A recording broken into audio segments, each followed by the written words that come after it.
Hello, everybody. Welcome to Amateur Hour Sports. It is time. One of my favorite days of the year. It is time for our 2025 NBA Draft live watch along. We're here an hour early, and we're here to answer all questions, break down my thoughts on the draft before 8 p.m. Eastern Time. 1 hour from now, the NBA Draft gets started. And what's always strange about the NBA Draft getting started at 8 p.m. Eastern is like the the first team, like the number one overall pick, so in this case the Dallas Mavericks, will be on the clock. And they usually like take the entire 10 minutes as if they, haven't had.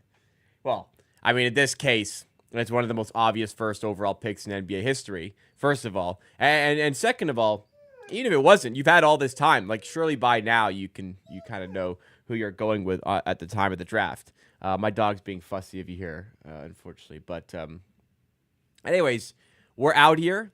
Thank you so much, everybody, for joining me here today, including my dog. Do I have to kick you out? Don't make me kick you out. I will. I'll throw you in the hall. Get out of here. But yes, this is an exciting day. It's always an exciting day. Let's see how things shake out. So we'll jump into things right away here because there has been some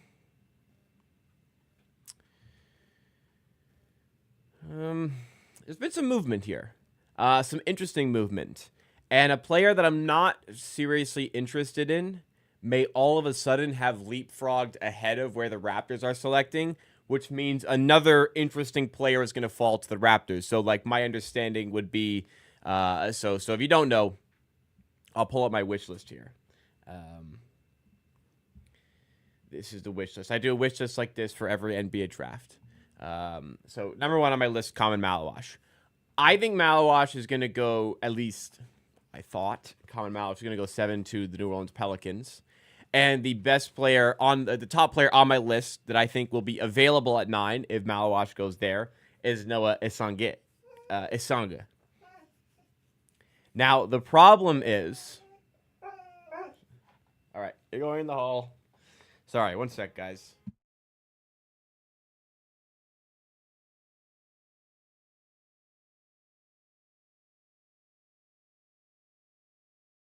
Literally hasn't bothered me all day. All day. And then as soon as I start streaming, she starts to bother me. All right. So my understanding was that Malawash was favored to go to the New Orleans Pelicans at number 7. Now, what has changed is all of a sudden, Derek Queen has started to make a lot of noise to go 7th overall to the New Orleans Pelicans. So he would leapfrog a lot of people. Now, all of a sudden, Malawash is available at 8. At 8, it's possible that the Brooklyn Nets take him at 8.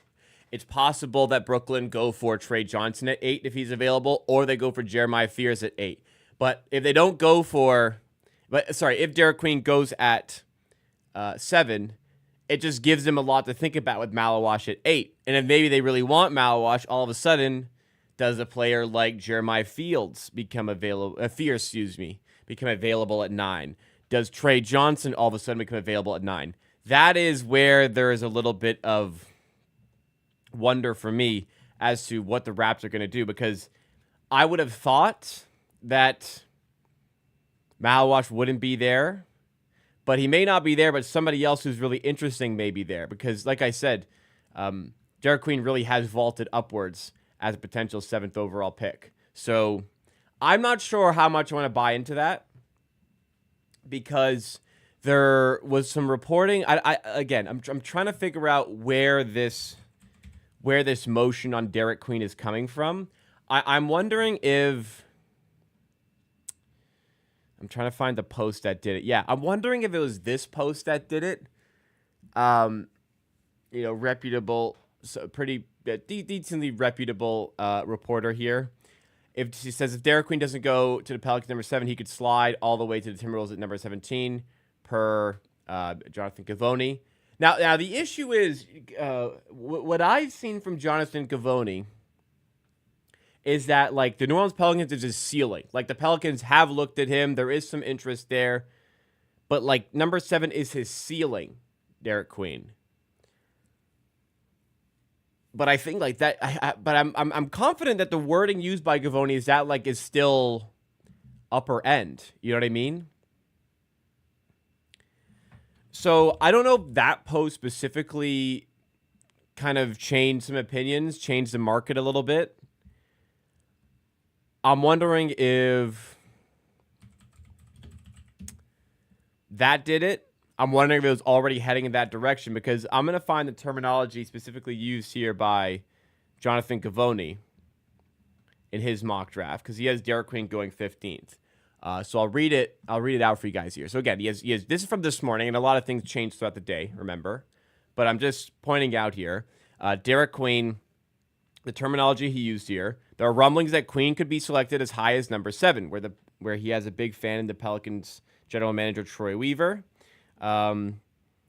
This would send the draft in a completely different direction should it materialize. But, like, nothing is really suggesting that, like, that's who the Pelicans are going to go with. I don't know if it was this. I don't know if it was the other post that we just saw. I'm not really sure exactly what it was that changed the market. But the market has changed. I'm looking at the betting market's a really good way to kind of feel out where things are headed, just because information leaks and people with information absolutely smash these betting lines. So we'll see. But very interesting movement on Derek Queen. We will see. We will see. Because if Derek Queen goes 7, this thing explodes.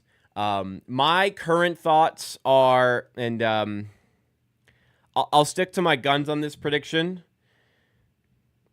Like, okay, we've got Cooper Flagg's going 1, no doubt, 100%. Dylan Harper is going 2, 100%. Very, very, very confident, extremely confident. VJ Edgecombe is going number 3. Quite confident we've Con going number 4 to the Hornets. Not buying into the noise around Jeremiah Fears there. Feel pretty good. Like, I feel pretty good about Fears going number 5. Looks like it's heading in that direction. It has gone more and more in that direction as the day has gone on for Jeremiah Fears. That's where things get a bit dicey for me. The top 4 I'm quite confident with. It gets a bit dicey at 5, but I still feel pretty good about Fears going number 5. Ace Bailey has picked up more and more and more steam to go number 6. I feel pretty good that it's going to be him that goes there. What would change things is if a team trades up above the Wizards to get Bailey. Because you could feel like Bailey's the 3rd best player in the draft, and you can get him at number 4 or 5. You might trade up to do that. We'll see. That could shake things up. This is where things change, because if Common Malawash doesn't go 7 and it's Derek Queen instead, now a lot could change. Like, if Fears doesn't go 5, it could be Trey Johnson who goes 5.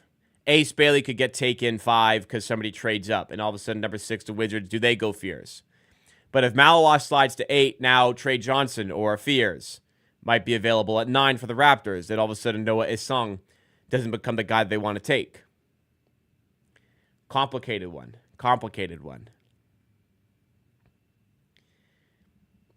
I think that the Raptors are, like, pretty much right now set on taking Noah Isung. The change will come if somebody goes earlier than expected, and right now that somebody could be Derek Queen. So that's the current status surrounding the top 10 picks in the draft. As far as, like, we'll talk about it a bit more tomorrow, and I'm live for that for the second round. I haven't dug into the second round. I'm not going to be of much assistance pre-draft. I don't think, like I am for this one, but I'm pretty locked in on the prospects we have in and around the lottery. Anyways, guys, I haven't said what's up to y'all yet. How is everyone doing? Thank you, everybody, for joining me for another NBA Draft live watch along. If you do enjoy what you see today and you are enjoying so far, hey, it really helps, especially early on in the stream when you do hit that like button, help drive us up the YouTube algorithm to get more Raptors fans into this thing. Yeah, sorry, I'm just looking. Top 4 is like pretty locked in. VJ 3, Con at 4, Harper at 2, Cooper at 1. That is pretty locked in. It starts to get a little dicey at number 5, but it's looking more and more like it's going to be Jeremiah Fears going there. But thank you to 2 of our members who re-up for another month. We have Sumaya. Thank you so much. Big shout-outs for 14 months. And 905 Yaya. Unbelievable stuff. 30 months. And I honestly, that's just an insane amount of time. Says it's been awesome watching you grow over the years. Much deserved. You put in the work. Well, thank you so much. I really appreciate it. A lot of work has gone into this draft. Less work than last year. Not because I'm lazy, but because I had less time. I don't feel as equipped. Like last year, Jesus Christ. The top 45 picks, I could have like done a mock draft for. Not the case this year. I did do my top 10. I could probably mock the top 14. But last year, like, I was just absolutely dialed. And that being said, still a lot of work went in. I still feel like I know my stuff for the in and around the Raptors spots in the first round. We have Tom Graham joining us from Australia. Did you indeed take a day off work today, Tom, to make sure you can watch? I remember you saying you were going to potentially do that. We have Phoenix, one of our stream OGs here, saying, holy crap, it's been 4 years since the 2021 draft watch, where we drafted Scotty Barnes. Pretty infamous clip from myself of that, not wanting Scotty Barnes, and we took him. Hey, I always say, I don't know as much the front office. I have my opinions, but I'm gonna back whatever I'll back pretty much anything they do in this spot because they know a lot more than I do, right? But yeah. 4 years. I mean, where was I? I was in my parents' basement doing that stream. 2021. Would have been 21 years old. Time flies, man. I'm getting old. Mentally, I'm young. Physically, my body is mentally I'm 25. Physically, I feel like I'm 35. I have just litany of injuries these days. Anyways, so far the big fish hunting is a fail. Depends how you look at it. Like, would overpaying for a player, landing a big fish but overpaying, would that be considered a success? Right? Like, they're hunting, but, they're not going to make a bad trade in order to make it happen. Consider that as well. What do I make of the rumor with OKC, Topic, and their 2 firsts for 9? I have not seen that rumor. What are they picking? They have 15, don't they? Yes, they have 15, and they have 24. 15 and 24, and you get Topic. Yeah, I would probably do that. I'd probably do that. I mean, Topic would have been, like, maximum a 9th overall pick in this year's draft if he were to be in this draft. I know he's coming off the injury, but 2 other picks to go with it? I mean, I don't think that's happening, but I'd sign up for that. Bob's my uncle. What's up? Hope we draft Carmelish. We'll see. It's 2 hours ago, I would have said he probably won't be available. It's starting to look like he will be available. Actually, check that. It's starting to look like he'll be available beyond 7. So Brooklyn could pass. It's become a lot more likely, or at least more likely that he falls to number 9, and the Raptors can take him if they want to take him in that spot. What chance of draft from the UK and staying up to watch, but I can't find it televised at any UK channels. I mean, I can't attest for the UK. In Canada, it's on TSN. That's all I know. I'm not sure Sky will be covering it, but you'll might have to find a stream for it. Unfortunately, I don't know what to tell you. As a Nets fan, I hope they trade up. I mean, I'd hope so. You have 6 first-round picks, right? Is it 6? 1, 2, 3, 4, 5. Is it 5? Is it 6? I thought it was 6. Anyways, yeah, you don't need that many first-round picks. You should trade up, in my opinion. I don't think Masai blindly takes a creator type of player without them working out for us. What do you mean by like creator though? Like creator as in like passing and stuff? I mean, I don't know. Last year, Walter didn't work out for the Raptors because, I mean, this is my theory. Joey Walter fell to 19. The Raptors were not expecting him to be available. They didn't work him out because they didn't think he'd be available and took him. So in an example like Fears, they're probably thinking Fears won't be available at 9. But if he is, they might take him. And I think they're fine taking a guy they haven't worked out.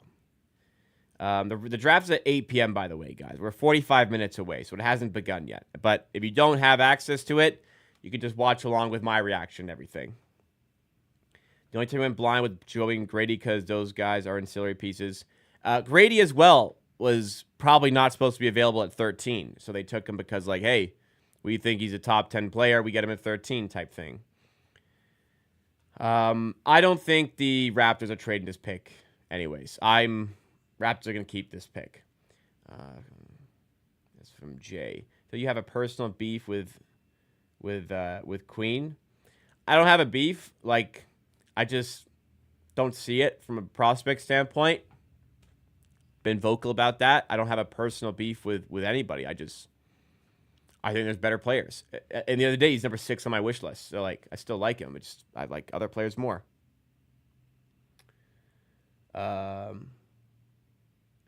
Jake Fisher paywalling his articles makes me sad. Well, if somebody would take if there's something spicy in there, somebody would aggregate it themselves, would they not? Want to trade for Derek White? I'm sorry. It's the Derek White one is interesting. Very interesting. I don't know like how serious the offer was, but that one's interesting. You know, another player I'm not sold on, Colin Murray Boyles. Another one where I'm just a little bit confused is not the right word, but I don't quite see it the way other people are seeing it. Like, I'm just a little bit scared of the lack of shooting there and the lack of size. I don't know. Another one I'm not completely sold on. Too busy at work, but I'm working alone, so I'll be watching the Raptors. Oh, that's great. Well, your boss will be happy. I went really deep this year because I thought Mavs were going to be at like 11 or 12. Are you a Mavericks fan? If so, that's well, you got real lucky, didn't you? Malawash will mostly go before we get our pick. I wouldn't. Like I said, it's still likely he won't be available. It's becoming more likely that he will be available at number 9. It's becoming more likely. What do I think about the Ace Bailey situation? Obviously it's not a great look for the player to, cancel the Philly workout and to try and push himself to a certain destination. But at the end of the day, Ace Bailey is the type of player who wants the ball, who wants to be the lead guy, wants to go to a spot where he's going to be a franchise player. You look at, let's say, Reed Shepherd, 3rd overall pick last year, a fantastic player, ends up in a destination where he's not really needed. He's barely getting any play time. That's going to hinder his ability to get a new contract down the line. Like, it might be like too forward looking, and we'll see how it works out. But essentially, like, if he goes to Washington, he's the franchise player. And the bet from Ace Bailey and his agency is that when it's time for a new contract to come his way, he's more likely to get the big contract there than he is to get the big contract with the 76ers, for example. So that's kind of the thought process from him. To that, I understand it. If that's communicated with teams in that area, like the Wizards, like the Pelicans, if that's communicated with them and they're comfortable with that, then so be it. I mean, they're going to get a player they really like, probably, a player they didn't think would be available in their spot. They're probably going to be happy with that. So, I kind of understand his thought process there. Not necessarily will take Ace Bailey just because It's looking very, very likely VJ Edgecombe goes 3. Very, very likely. Top 4 doesn't look like there's going to be any surprises. Cooper, Harper, VJ, and Con. Top 4. Doesn't look like there'll be surprises there. Maybe at 4, but doesn't look like there'll be one at 3. Thomas Perry, one of our other members here, shout out to you for joining, says, no idea who they should take, but hope it all works out. I have an idea who they will take, but I also hope it will all work out.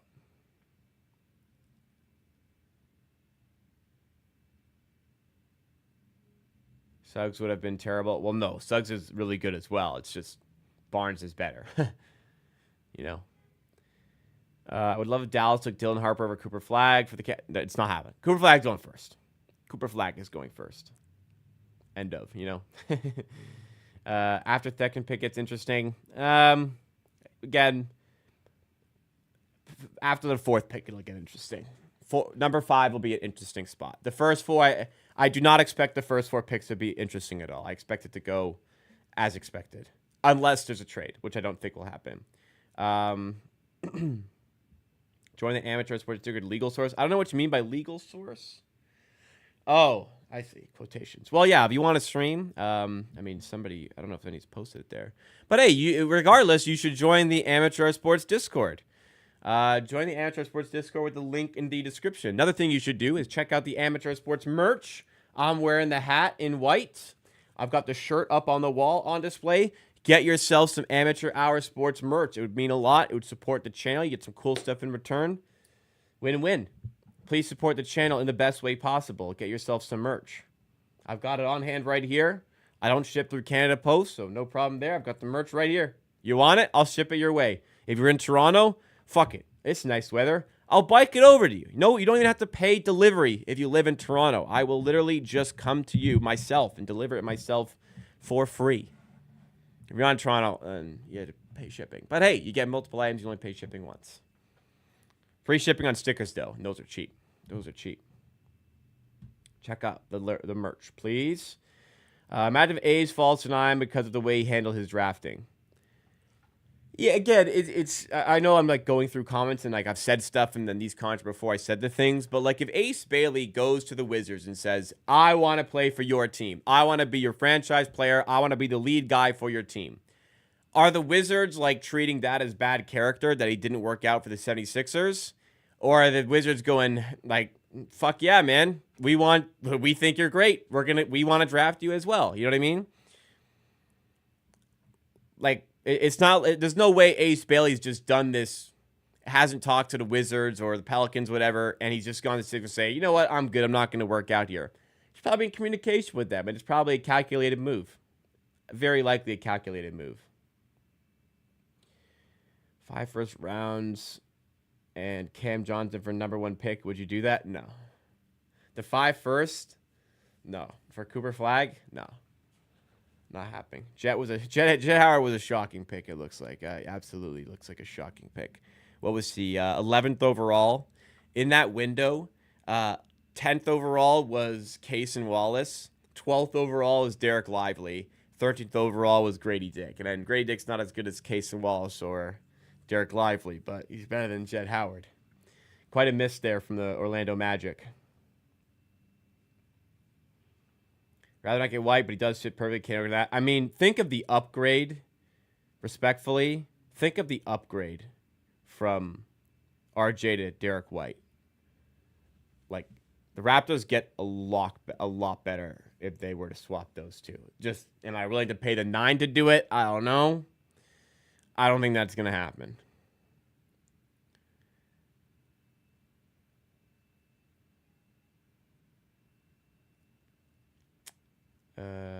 Noah Isong is a Raptor. It's looking like that right now, but somebody might fall and change the Raptors' mind. I think they're set on Isong until somebody drops and then makes them make a decision.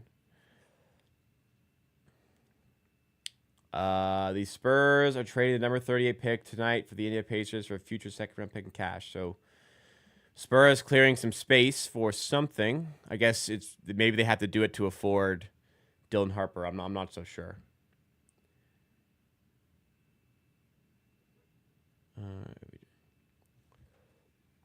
So after all that happened in the East, the moment you think top 3 with our current squad and our 9 pick will be top 3 team, I don't think we'll be a top 3 team. That's still pretty far-fetched. Cleveland's really good. Orlando's really good. There's a bunch of teams that are going to be vying for that spot. I think Detroit can make a jump. I think we're fully capable of being top 6 team. Fully capable of being top 6. Top 3 might be a stretch. What do you think the Grizzlies are trying to do with their current timeline? They're puzzling one to me. I think the Desmond Bane trade was more so not that they wanted to trade him. It was just, holy shit, 4 first-round picks for him? Like, all right. I'll do it. Yeah, for 4 first-round picks, and then we can kind of use those assets to pivot elsewhere. It was just, they got a deal they got an offer they couldn't refuse type thing. So I think they're going to still push forward. Financially, they do need to make some changes, and we'll see there. But I think Jaren Jackson's too good of a player to like give up on like a core there, especially with Ja Morant. But we'll see. I don't think their current plan is to go in the opposite direction. Are we going to get Derek White? I would not anticipate any trade happening for the Raptors.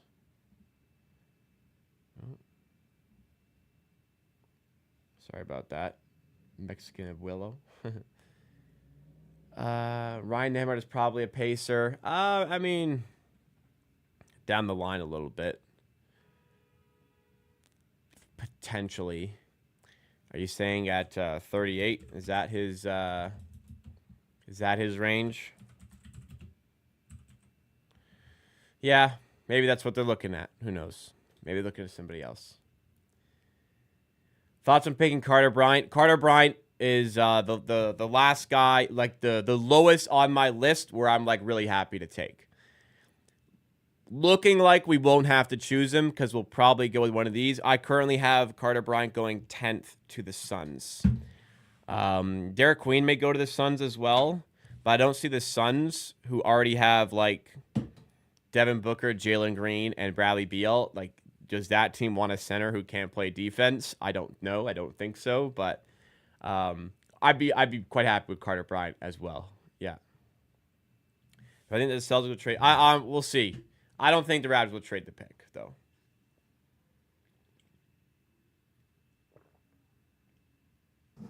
Someone will climb into the top 8. Yes, it looks like Derek Queen may do it. That's the one that will shake this whole thing up. Yeah,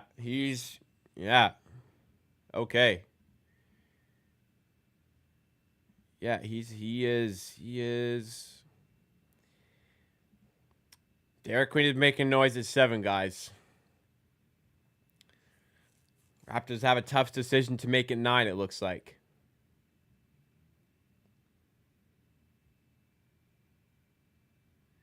You're kind of right, Alarm the City, saying Danny Ainge at number 5 with the Jazz. Danny Ainge doesn't care about feelings. So he may go Ace Bailey at 5. You're right. He might. He might think that. Completely correct there. Malawash or Queen are going to be Raptor by 9 p.m. Malawash or Isong, I think, will be a Raptor by 9 p.m. We'll see. Actually, maybe not 9. It might be later, but you know what I mean. Scarborough count for free delivery, too. How far? Probably not. However, if like I can like, I'm okay to meet somebody like in Toronto. Like if you don't want to pay shipping, and you can get to like Union Station or something. I've done that with people where saved them the shipping cost. Yeah, Scarborough's too far. But like I said, like I can meet along a TTC route halfway or something, and yeah, we can do that for free. So we could talk. Just check out the Kijiji link, and we can discuss some options for sure. I feel like some bullshit is about to happen tonight. There's always something strange that happens. Where I think Trey Johnson and Fears going. I think Fears is going to go 5. I would have thought Trey Johnson would go 8th to Brooklyn. But now that I think Malawash may not go 7th, he may go 8th. Trey Johnson may be available at 9 for the Raptors, actually. And that would be a bit of a shock. And that could be a guy the Raptors think, okay, like, let's just get this fucking score. Let's just get this shooter score. And we'll bet on that. They may just pass in it. We'll see. Did I share? Did I share what?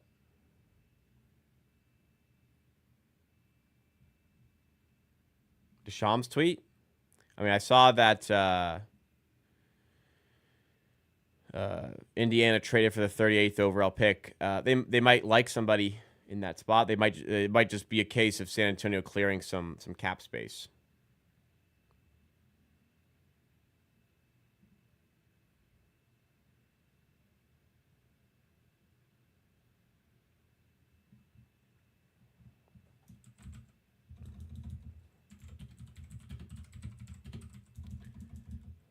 Sorry. Who do I think will be pick 11 to the Blazers? I haven't thought about it a ton, but I'd probably say Kasparas Jakishonis at this point. Might look at a guy who can play multiple positions. They have a lot of guards, but a guy that can play multiple positions. Don't really need another big. Could they go for a guy like Murray Boyles to get some extra defense in? They could look at Murray Boyles. Yeah, that's not out of the question. They go for Newell as well, shore up the defense. I guess we'll see who's available there. I guess that answers it, though. They could go a lot of different ways there. At this point, let's say Kasparas Jakishonis. If you were to give a percentage on this pick being traded, what percentage would you give?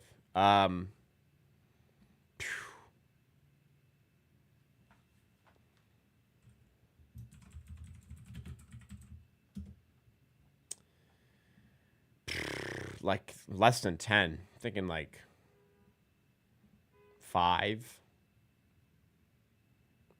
Maybe less. Like I don't think this pick is getting traded, man. Like, let's say 3%.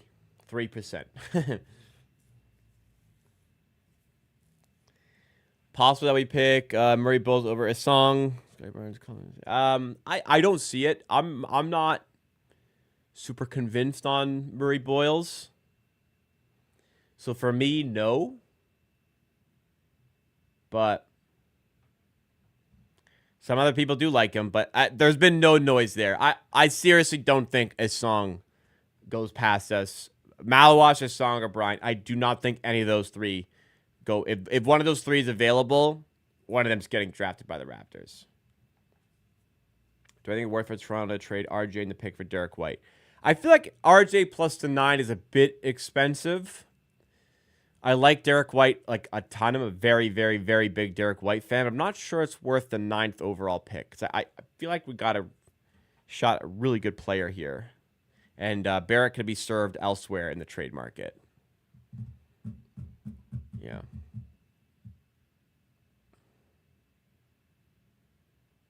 I'm watching the 2025 NBA draft special, but we got like random shit on. There we go. Jaylen Brown for RJ in the 9th pick.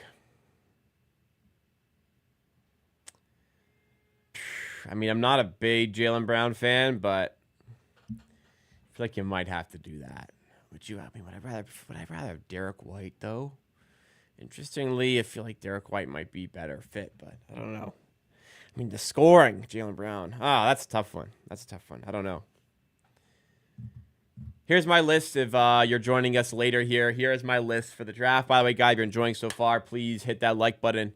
Help drive us up in YouTube algorithm. Let's get a bunch of people in here watching before the picks are started to roll out. Kyle Malawash is my number one guy. I didn't think he'd be available. I'm starting to think he will be available. Likely that number one pick, DeAndre Ayton on. What do we consider? Sorry. You're quoting something from 2018. Likely number one pick, DeAndre Ayton on what he would consider success in the NBA. Getting a second contract, that's my success. Was that not a red flag? I don't think so. There's a lot of guys who don't get a second contract now. Not guys who get drafted first overall, but making it to the NBA would be considered a success, no?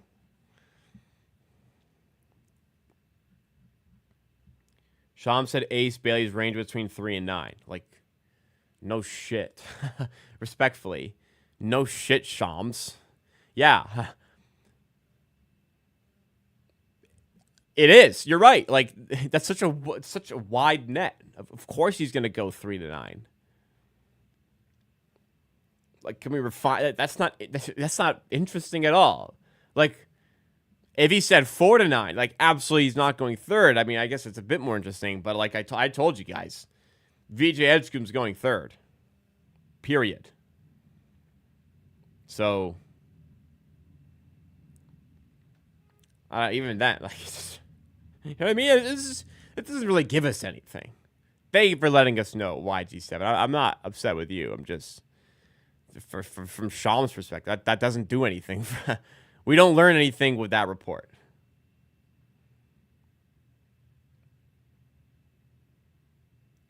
Would I trade for one of Brooklyn's picks at the end of the first round because of how deep it is? I mean, I'm okay not to. Raptors got a lot of pieces already. Financially, got to worry about a lot of things, so I don't think they have to be aggressive there.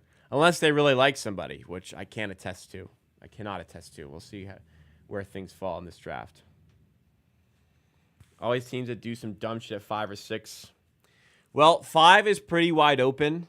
I think it'll be Fears, but 5 is pretty wide open. I mean, I think Ace Bailey goes 6th, but if Ace Bailey goes 5th, then all of a sudden number 6 is wide open. Just trying to monitor the 7th overall pick still. Derek Queen.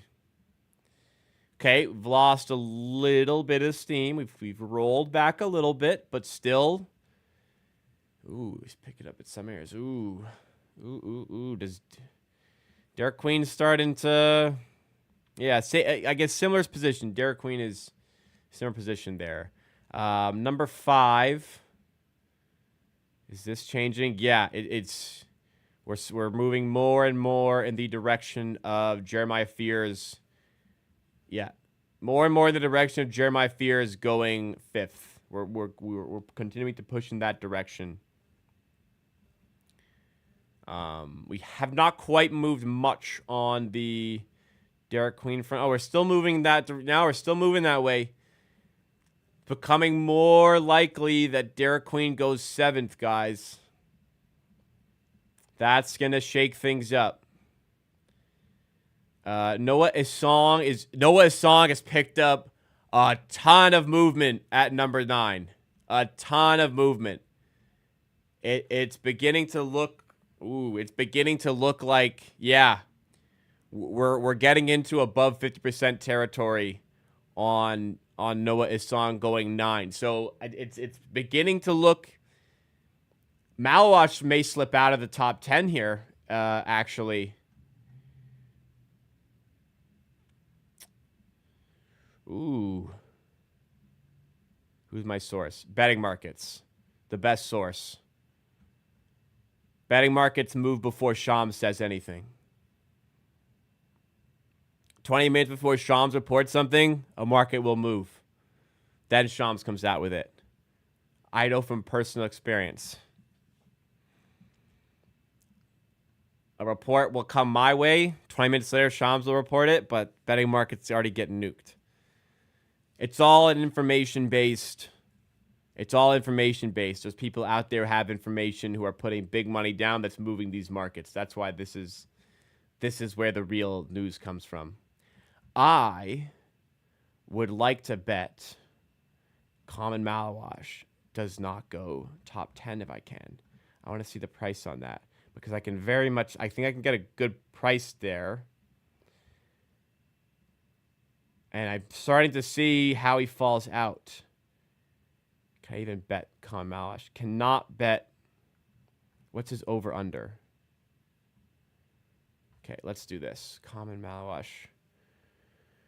Over 8. Ooh, this is over 8.5 there. That's spicy. I mean,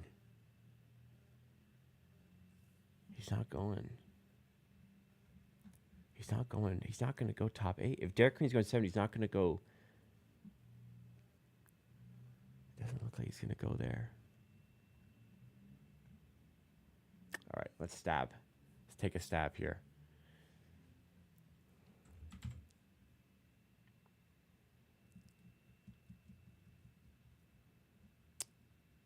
Am I going to trust the steam here on Derek Queen? Yeah, we've got a good price there. All right. I'm going to fire on Malwash, draft position over 8.5, because it's looking like he won't. I don't think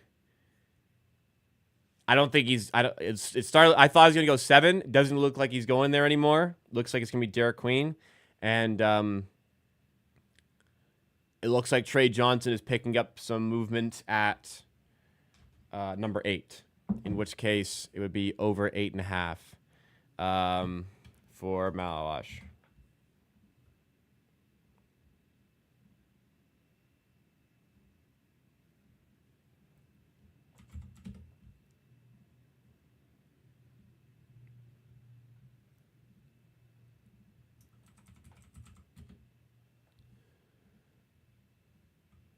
Let's see.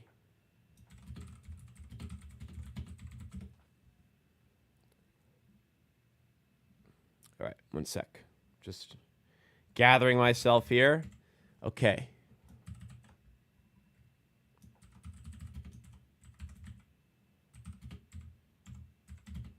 It'd be really strange for him to fall out of the top 8, but it's looking like it's going to happen.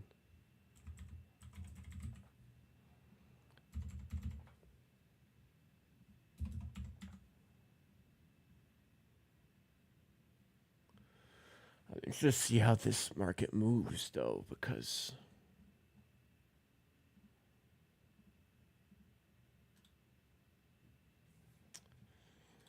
oh man, sorry. I'm trying to. I need to convey my thoughts to you guys, but top 4 is looking solid. Jeremiah Field. Okay, so here's the current status. Here's the current status.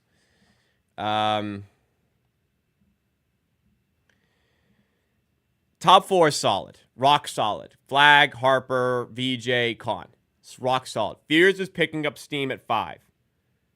Bailey's been picking up steam at 6 all day. Derek Queen has come out of nowhere and has picked up a ton of steam at number 7. Trey Johnson is picking up steam at number 8. Still a bit of a battle between him and Malawash that spot. Noah Isong has, in the last 15 minutes, picked up a lot of steam to go number 9 to the Raptors. So it's starting to look like to me, even if Common Malawash is available, he goes, he does not get selected by the Raptors. Then now I'm thinking, now that I'm here, I'm thinking all of a sudden, Common Malawash looks like a really interesting candidate at number 10 for the Phoenix Suns.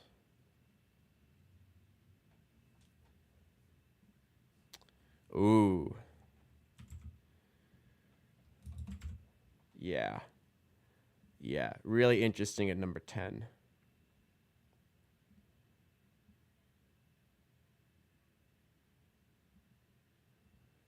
Yeah. Does draft start be the 8? I mean, technically, actually, I'm going to assume NBA doesn't start on time.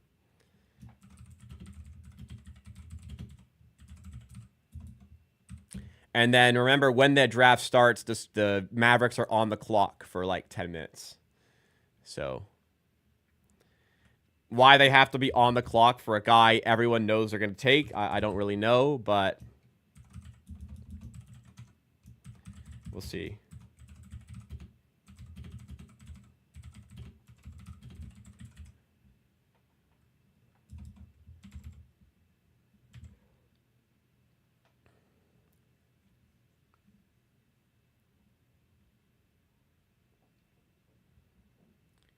They're going to edge us. They might. They might. Okay.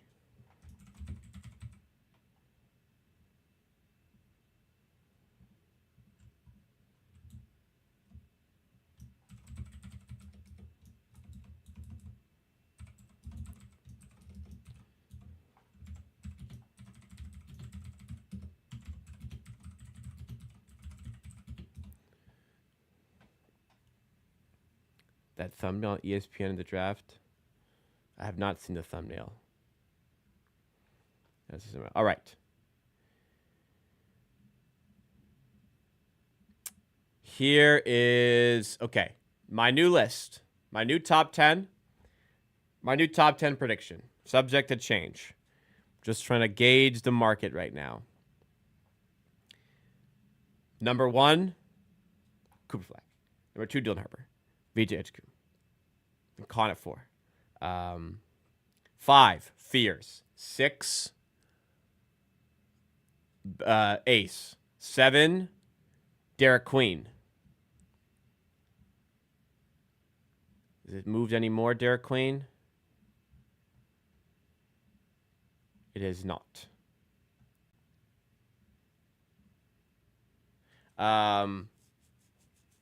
8, Trey Johnson. 9, Noah Isong. 10, wild card. If he falls all the way to 10, Phoenix gotta love that and take him. Common Malawash.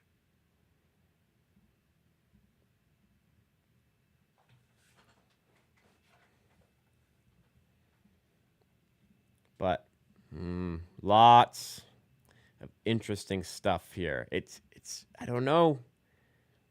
It's starting to appear that Toronto is pretty locked in on Noah Isong, at least getting there. Ooh,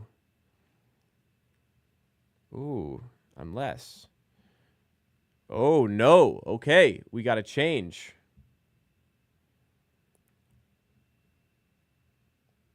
Okay, hang on. Oh, no. It is completely flipped here. It has completely flipped here.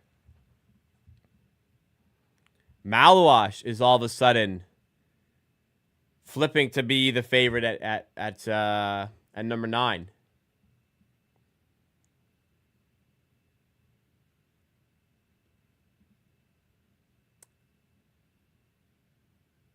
Trey Johnson as well? No. Malawash has picked up a lot.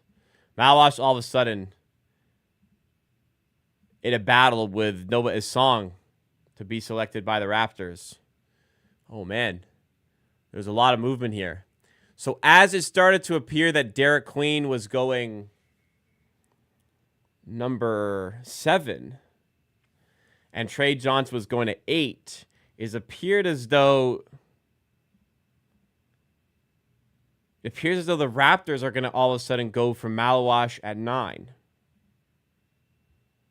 Wow, that is a big change. That is a big change. Isong was getting a lot of money there. Okay, all of a sudden flip. This is good news if you this is good news if you didn't have a really good position on Noah Isong to go number 9 overall to the Raptors.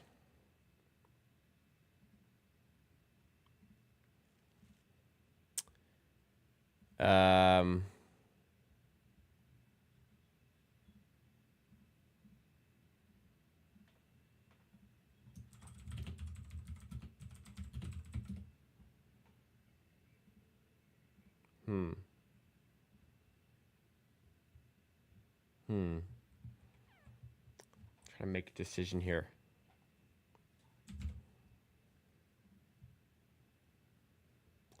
Okay. So, it looks like I'm just trying to process this. I don't know what this stream is like right now. I'm trying to process this in real time.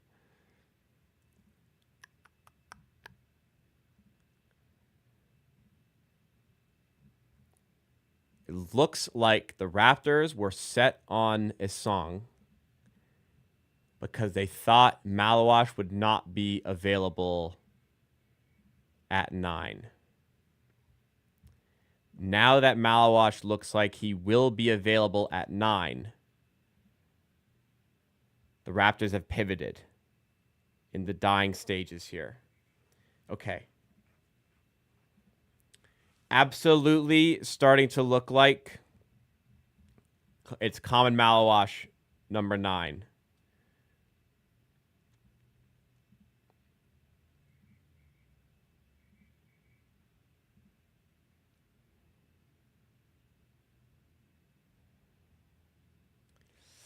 Oof. Interesting. A lot of interesting parts here, guys. All right, 10 minutes till the draft. I'm going to quickly run to the bathroom, and we'll see where I'm at when we get back. I'm going to head out. I'll be right back, guys. Do not go anywhere. Do not go anywhere. Hey, while I'm gone, smash that like button, by the way.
All right. Players are starting to walk out here. I'll keep you guys posted on the way the markets are shaping up.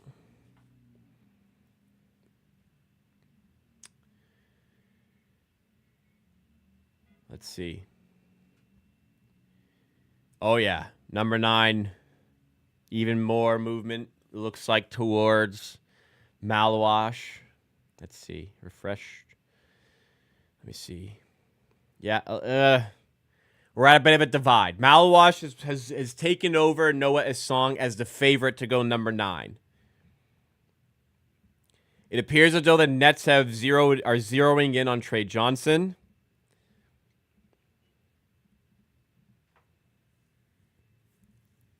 Yeah, it looks like the Nets are zeroing in on Trey Johnson. It looks like the Pelicans are zeroing in on Derek Queen at 7. Ace Bailey continues to be zeroed in at 6 for the Wizards. Jeremiah Fears 5th for the Wizards. So the Raptors, it looks like they will have a decision to make in regards to Malawash and Esong.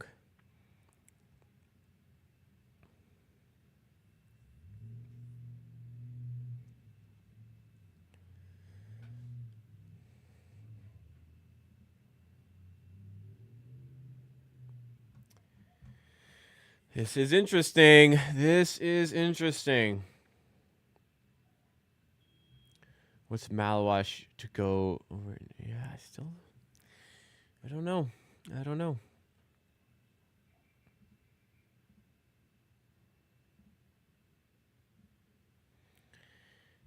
There's Kyle Malawash. Look at the chains. Look at the suit. Silky. All right, what are we saying in the chat? Sorry, I'm Locked in there.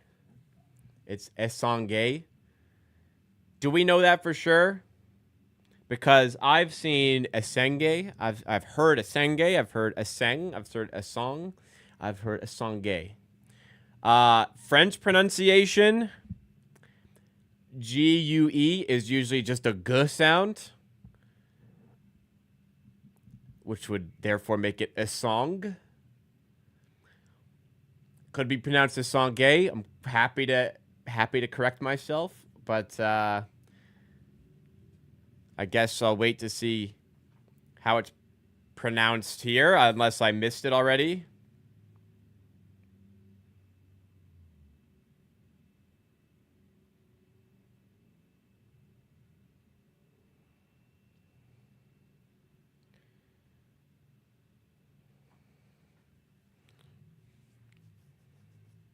Is Essange already up there? Have the Mavs selected? No, the draft starts at 8, and then the Mavericks are on the clock at 8. So they'll have 10 minutes to make the selection. Based on experience, they're going to take that full 10 minutes to submit the pick for Cooper Flag, even though we all know it's going to be Cooper Flag. Having a chain with your initials, pretty cool, I think. I like it. I need an AH one or JG one. Give me an AH chain, and I'll be a happy man. All right. Getting towards draft time bit by bit. We're getting a little bit more movement in the direction of Malawash, but we are moving back. The tide is what's the term? The tide is turning in Common Malawash's favor at number 9, everybody.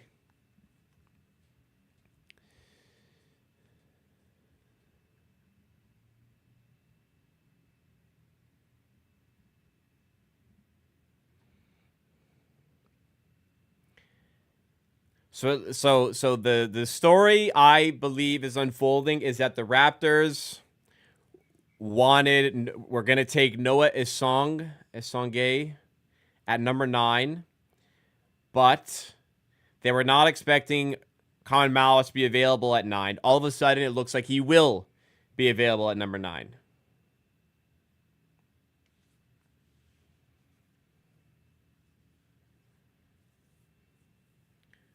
My top 3, I'd be happy with it at 9.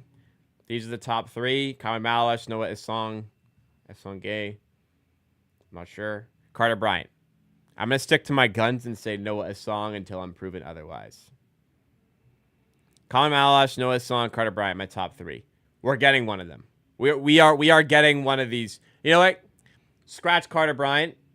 We're getting one of the top 2 here. We are getting Common Malice for Noah Essange. That is going to be the outcome of this draft. Very, very, very confident in that.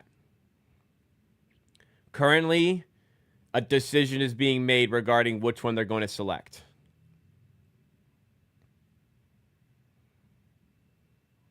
That's what it appears to be from my perspective here. Kind of just reading markets, that's what it looks like to me. We'll see as things change.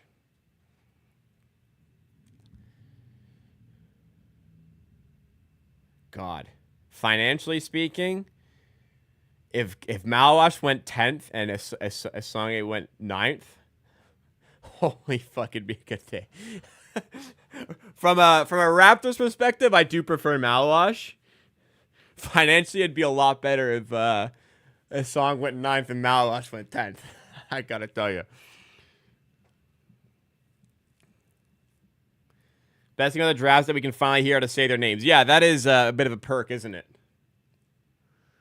Like tough ones like Con Knipple, I think it is. Which I don't know if that's right, but I think that's right. Con Knipple's going 4th to the Hornets. Feel very, very strongly about that. 4 to the Hornets. Yeah. Not much to suggest otherwise. Unless somebody is traded, somebody trades up. Unless somebody trades up.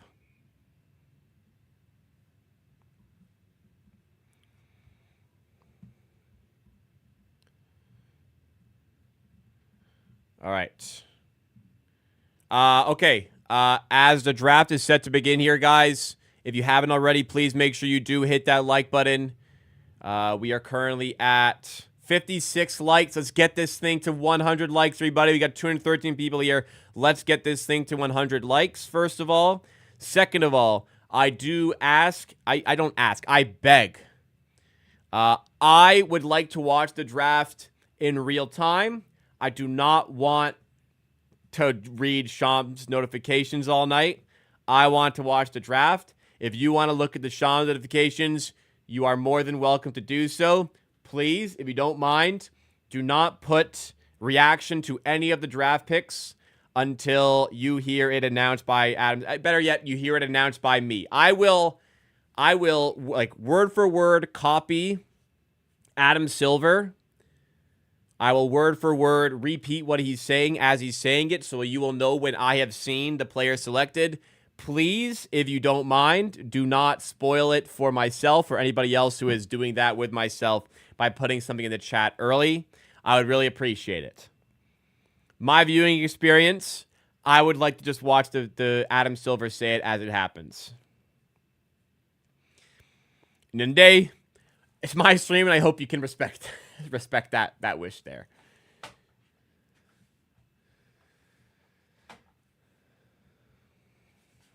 Thank you in advance. Let's have some fun tonight, guys. Okay. If a song drops to out of 9, I don't know where he'll go.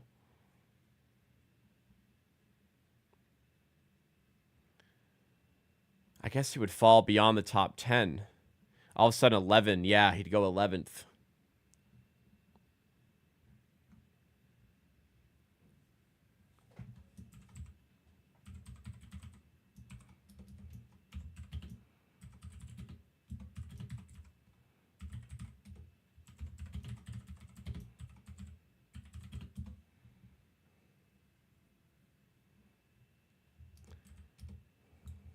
All right, I'm gonna lock in my predictions here on Twitter. Number 1, Cooper Flagg. Number 2, Dylan Harper.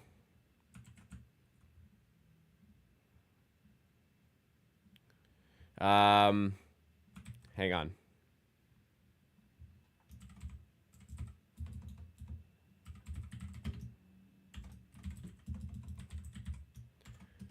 All right.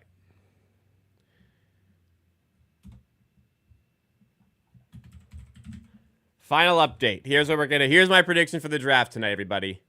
Number 1, Cooper Flagg. Number 2, Dylan Harper. Number 3, VJ Edgecombe. Number 4, Con Knipple. Number 5, Jeremiah Fears. Number 6, Ace Bailey. Number 7, Derek Queen. Number 8, Trey Johnson.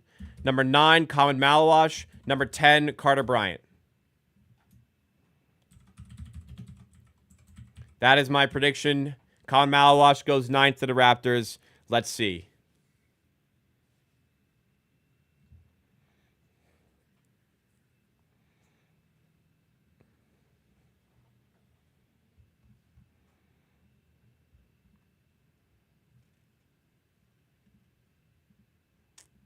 If a trade happens,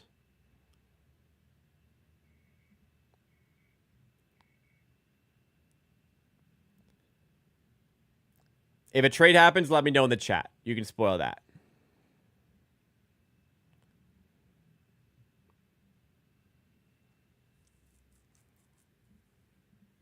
Let me see. All right. Why booing Silver? I don't know. They just like to boo the commissioners. Not as bad as Gary Bettman in the NHL. Philippines in the house. Thank you so much, Real Shakes. No score TSN out here. Love the content. You keep up to date a lot. Well, hopefully if you don't have TSN Sports, then I can keep you up to date. We'll see. I don't know where you can watch the draft for free. Okay. Do we still have... Okay, so it looks like the markets are closing. Yeah, it looks like the betting markets are closing on this one. All right, 8:05. We're underway. Dallas Mavericks are 5 minutes on the clock. 5 minutes? Does every team get 5 minutes now? Are they speeding it up? Or are they get 5 minutes because they're first? Yes, Sirski. Big shout out to Michael Borland for sending in the super chat. Says, do you think Ace would come here? I heard Sham say his camper open to falling to 8 or 9. I think Ace would be okay coming here. I just don't think he's going to fall to 9. I think he's going number 6. The surprise would be if he goes number 5.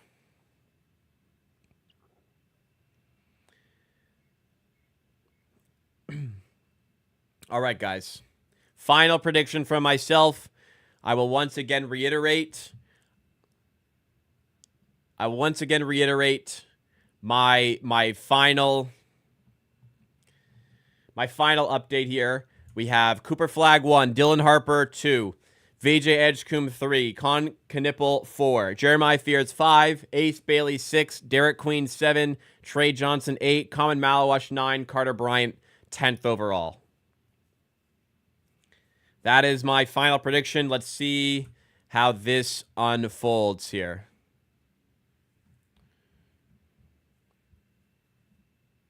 So it is my prediction. Con Malawash is selected by the Raptors. He is my top choice, unless there's a surprising player who falls. Con Malawash is my top pick. Noah Esong, whatever it is. Noah Esong was the Raptors' pick at number 9 when it seemed like Malawash was going to be 7th. Now it appears as though Derek Queen will be 7th, and it appears as though Malawash will fall. And now I believe the Raptors will take him at 9. Looked like they were set on this song. Now that Malawash is going to be available, it seems, they are going to pivot in that direction. That is my prediction for the 9th overall pick. At the time the markets closed, Malawash was favored slightly over Noah Esong to be selected 9th overall. Doesn't mean Malawash can't go earlier. Doesn't mean somebody can't trade up to get somebody. Like maybe somebody likes Esong and will trade up. Maybe somebody likes Malawash and will trade up. Doesn't mean the Raptors won't pass on both. I find that hard to believe. Doug B, our stream OG and a 12-month member, thank you so much for jumping in with us here.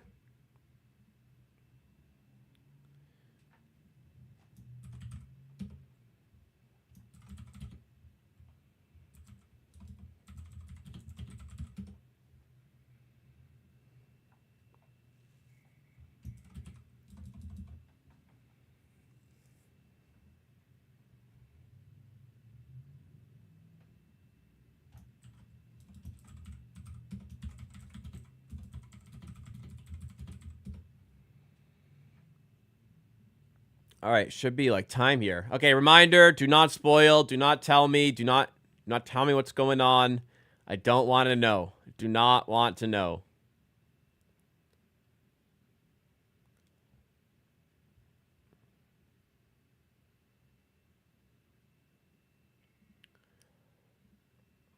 I mean, Cooper Flag's going first. That I mean, you don't need to spoil that. Somebody said Cooper Flag will be a flop. Cooper Flag, I very much believe will not be a flop. Cooper Flag going to be multi-time All-Star. Pick is in. All right. I hope every team got 5 minutes. It'd be really great if it's 5 minutes for every team. Speed things up here. 76 likes, everybody. We got 215 people watching. If you are enjoying, smash that like button. Let's drive this thing up to 100 likes. Why do I have to watch fucking Stephen A. goddamn Smith on this fucking broadcast? This guy hasn't heard of almost everybody that is going to get selected tonight. When Adam Silver says their name for 25 to 30 players, it will be the first time Stephen A. Smith has ever heard that name in his life. Why is he here? Like there are very talented people to do this job for ESPN. Why Stephen A. Smith, man?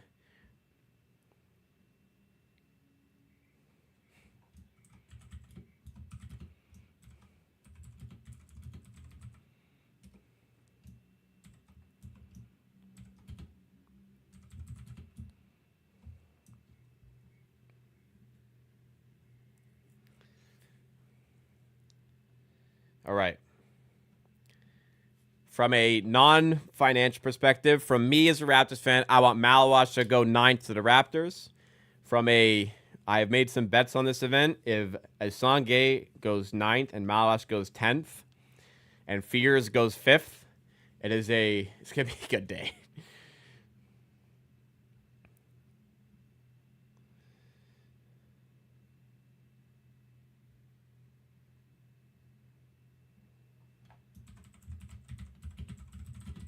All right. Adam Silver up on stage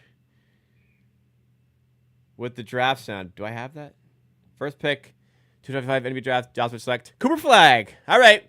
We knew it would happen. Cooper Flagg to the Dallas Mavericks first overall. Do I still have the NBA draft sound on my... Yeah. It's so weird.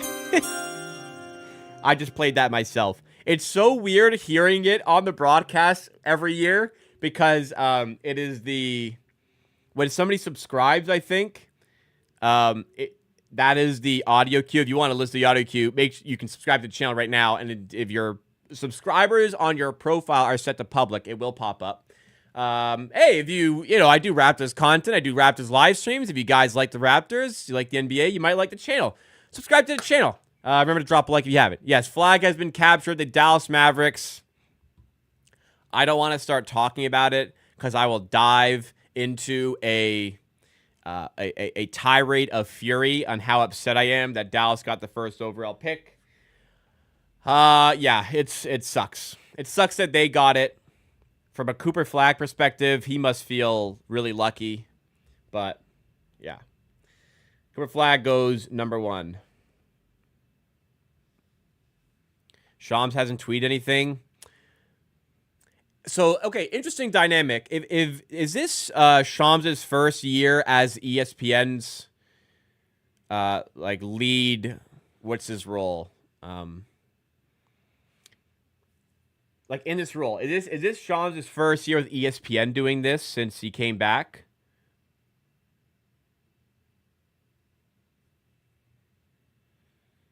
Because, I'm wondering if ESPN, who are broadcasting this, are like, hey, cool it this year.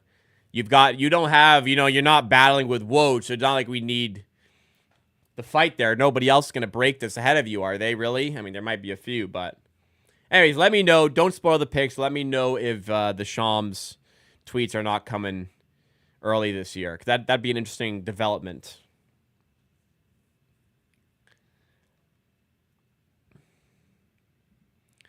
Okay, I'm going to see if there's markets up for this. Wow, are we not going to get any live markets? Are we seriously not going to get any live markets for this?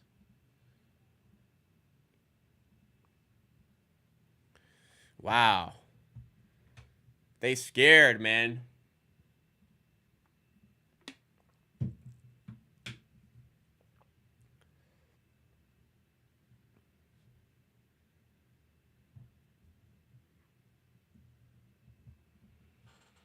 All right.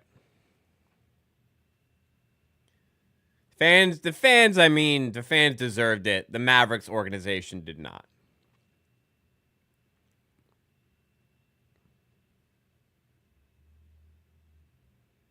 Man, what a time. I tell you, there's a lot of days where I hate Twitter, but days like that keep me in it because, man, the discourse on Twitter that night, I remember so vividly. I was coming home from the bars. I went to take a piss. As I'm coming out of the bathroom, I see the Shams notification, and like everyone else, I didn't believe it at first. And then everybody was talking about it. I mean, I was ready to go to bed. It was 11. Was it 12:05 in the morning or something?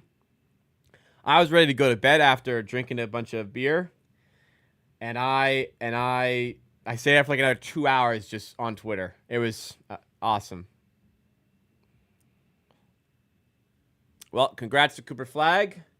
San Antonio's pick is in. They work pretty quickly, so it does look like it's 5-minute intervals for the draft this year, which is very, very nice. Speed things up. I mean, 10 minutes is way too long. Like, you gotta have your shit figured out by the time it comes to your pick. No, like what are we doing here? Like when I do a fantasy basketball draft, we got like 60 seconds to make a pick.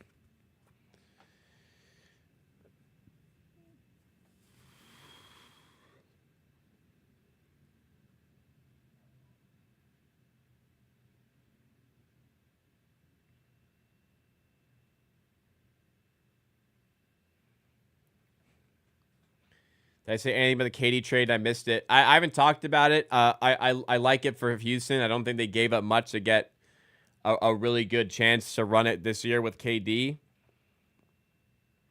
Dylan Brooks, it's a miss. It's a loss, but also with Amen Thompson, Fred VanVleet's point of attack defense, they can cover that loss.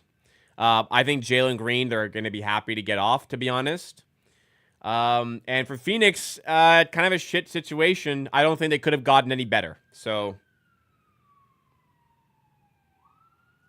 Houston didn't get robbed. No, Houston did not get robbed. Phoenix couldn't have done better. Definitely the better side of the deal is Houston, but Phoenix couldn't have done any better.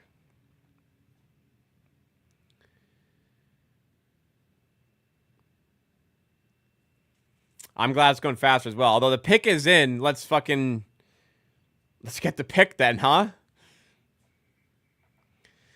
I mean, worth all that. Jalen Green is a negative asset almost to me. Like, I don't think Jalen Green is good. Dylan Brooks, like I said, they've got replacements. Good player. They lost the pick as well, but I guess it depends how strongly you feel about Jalen Green. I think quite little of Jalen Green as an NBA player, so that's where it differs potentially.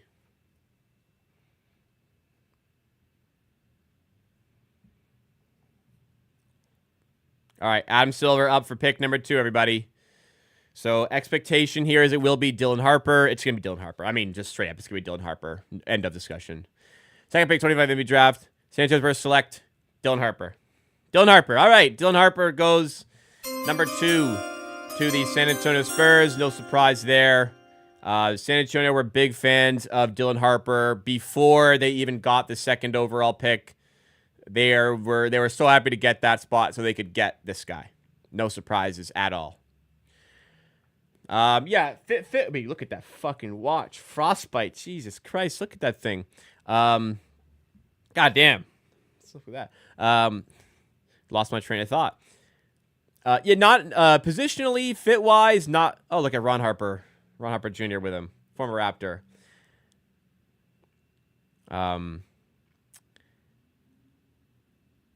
Shut up, Steve. What am I talking about? Oh, yeah. Fit-wise, I mean, they've got a lot of guards. They've got De'Aaron Fox. They've got the Rookie of the Year, Stephon Castle.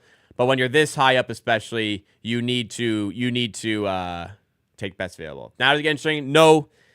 Won't be interesting until pick number 5. Pick number 3, excuse me, is going to be VJ Edgecombe. VJ Edgecombe's going to go 3rd overall. Con Knipple is going to go 4th overall. Then it gets interesting.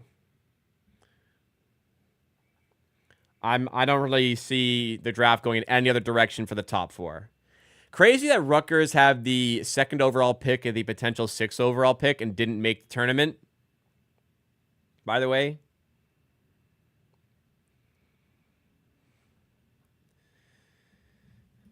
Some teams have the luck, man. One day we'll get some. I mean, we won the chip. What can we complain about?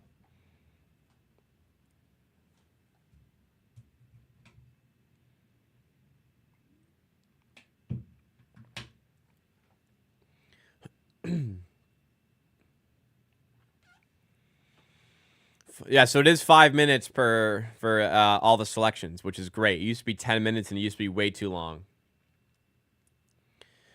Okay, so markets are not up for this, interestingly. Wow, no live bet. I mean, usually it's DraftKings. Let's see DraftKings.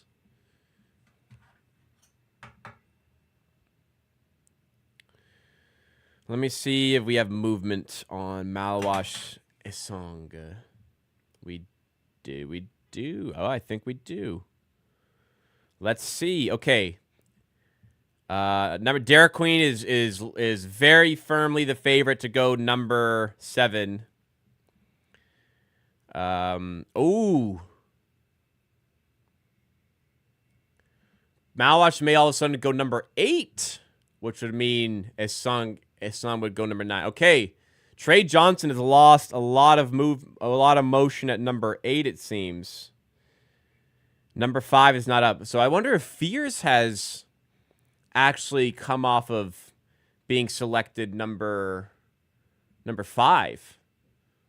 We have, okay. There we go. We got number 5 is about to get dicey, it looks like. Number 5 is about to get dicey, ladies and gentlemen.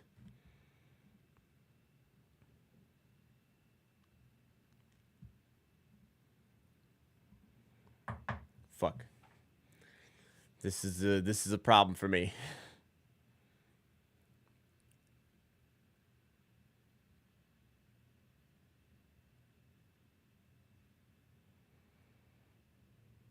Ron Harper Jr. didn't get drafted, right? Dylan Harper's second. I believe Ron Harper Jr. went undrafted free to the Raptors. What is Ron Harper Jr. doing these days? Wasn't he on like the Celtics or something? Or he's on the Pistons. He was in the Celtics. Latest was Pistons. Ron Harper's mom. I mean, it's Ron Harper's in the Hall of Fame, right? It's an NBA Hall of Famer's wife. Respectfully, what do you think? What do you think? Sorry, Ron Harper's not in the Hall of Fame, but like 5-time champion, Ron Harper.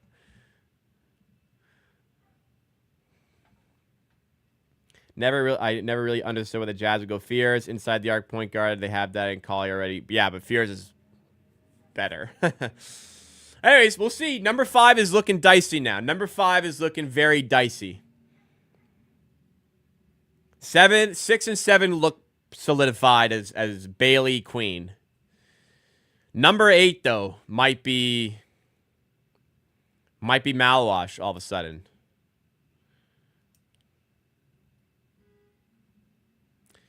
So is Trey Johnson going 5th? Fears is a pretty cool name.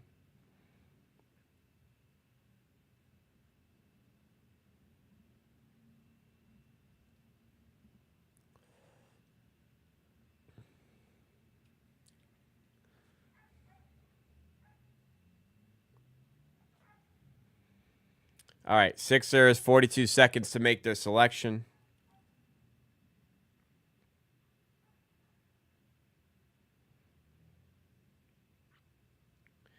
Of course, but would you give up on Collier after what he showed last year? 6 is probably gone, so I guess that slot is open, yeah. If Fears is the best player available, I just take him at 5. I'm not worried about it. Like, who would they take instead? I mean, maybe instead they'll take Trey Johnson, who's a shooting guard. Fears has some off-guard ability as well. He's kind of like a in between. So I don't think they will look at.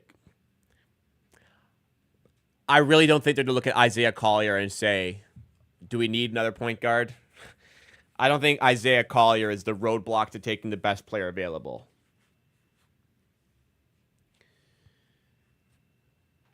So VJ Edgecombe is very likely to be selected here by the 76ers.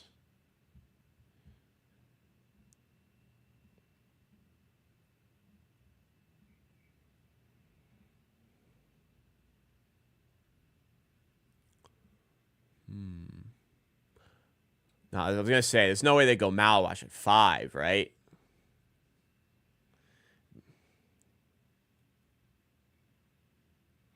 Let's see Twitter. Raptors select Will Wright. Well, he ain't going number 9, that's for sure, Morgan.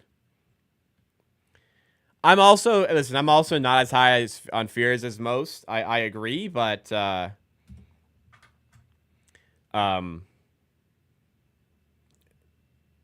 teams are. Third pick in the 2025 NBA draft. The Philadelphia 76ers select VJ Edgecombe. No surprises yet. VJ Edgecombe goes number 3. That was expected. Congrats to him. No surprises yet. This is all according to the script right now. Trying to see if there's any updates on fears to the Jazz.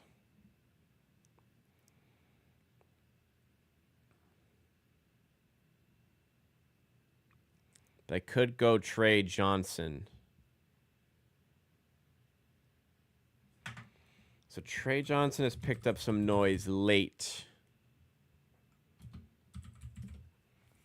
I'm wondering. Let's see. No, nothing suggesting it's moving in this direction. We will see.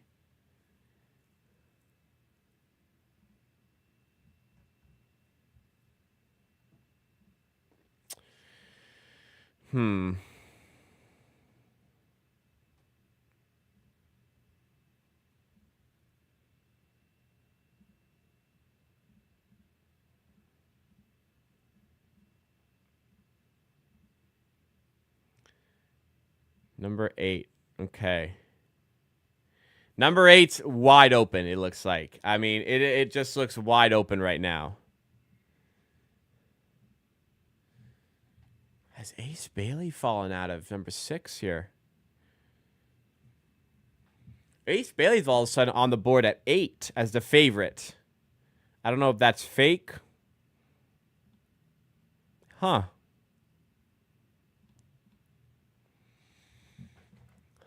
Okay. Interesting. Bailey may not be as surefire. I mean, it's not on the board. Nah. Stick to my guns. Ace Bailey's probably going to go 6. I'm stick to my guns. Number 5, though, could change a lot. Number 5 could absolutely shake things up here.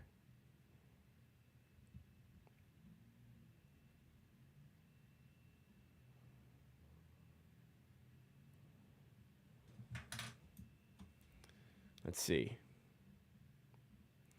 From Bahamas. Hopefully he's better than a recent first overall pick from Bahamas. Colin can get into Canada. It's the USA. He's got some issues with Trump's stance on South Sudan. I mean, he played for Duke all year. I don't think that's going to be a roadblock. Look, the NBA team can probably sort that situation out. No? Apparently, Colin's 4 years old, and he says, no, he isn't. Okay? No, he's not. Comment or Bryant? Mouthwash over Bryant. See? The new sub. When the new sub comes in, I think it's a draft. New sub. I didn't see the name. It was like YYZ something. Let me pull up the name here. Sorry.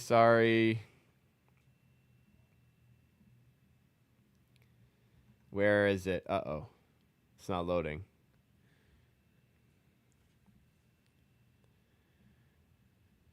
Hang on. Oh, jeez, I'm not signed in. 1 second here. I gotta shout you out if you sub. So, by the way, if you subbed and it doesn't pop up, it's because the subscribers on your YouTube profile is set to private, so it won't be able to tell me. YYZ Debo, thank you so much. Welcome to the Amateur Hour Army. All right. Thank you, YYZ Debo. Monitoring the situation here. Derek Queen, more and more likely to go number 7. Number 8 is wide open, and I think it's wide open because something may have changed at number 5. And the change would be Fears no longer going 5th. If Fears isn't going 5th, we got a lot of shit that can change.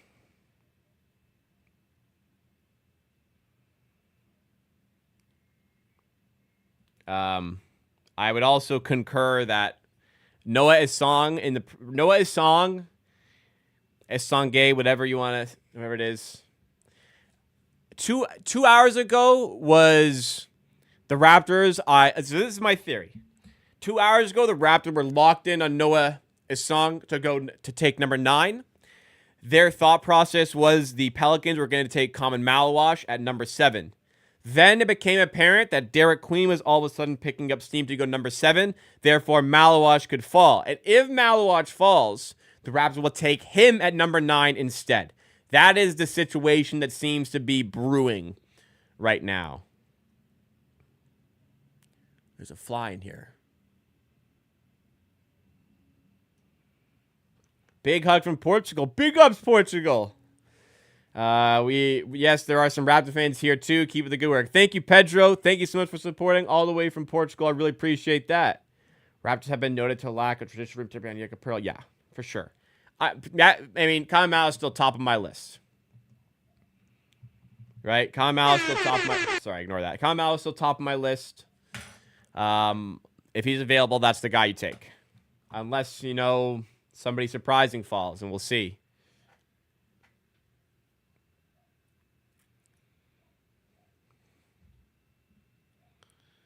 Ace Bailey is getting some consideration at 8, it looks like.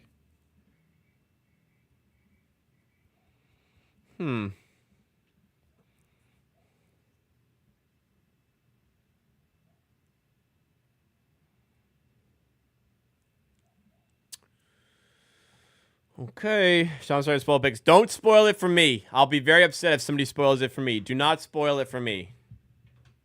If you guys are enjoying so far, please hit that like button. Remember to subscribe to the channel as well. We're 87 likes, everybody. 13 more to 100. We got 232 people here. Let's pump those numbers up. Let's get to 100. If you're new to the channel, I'm live today. I'm live tomorrow for the second round. I do live streams. I do watch longs for every Raptors game. I do one stream a week in the offseason. I do videos throughout the week, all throughout the year. Tons of Raptors content. Please make sure you're subscribed to the channel.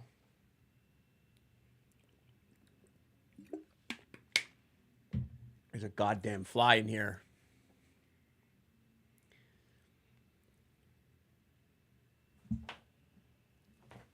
Get the fuck out of here. Cedric Coward. I like him, but 9 is too early for him. Pick is in for the Hornets, so anticipating no surprise here. Con Knipple will be selected 4th overall. That is the expectation here. We are on pick number 4. The Charlotte Hornets pick is in. Con Knipple is the expectation. It will be very, very surprising if it's not him here. And if it's not him, if it's not here, some shit's gone wrong.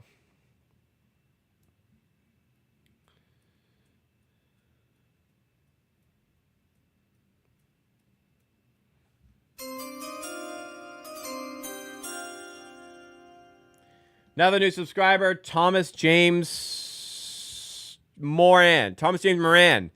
Thank you so much. Welcome to the Amateur Army.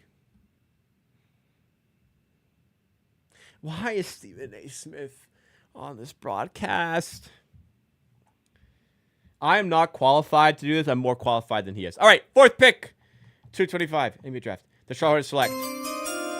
Con Knipple. Con Knipple goes 4th overall. Once again, not a surprise. So, no surprises. I told you guys that was pretty locked in. Top 4 was going to be Knipple, Edgecombe, Harper, and Flag. Now the fun begins, everybody. Now the fun begins. My dog's on the bed, just sleeping. Okay. So, yeah, solid overall selection there from the Charlotte Hornets, I think. Guy can play a few positions. Guy who fits pretty well with LaMelo Ball, Brandon Ingram. I like it. All right. Expectation up next is Jeremiah Fears. Now, this is where things can change.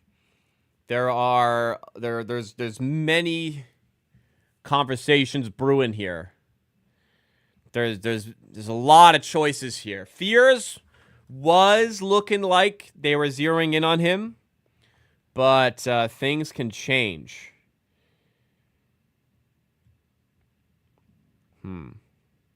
Ace Bailey's favorite to go 8th. I don't know how much I believe that. Jeremiah Fears. Interesting. It might be okay because this is actually okay. I'm gonna close chat for this pick because I feel like some shit's gonna go down. Okay. So if Trey Johnson goes here, doesn't change much because I think it doesn't. I don't think there's a very large change to my projection. I think if Trey Johnson goes here, I think Fears will go 8th. And then Malawash goes 9th. Jesus Christ, look at these fucking guys. 5 brothers all look the fucking same. What a family. Blessing from God, eh? Why do these guys give themselves credit? Huh? You did that shit, man.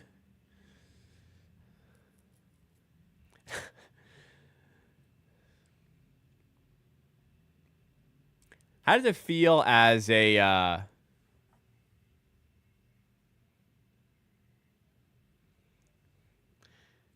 how does it feel as a brother when your brother is in the NBA and you're not, type thing? Might kind of suck. I mean, it'd be cool, but probably feel a little like, man, how come I couldn't do it? Okay, so, yeah, Brooklyn has, yeah, okay. I'm looking at some of the betting odds here, but I'm concerned because right now, you can only bet on the 8th pick or later. Because of that, they can manufacture a guy to be favored and take book. Oh, no, because Trey Johnson's no, because they can't. It's starting to look like him. I think Trey Johnson's about to get taken number 5.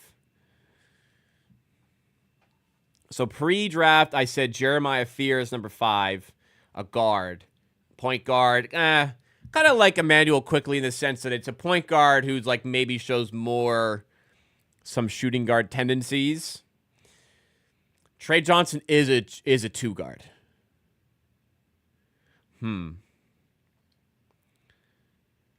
All of a sudden, Trey Johnson might be the 5th pick or somebody else who's strange. And then if Trey Johnson goes 5th, then all of a sudden, the Jeremiah Fears goes 6. If Jeremiah Fears goes 6, does Ace Bailey go 8? If Ace Bailey goes 8, does Colin Malawash go 9? Does Brooklyn still take Malawash 8? Does Ace Bailey fall to 9? Does Ace Bailey fall to 9 tonight?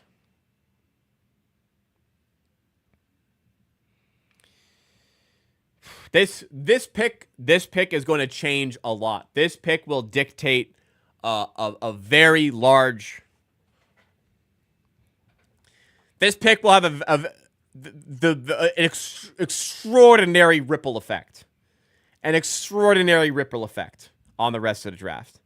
Stephen A's tie is a little bit too long, isn't it? Anybody? It is coming through. It is coming all the way down. Pick is in for the Jazz. Stephen A. Smith tie is too long, I think. I don't know. Colin Sexton may be gone, so they're fine to take a guard. Imagine they took Malawash, even though they already have what's the name? Walker Kessler, is that it? Right? I mean, maybe they will. Imagine they go Bailey. Fuck, why don't they just go Ace Bailey and just Danny Ainge says, fuck it. You're coming to Utah and you're gonna like it. I'm nervous. I'm nervous right now because this is a very large. I do have a bet. I do have a bet on Fierce to go 5th, essentially. So, if Fierce doesn't go 5th, a lot of my card is in trouble. Let's say. Trey Johnson looks A little bit. Does he look calm? He look a little what? Ace Bailey looked stone cold. Trey Johnson, I don't know. Let's show me Jeremiah Fears here. Oh, actually, was that Fears? I actually don't know what they look like from their face. Oh no, did they show Fears? I don't think they showed Fears. Anyways, pick is in. The fifth pick, 25 Utah Jazz select. Oh, Ace Bailey goes fifth. Okay. There is the surprise. They go with Ace Bailey at number 5. Okay, how much does this shake things up? Is it okay? So how are we going to adjust here?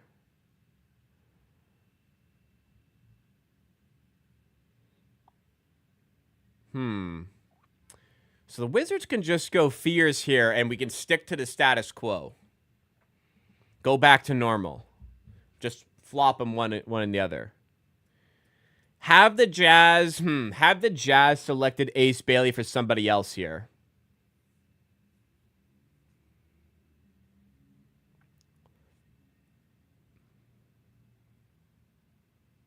It's possible they're going to trade him. All right, top 5 pick for Ace Bailey. That was a bit of a surprise.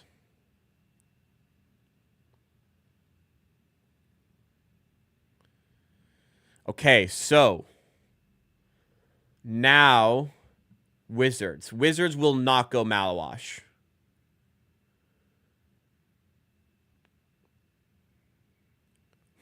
I think Wizards just go Fears here. They could use a guy who's going to handle the ball a bunch.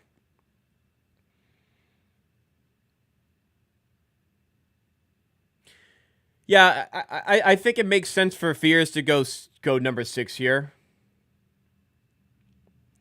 But if the Wizards were pretty locked in on Ace, which it certainly seemed like, they could go off the script. Now they have Alex Sarr. Wouldn't think they would want to go common Malawash. That being said, Malawash at the 4, Sarr at the 4, Malawash at the 5 does sound like a pretty nice pairing, tandem big partnership. Okay, this lot has changed here.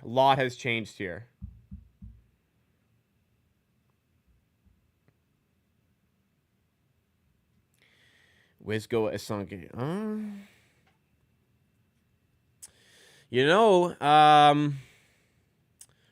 It's not impossible for Noah Isonge to go here. Because, they've gone this direction before the Wizard. They've gone with the upside play before. You're not wrong. You're not wrong.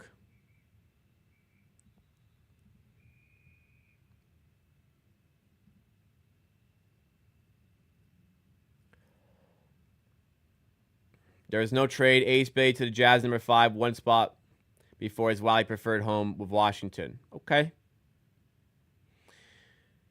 So I'm going to guess Jeremiah Fears goes 6th, but the Wizards could do fucking anything right now. You are right, Alarm the City. Danny doesn't care about your feelings. I mean, if Danny Ainge cared about if you wanted to play in Utah or not, nobody would play in Utah, because who the fuck wants to fucking play in Utah? Let's be honest here. Like, that's like the Mormon town. That's got to be like a top 5, maybe top 1 least desirable destinations to play in the NBA. Am I wrong? Right?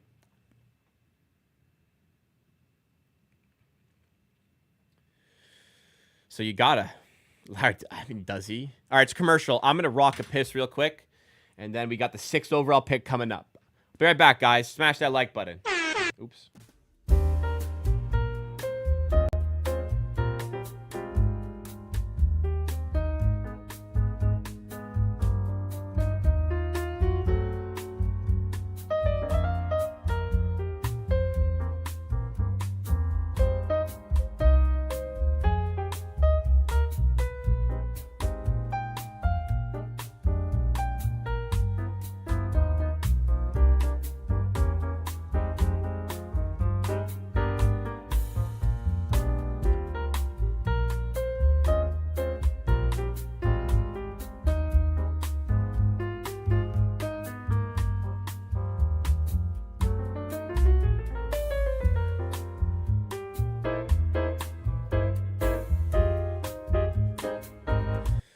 Okay. So, I mean, H. Bailey's agency probably not happy about that one. But Bailey will still have his opportunity to, become the face of a franchise there. I think that's a great pick by the Jazz. I guess you're right. Like, if he had just taken the surefire thing and gone to Philly, he wouldn't be in this situation. Or the Hornets. He left himself vulnerable to a selection by the Utah Jazz. And that's where he went. It's a good point. He took the risk. He took the risk. It didn't pay off for him.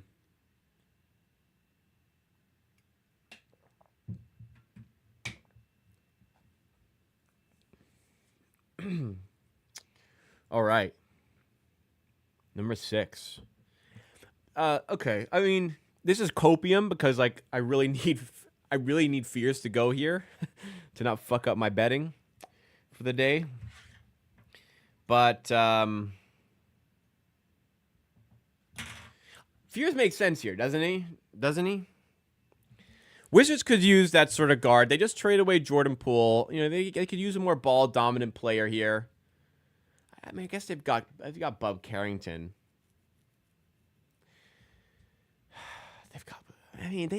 They don't have any positional need per se.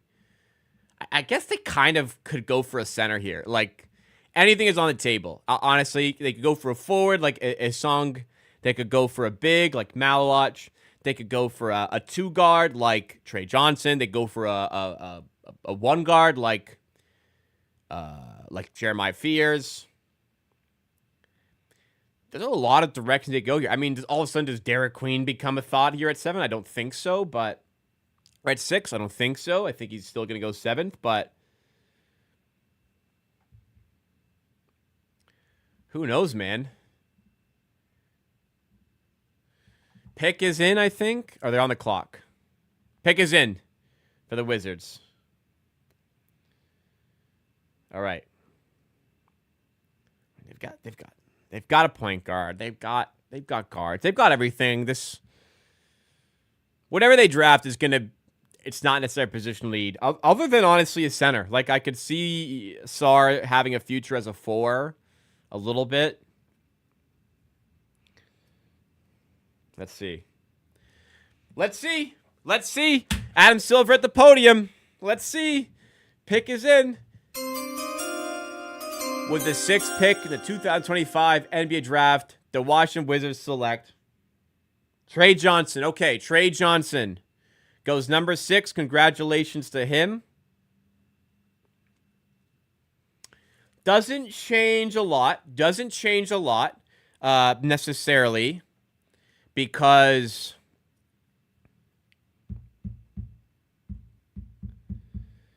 Derek Queen, I'm still feeling good. He's gonna go number 7 to.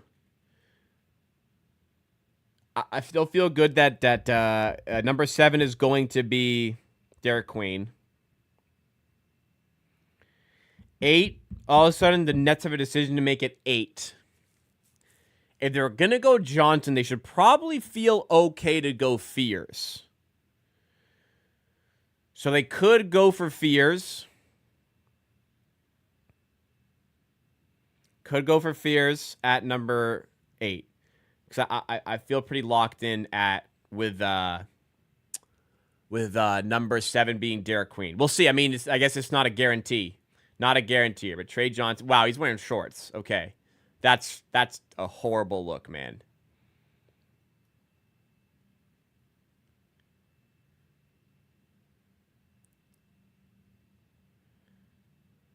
Malawach still top of my list. He's wearing. Those weren't. It was a skirt. It was short. It was shorts. There's also some guy zesty purple suit.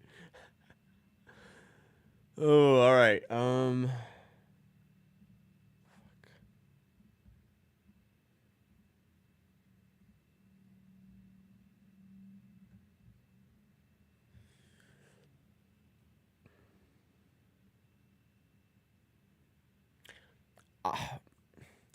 What we're getting one of is Song or Malawash in Toronto. Like, feeling really good. One of those two is getting selected by the Raptors.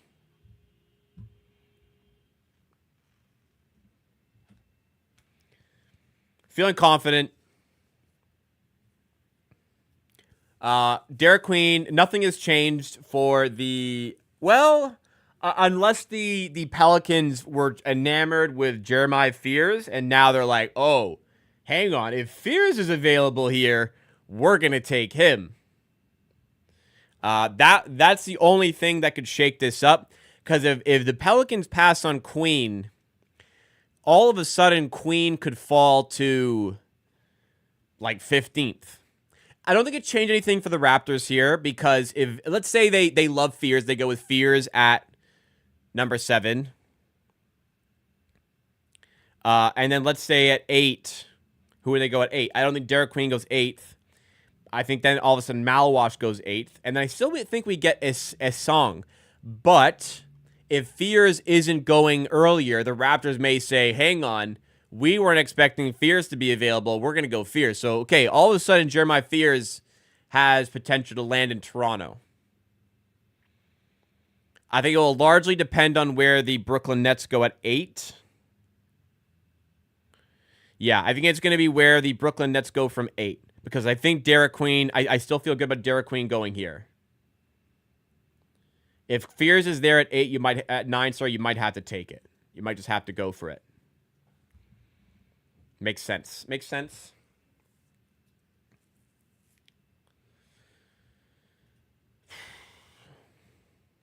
It's not a floor spacer. I mean, it clogs up things a bit for the Raptors, but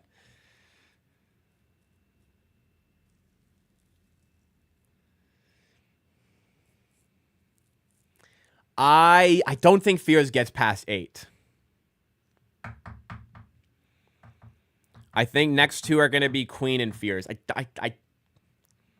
I don't love the Fears fit, but he's the best player available if he falls to 9. So I think you have to go that way.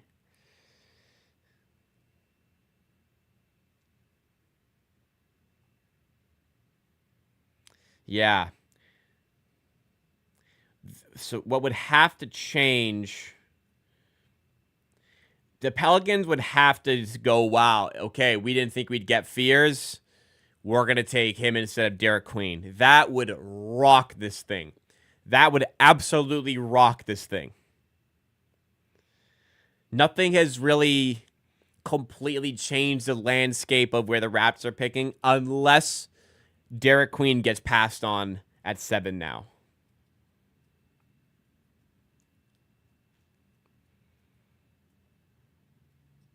But I don't think anyone's taken Noah Isong instead of the Raptors. So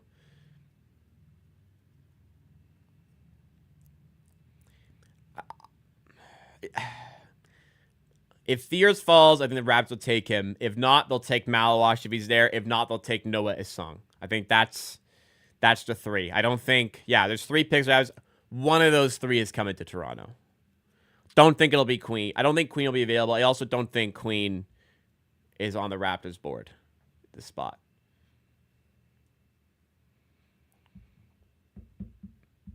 Pick is in for the Hornets. Oh, it says 19 seconds. Okay, 15 more seconds, and we have the Pelican selection. So this could rock the foundation of this draft class. This could absolutely shake things up. If the Pelicans pass on the Pelicans pass on Derek Queen here, they would pass because they really like Fears and will pass on Queen. Yeah, I guess a few hours ago, Malawash was the favorite to go 7th, but then all of a sudden, Derek Queen picked up a lot of steam. I don't think it'll be Malawash. I think it'll be Queen. I think the only thing that will change it being Queen is if the Pelicans were just not prepared for Fears to be there, and now he is. It's Derek Queen unless they really like Jeremiah Fears. Let's find out. Adam Story's at the podium. Here we go. For the 7th pick, 2025 NBA Draft, the New Orleans Pelicans select. Oh, see now. So it's as I alluded to. It's as I alluded to. So they were gonna go Derek Queen, and then all of a sudden Jeremiah Fears became available. So Colin Malawash gonna go now. Colin Malawash about to go 8th.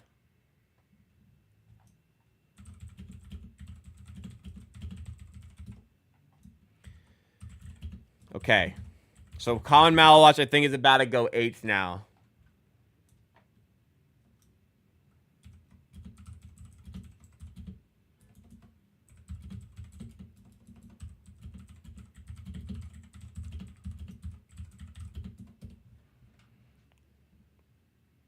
Okay, so Pelicans were very much trending towards taking Derek Queen. The change came when Jeremiah Fears unexpectedly fell to them. They weren't gonna. I don't think they were gonna take Trey Johnson, but Jeremiah Fears changes things, so they've now gone with him. This has likely altered a bit of the Brooklyn Nets strategy. So Colin Malawash was high on their board. It seems like Trey Johnson they're going to be their guy. It seemed like it was going to be Trey Johnson. Now that Trey Johnson is out and Jeremiah Fields is out, I believe that the Brooklyn Nets are going to go with Colin Malawash. The Raptors will either take Malawash or Esong here, and I think it will come down to who Brooklyn take. Brooklyn will take one and we will take the other. I don't think Noah Esong has... I don't think he has enough to get this 8th spot from the Brooklyn Nets. But I think Brooklyn will go for Malawash here. There was interest pre-draft. And now that they can't get Trey Johnson, I think it's going to be Colin. I think it's going to be Colin Malawash. I do not believe we're going to take Derek Queen.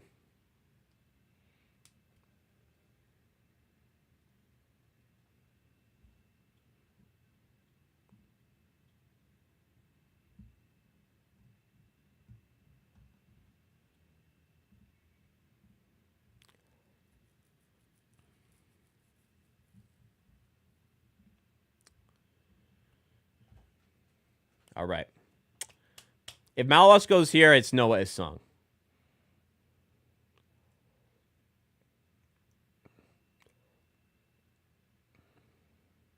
Well, good selection by the Pelicans, I think. All right. Brooklyn Nets on the clock for the 8th overall pick. Things kind of shook up a little bit when the Utah Jazz took Ace Bailey with the 5th overall pick.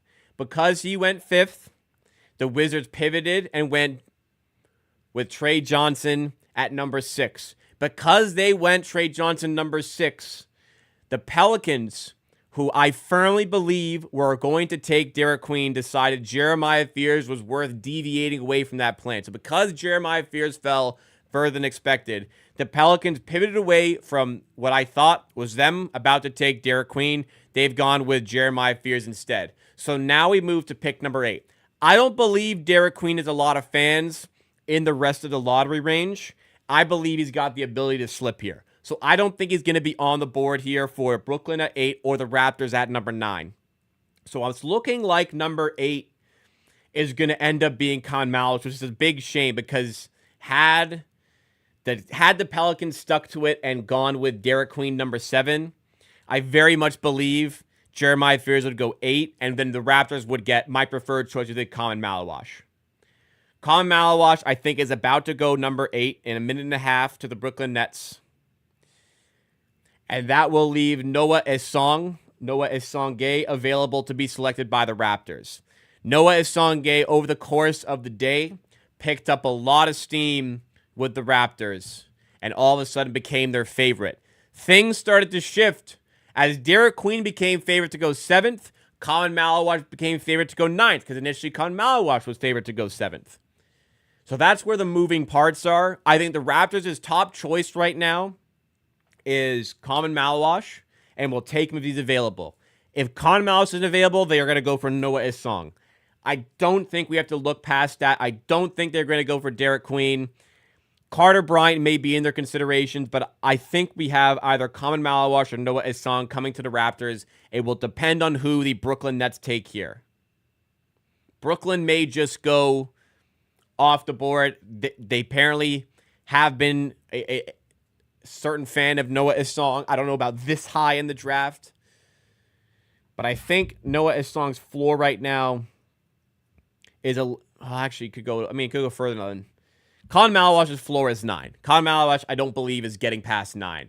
He may not get past 8 here, so we'll see. A lot of moving parts. Isn't this all so interesting how the puzzle pieces kind of fall into place here?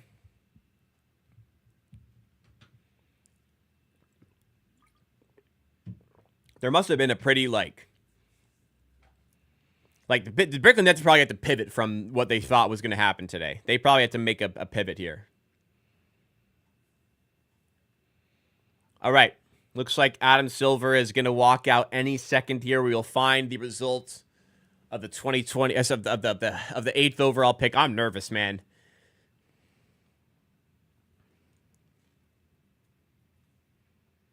All right. Well, we're going to find out. We're going to find out.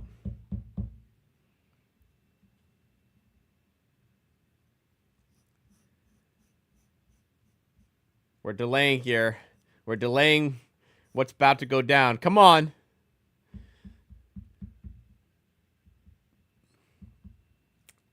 I want to listen to Stephen A. Rambo. Let's hear this. Let's hear this pick, man. My heart's pounding here. My heart is pounding here. Whoo. Let's do this, man.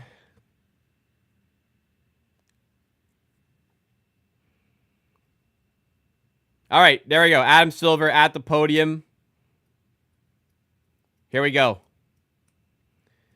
With the 8th pick, 2025 NBA Draft, Brooklyn Nets select Con Malish. Whoa! Whoa! Igor Denim. Whoa! Okay, off the board. Off the board. Whoa! Igor Denim was not supposed to go in the lottery. I mean, he had some late lottery considerations. Wow, this is off the board. Okay. Well, ladies and gentlemen, my top 2 choices are all of a sudden both present on the board for the Toronto Raptors. Common Malawash, I thought would go 7th. Then it became apparent that the Pelicans preferred Queen. Then when fears fell to 7, they thought they had to take him. I am very surprised that Malawash has fallen all the way to 8, and the Brooklyn Nets decided to go in his direction. Ooh, okay. I think we're taking one of these two. I believe we've got Common Malawash here now. I believe we've got Common Malawash coming to the Raptors here.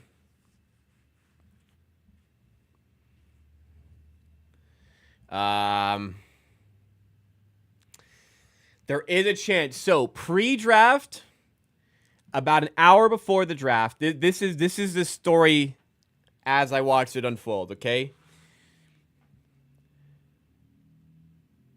Con Malawash was expected to be taken by the Pelicans at 7. I believe he is the Raptors' top choice. Therefore, Noah Isong, or Noah Isong-Gay, I'll learn to pronounce his name in a second, I think, was the favorite to be selected by the Raptors, picked up steam all throughout the day to be selected in that position.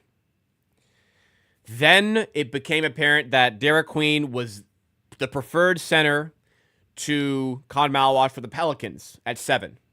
So Derek Queen took over that spot. Con Malawash had a chance to fall back. Now, Trey Johnson was expected to be available at 8, and that was my thought that he would go to the Brooklyn Nets. Now that Trey Johnson and Jeremiah Fears are gone, the Brooklyn Nets have gone for Igor Denim. 6'9" point guard. I mean, I can see the appeal of wanting to go in that direction. So as a result of Brooklyn passing, Colin Malawash is available. So, I mean, Noah Isong left the Bundesliga finals early, middle of the series.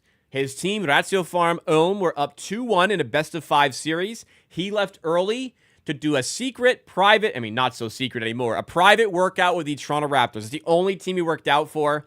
I'm confident that the Raptors were very comfortable to take Noah Isong with the 9th overall pick. That story absolutely has a strong opportunity to change now that Colin Malawash is available. I think we're taking one of these two. Listen, you never know with Masai Ujiri. We will see. It would have been Masai-like to go for a Igor Denim in that spot. It would be an absolute shock to me if it wasn't Malawash or Isong. Because like even when Derek Queen was expected to go later, like late lottery, maybe early outside the lottery, it didn't look like the Raptors wanted him. They have the opportunity to take him here. Absolutely, they could just go for Derek Queen in this position for sure. Absolutely, they could just go for Derek Queen. But I'm feeling pretty confident. And look, I could look like a fucking moron in a second here, but it looks to me like we are going to have Colin Malawash or Noah Isong. I'm leaning towards Colin Malawash. That is my preferred choice here. We're gonna take Colin Malawash. I think the Raptors will be happy that he fell. So that's my prediction here. Won't be surprised to hear Noah Isong. I'll be surprised if they tell me how to pronounce it differently. I'd be shocked if we heard Carter Bryant, Murray Boyles, Derek Queen. I'd be shocked if we went off the script here. But if there's a team to go off the script, you might bet on it to be the Raptors, to be the team that goes off the script. So here we are, y'all. Minute 11 away from the Raptors selection. Stephen A. Smith is...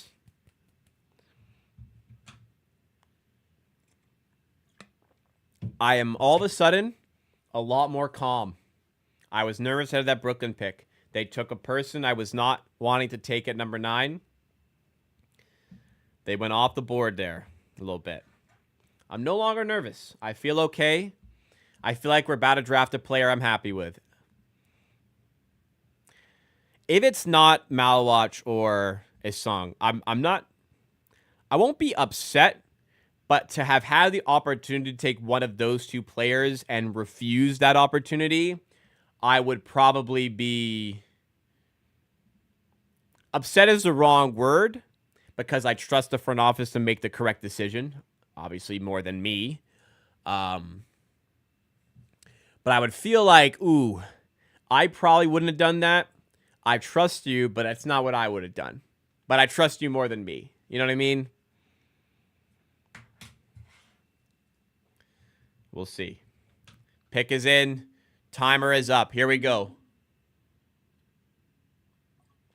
Okay, maybe I am nervous now. Projected cap space, none. That's funny. All right. Adam Silver is still not walking out to the podium. Timer is up. Pick is in. Adam Silver is still not out. Maybe he's learning how to pronounce Noah Isong or Isonge's name.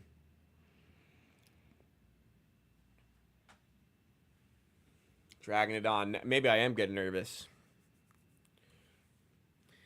If you're enjoying the stream, please make sure you smash that like button for more Raptors content, for coverage of whoever the Raptors are about to select, for coverage, reaction to all things Raptors in videos and streams all year long. Make sure you're subscribed to Amateur Hour Sports. Let's pump this up. Let's make a run on the channel in 2025. I'm working hard. Support the channel.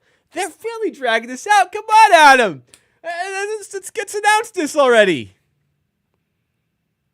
Imagine their trade. No, they wouldn't announce a trade. They would announce a trade like at pick 20 and say, we have a trade to announce the 9th pick that the Raptors use. They wouldn't announce it now. So it's not like a trade. Maybe they trade somebody who would trade here. I mean, what if Brooklyn want Malwash as well, and they trade a bunch of their later picks? They have 4 more picks in this draft. Maybe they trade for this one. Anyways, here we go. Adam Silver at the podium. 9th pick, 2025 NBA draft. Toronto Raptors select Colin Murray Boyles. Wow. Okay. Wow. Off script. Okay. Off script for the Raptors. That is a surprising one. That is a surprising one. Okay. Colin Murray Boyles. Wasn't expecting that.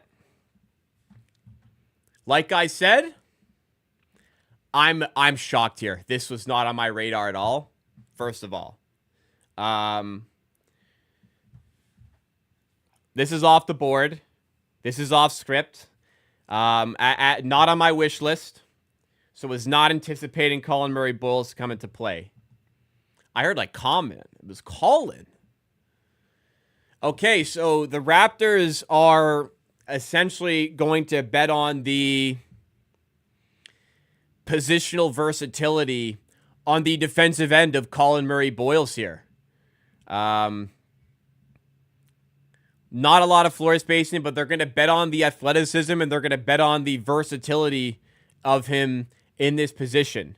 Could have gone a lot of different areas. It kind of felt like his ceiling in the draft was going to be number 10, but even then that seemed a little bit far-fetched for the Phoenix Suns to go in that direction, but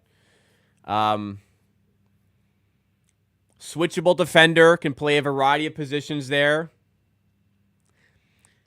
Decent playmaking out of decent passer as a big, decent finisher as well.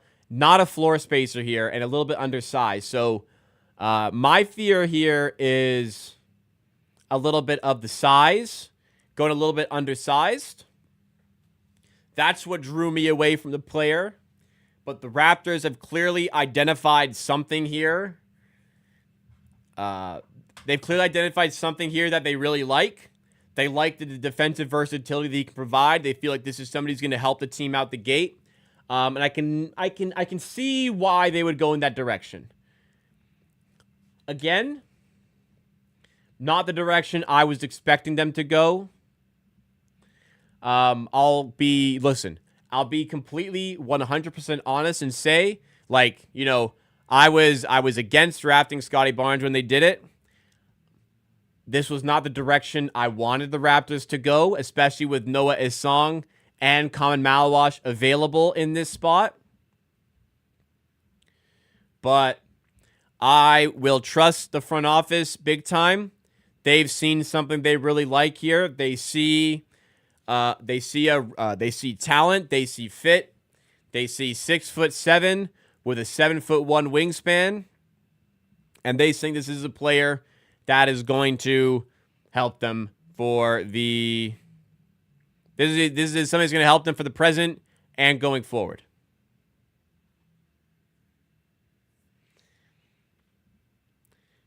Kind of fits like analytically, people like him. Gets to the line a lot, just like Noah Isong. Basically, athletic, versatile defender, multi-positional, long, very good interior, very good at drawing fouls, analytically sound. It's just the three-point shooting isn't quite there. So that will be the swing for Colin Murray Boyles. I mean, they need a big man. They got one. They got a big man. Colin Murray Boyles is a big. He's a power forward center. He protects the rim. Yeah, I mean, you got a backup rim protector who can also play multiple positions. I see why they did it. Again, it wasn't my choice, but I see why they did it. They got a backup rim protector who is more versatile than what like a traditional center would have brought. I get he's undersized, but it just adds to the positional versatility they have in this spot. He's a power forward center. Like, what do you want me to tell you? That's his position.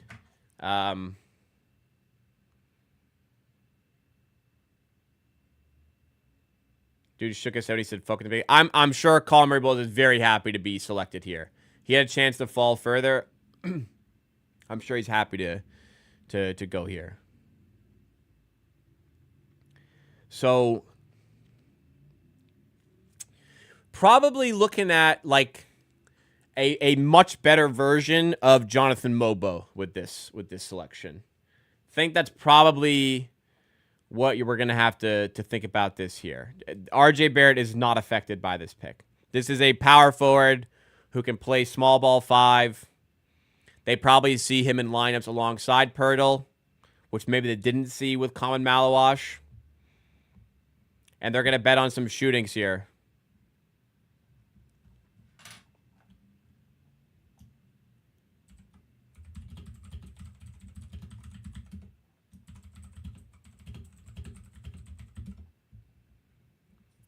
All right.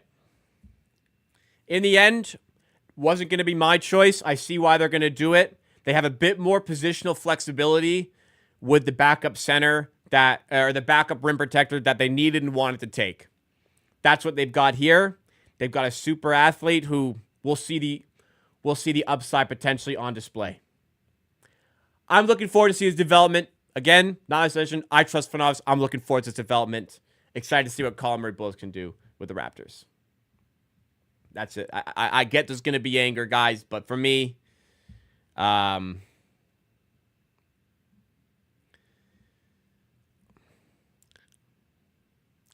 see why they went in this direction. I think Colin Malawash goes to the Suns. If Colin Malawash goes to the Suns, it's financially going to be pretty good for me.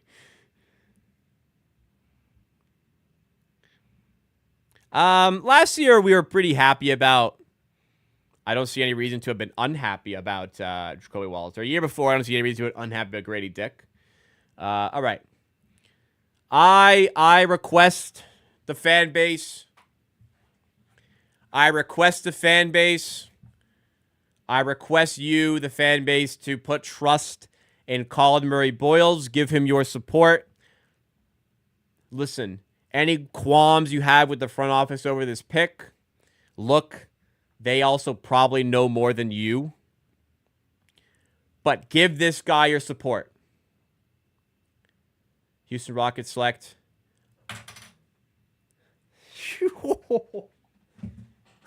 All right. We pass on Colin Malawash. He goes 10. Oh.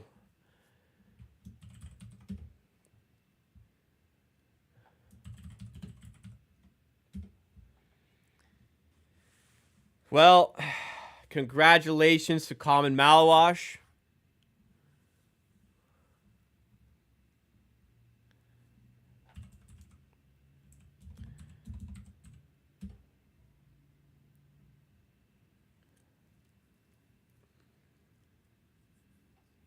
Wow. If you listened early, I told you Malawash to 10 had some juice.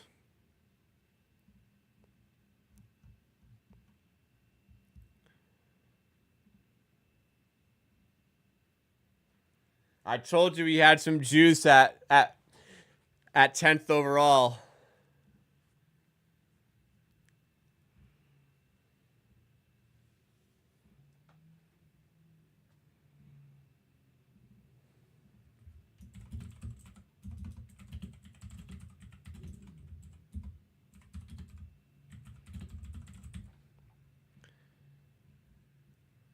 Oh, man. Oh, it was a trade. Mark Williams to the Suns. Okay. Okay.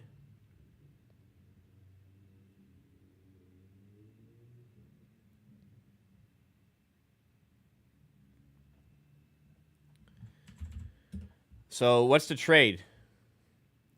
I mean, a solid pickup for the Suns. It's just... I mean, really nice pickup for the Hornets. Malawash to the Hornets in that case? Is that what's happening here?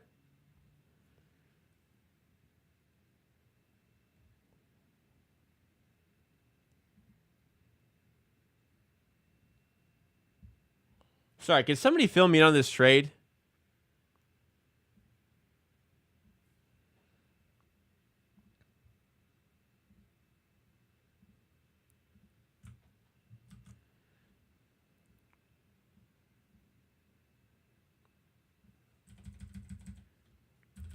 All right, I need to find this trade. Hang on.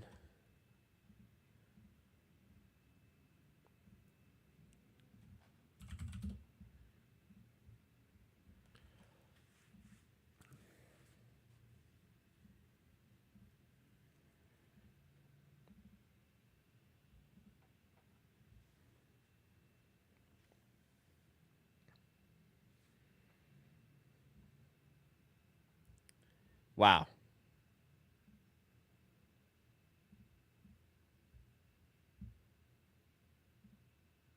Oh, Jesus. Sorry, I'm my head's spinning right now. Okay, what is this trade?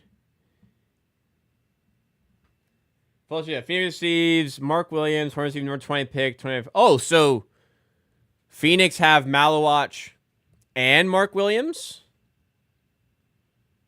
Okay, so they have Mark Williams as the one, and then they're gonna go with the backup Common Malawatch.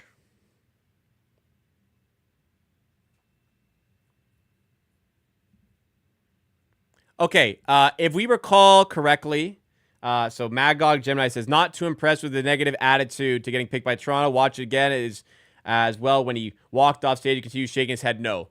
Last year, Jacoby Walter did the exact same thing. And it was because he couldn't believe he realized his dream of getting drafted in the NBA. Let's not jump to conclusions here, okay?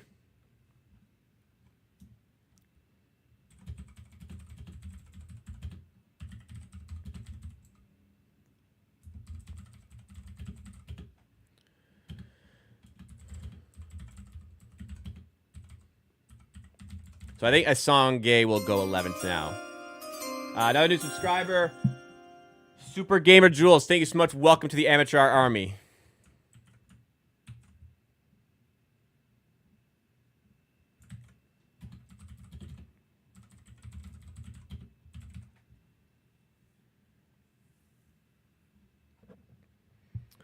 All right. So I see the vision on Murray Boyles. I see the vision here.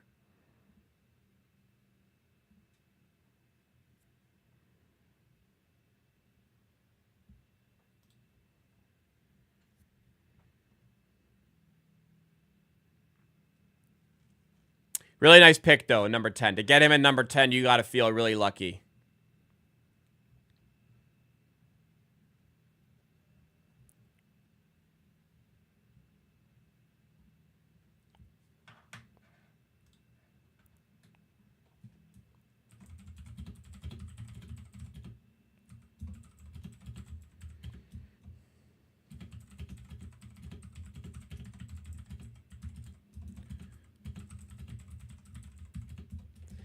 Wow, Phoenix, though, I mean, they just lost another pick, though, didn't they? Christ. I don't think Raptors only have the stuff to make another trade. I don't know. I don't know.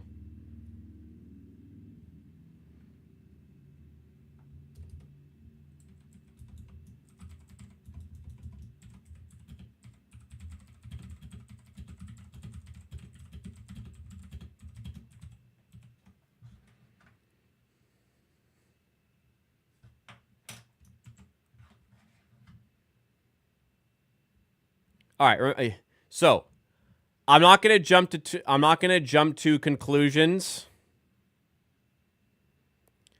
I'm not gonna jump to conclusions on Murray Boyles apparently saying fuck and shaking his head when he got drafted.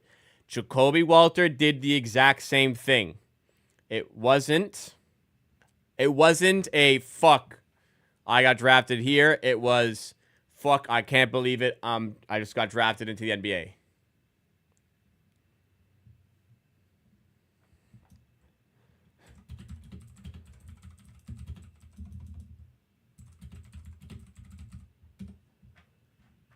Wait.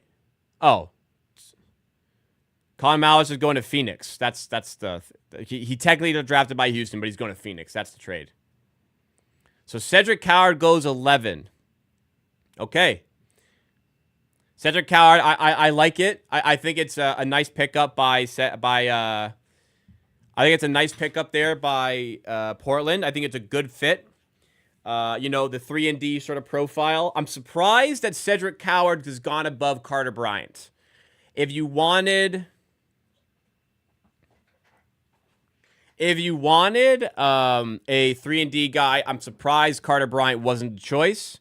But I think Cedric Coward is still a good fit there for Portland.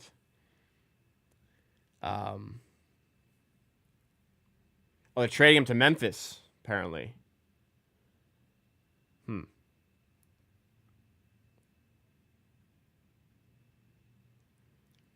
Yeah. The concern for Murray Boyles for me is he can't shoot really well, and it's another one to kind of clog up the space for the Raptors a little bit.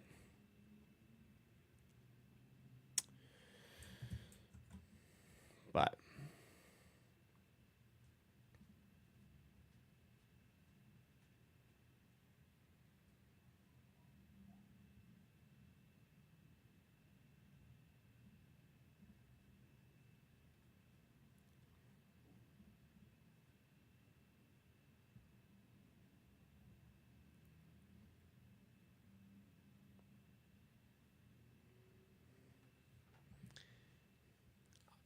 I think we are. I think the chat is jumping to too strong of conclusions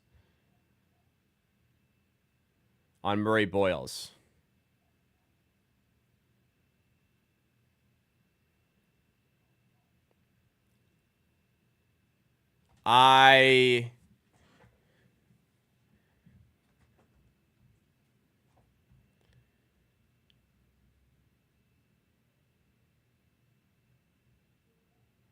Sorry, I'm just reading stuff here.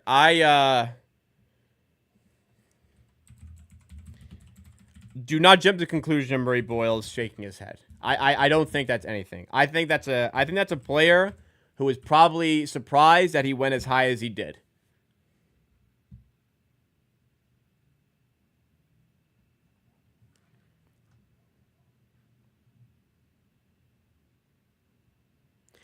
Man, you guys are fucking you guys like you're freaking out over this. He's smiling. He's literally smiling. He's saying fuck in disbelief that he himself is in the NBA. You guys are no. I'm actually upset now. You are looking for something to be upset about here. There is nothing to that. There is absolutely nothing to that, man. Come on. What have I been sent? Sent. Where?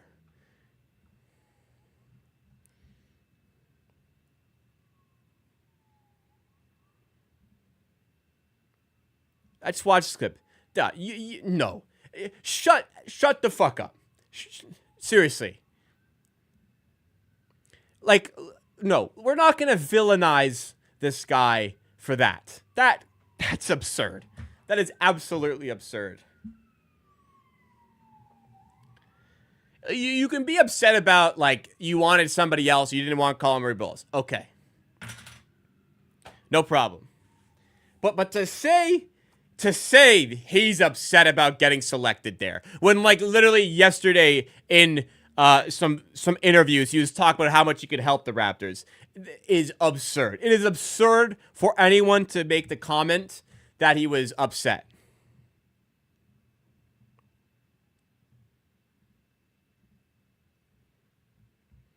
It is, I can't believe I got drafted. Holy fuck. It is not, fuck, I did not want the Raptors to draft me.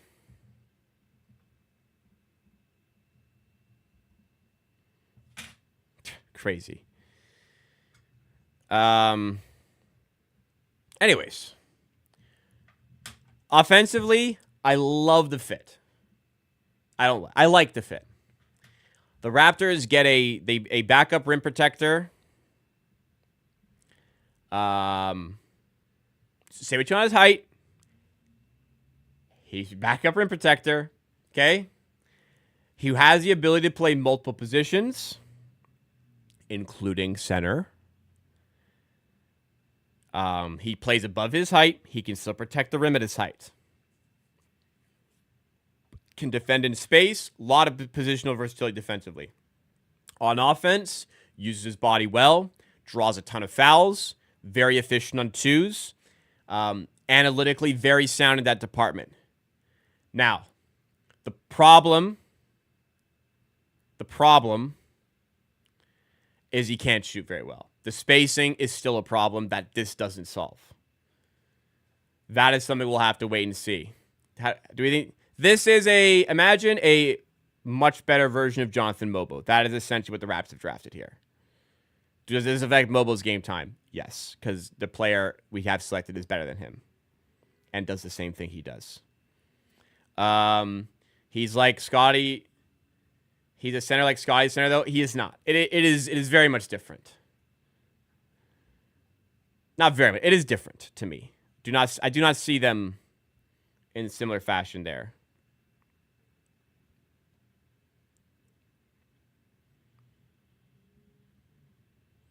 I can see why the Raptors have decided to do this. Bam type.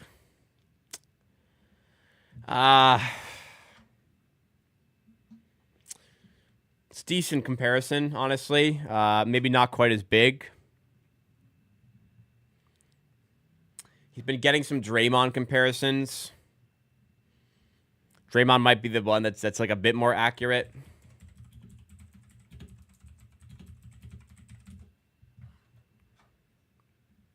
Colin Murray Bowles did not say fuck because he was mad he got drafted by the Raptors. End of discussion. Period. No debate. Bet my life on it. Colin Murray Bowles said, fuck, I can't believe I got drafted. NBA. And higher than he was expecting to go because he wasn't supposed to be a top 10 pick. Not fuck, I'm mad. I'm mad I got drafted by the Raptors. End of discussion. Tremo, no. Depth. We're going to keep the depth. Not every pick means somebody else gets traded.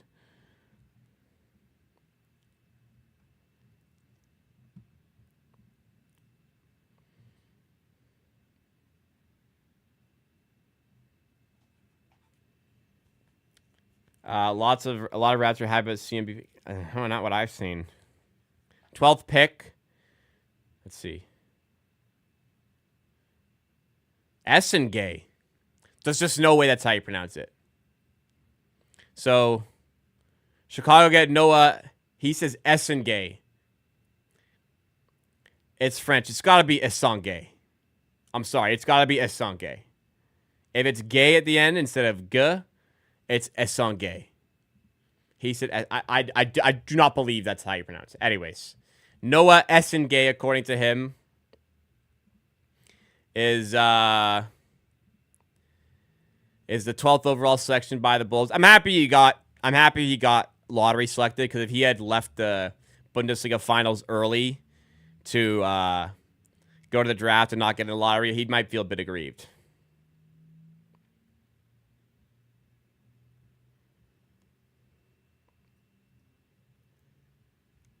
Boucher is definitely gone. This pick, confirms it, but he's already.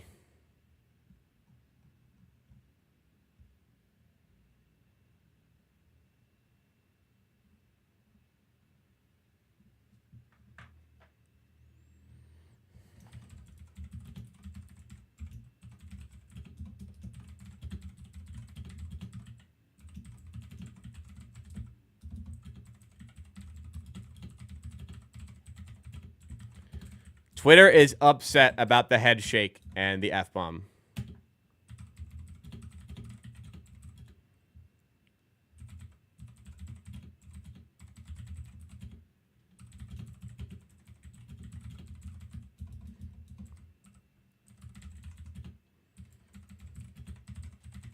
I will not entertain... Oh, sorry about the spam. I will not entertain...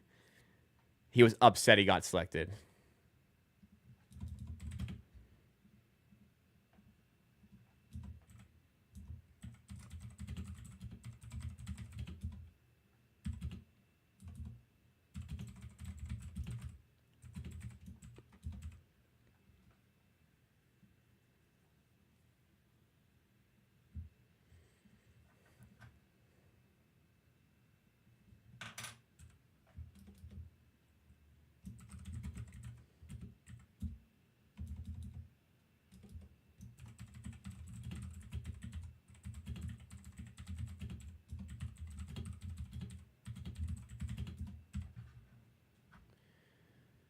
People are upset about this.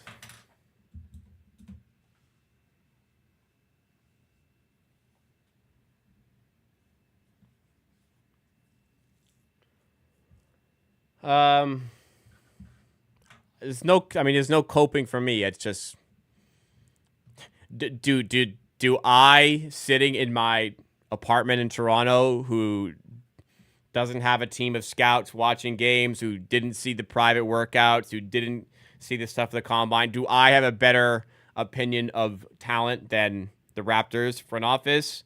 I do not. So I don't think we trade. We're gonna get him here. All right, number 13 is Atlanta. Traded to the. Oh, you know what? They can just take Derek Queen here at 13. All this talk of them taking Derek Queen at 7, they can just take him at 13. They're probably going to take Derek Queen right now, the Pelicans.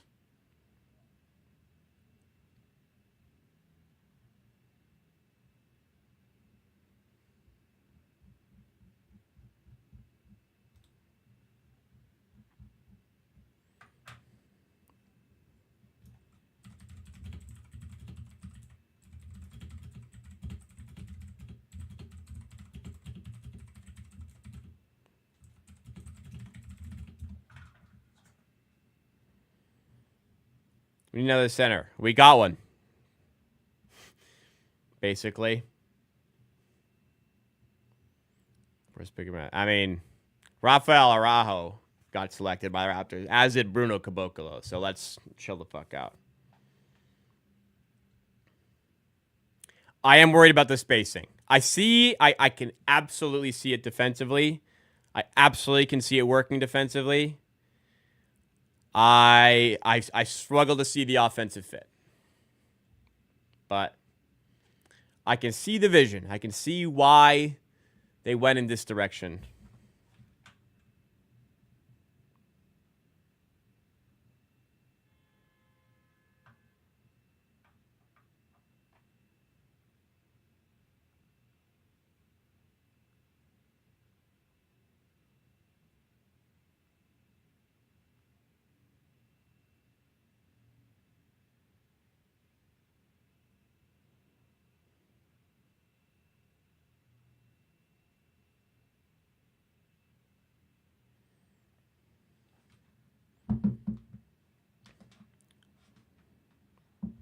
I wouldn't have taken Murray Bowles, but I see why the Raptors selected him. Look, they needed backup rim protection, the Raptors.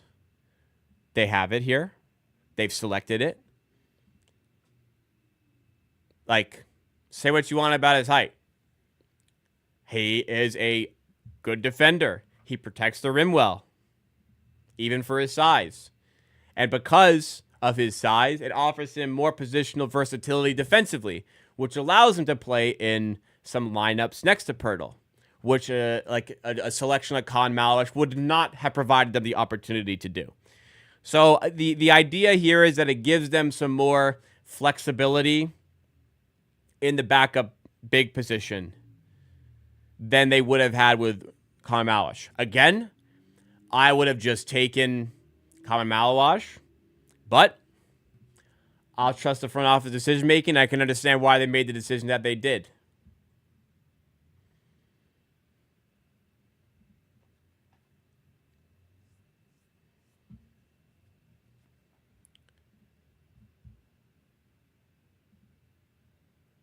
Derek Queen goes 13. So, I mean, the guy you like are frothing over potentially, like Derek Queen. So Colin Murray Bowles, by the way, Colin Murray Bowles is 6'8", okay? So let's relax. Colin Murray Bowles is 6'8". Derek Queen, 6'10.5". Yeah. Like, size difference there. Again, they want the versatility. Derek Queen's not a good defender. How about Derek Queen, his react? I can't say it for a 100th time. If you think, I'll just say it for anybody new. If you think Colin Murray Bowles is upset to be drafted by the Raptors, you are insane.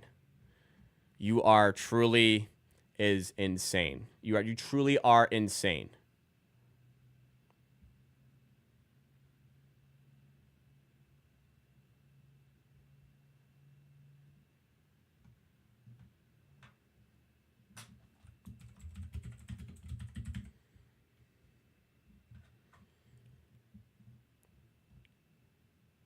I think I'm gonna explode before the end of this stream.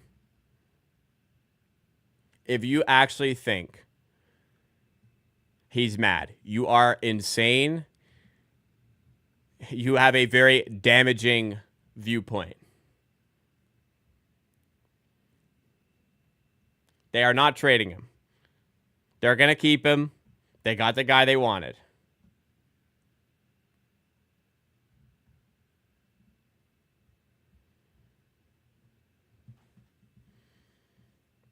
The guy who was smiling when he got selected.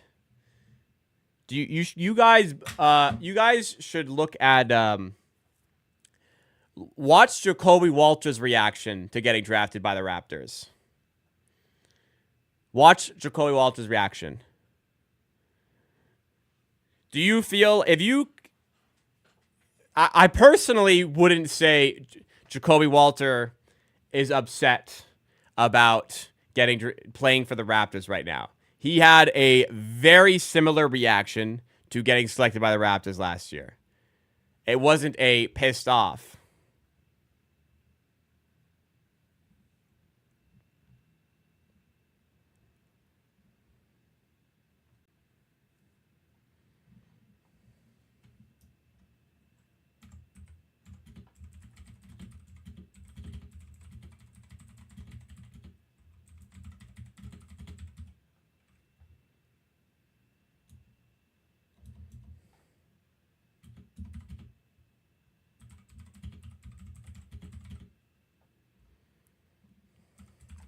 This is going to be a rough one. The fan base seems to not like this one.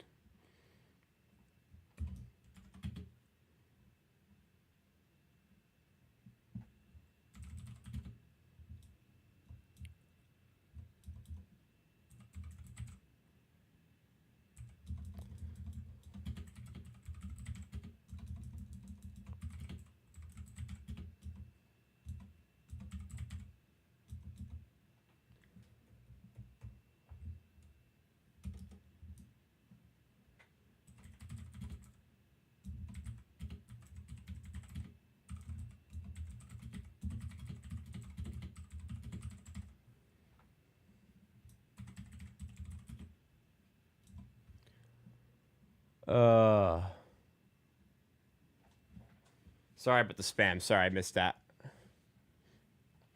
Okay, you're just truly insane, and you just are looking for somebody to be upset about. I actually can't believe people watched that video of him shake his head and thought that he was upset.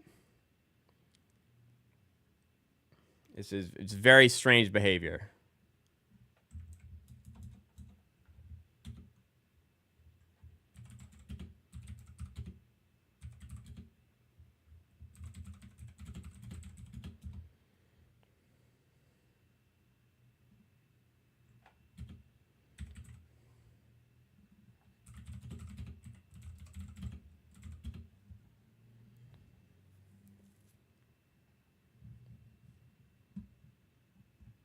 Y'all are crazy. Like, I'm so sick of people just wanting to be upset about something. I'm so frustrated with this. It just upsets me so much that some people wake up just wanting to be upset about something. It is just such a horrible way to live your life. I cannot believe.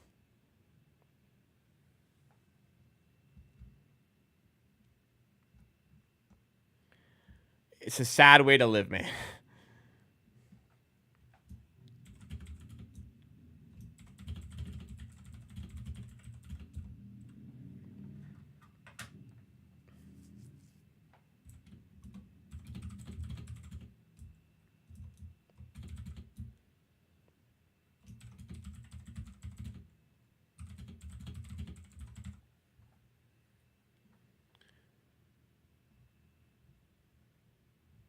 Look, I'm not saying I would have taken him over Malawash. It's just to lose your head over this is just insanity. To lose your head over that reaction is just absolutely insanity.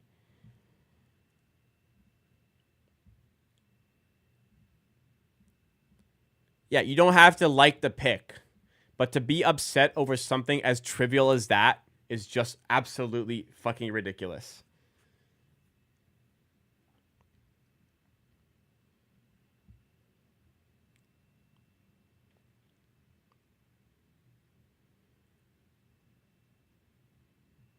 When the Nets picked and you saw it, and you had to say, "Yeah, I did." Again, like I said, I would have gone for Colin Malawash. That would have been my choice there. Noah Esonge was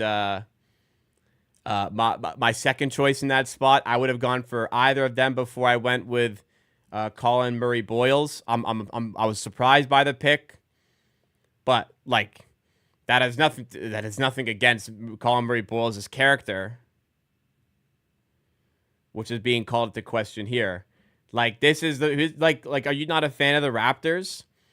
Like this is who the Raptors selected. It is in our best interest to watch this guy succeed. There's clearly talent.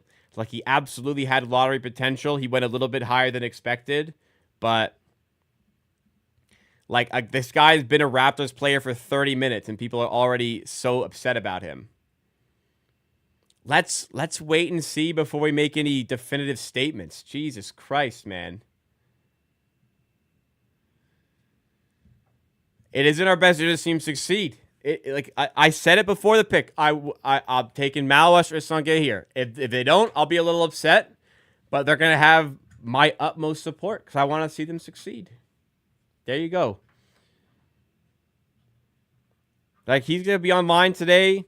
You saw his reaction when he got drafted. The disbelief of getting selected, maybe higher than he was expecting to get selected. Let the kid have his moment here, man. Like, is this like the representation you want as a fan base? If so, extraordinarily upsetting. And the fan base that I thought was extraordinarily toxic might be even more so.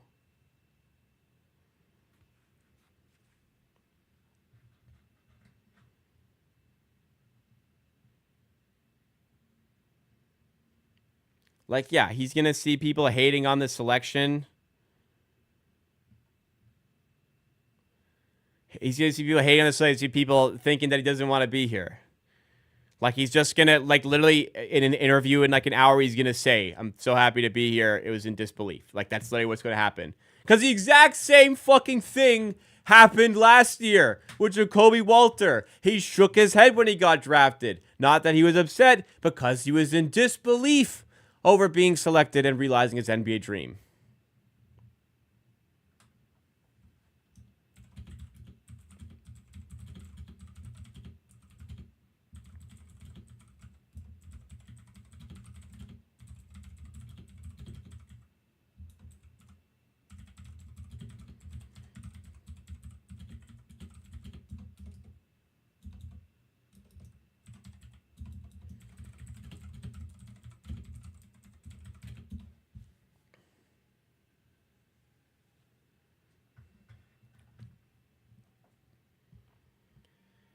Raptors are building a gritty, tough team, it looks like.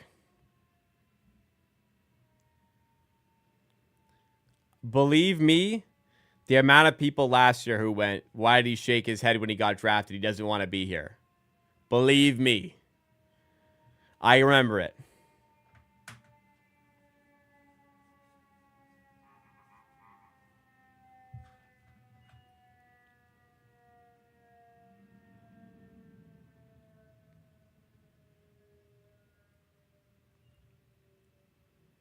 All right. If you want to like discuss I'm moving on from this because I will explode. Let's talk a little bit more about the basketball side of this, because after all, that's why the Raptors selected him, right? He's a basketball player.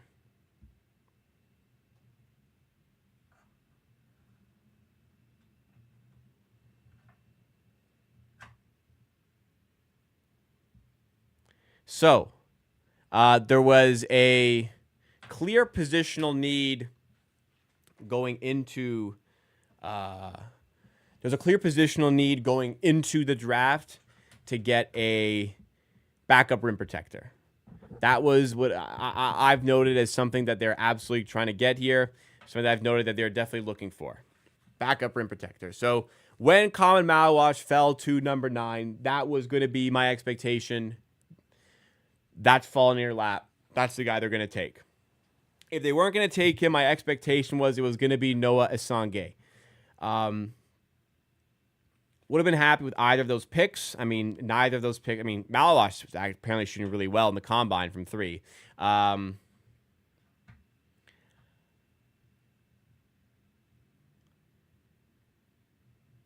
Assange didn't provide a lot of the shooting there. So, I mean, that's still an area of concern because Murray Boyles isn't a shooter. But what they were trying to get here, they wanted to get somebody who could protect the rim. Like, he's a good defender. He can play small ball 5. He's listed as a power forward center in many spots. The Raptors have somebody who can protect the rim as a small ball 5, get backup minutes in that department, and has more positional versatility to play in a multitude of positions. So what the thought process likely is, if they go with Common Mouthwash at pick number 9, he's the backup center to Jakob Poeltl.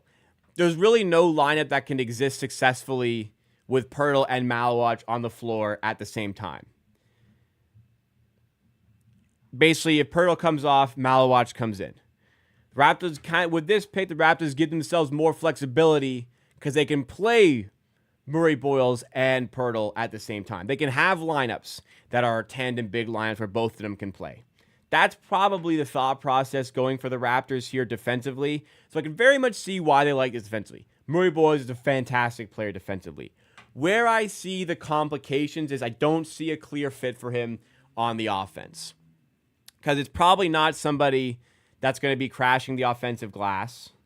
It's not somebody that's going to be spacing the floor. We'll see.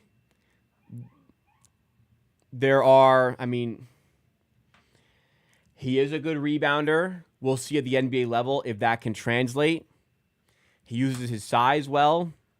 He's a super gritty player. So maybe it does work out in some areas there.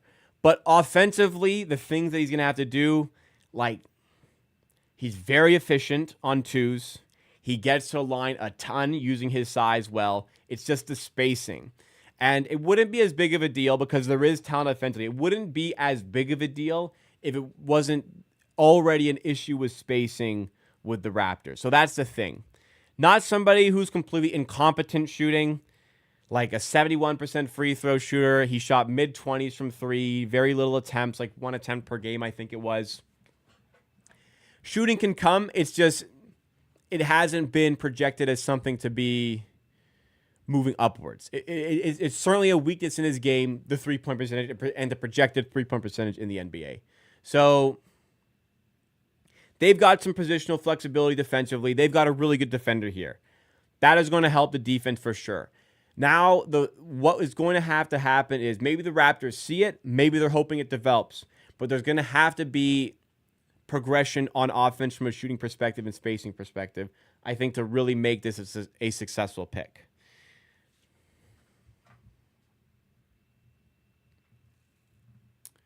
Good playmaker as well. So you get some spots out of the high post. Can he mask the shooting enough? We will see. People have compared him to like Julius Randle on offense. That's like a decent comparison, I'd say, Grogan. Draymond Green is a good comparison. Offensively, Phoenix mentioned Julius Randle. That's decent as well. But, there's ways for him to be successful on offense still. He's 6'8". He's not 6'6". He's 6'6.5" without shoes. Nobody gets listed without shoes. He's 6'8". He's got a 7'1" wingspan. He's long. He's strong. He's gritty. He makes up for the height. There's talent here. Again, it's not who I would have picked. I see why they did it. I think he's going to be a good player. That's where I'm feeling here. I'm not getting started on the reaction again. Don't look for something that isn't there. Please. I can't believe that this is the discussion right now.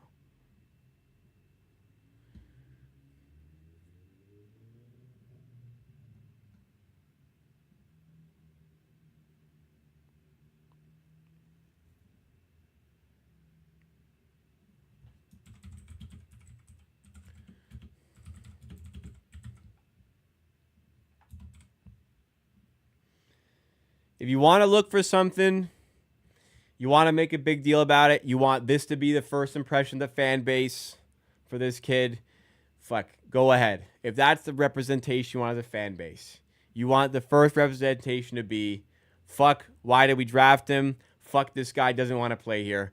Great. That's definitely going to help this thing along. Awesome.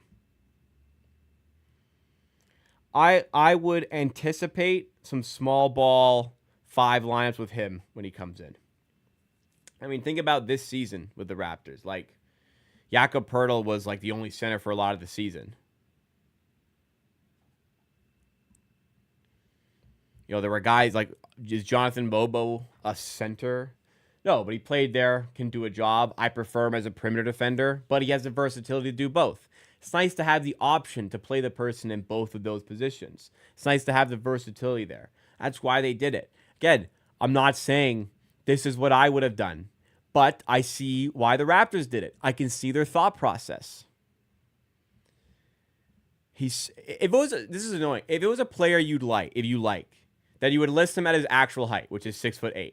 But because a player you like, you are rounding down his height without shoes. You are purposely changing the narrative around him to fit your idea, to fit your confirmation bias. You are trying to purposely mislead to help yourself feel better about your own opinion. He's 6'8". When he has shoes on, he will be listed at 6'8". He's a 7'1" wingspan. Undersized center for sure, but more than capable at that size of being able to compete in those areas. And you already have Jakob Poeltl. So if there's that bad of a problem with the size, you have Jakob fucking Poeltl to handle any size mismatches. Yeah, he's undersized. So fucking say that. Don't bitch and moan that he's 6'6". There's plenty of undersized centers who exist and thrive. There are plenty of undersized players who exist and thrive. Like, sure, undersized, if that's a problem, sure. Let's not lie about it to support ourselves, to support our own narrative. Like, be real about it. Don't move the goalpost now that I call you out. The Raptors wanted him, they got their guy. Like, the fact that they had the options they did and went with Murray Bulls, they had to feel really strongly about him.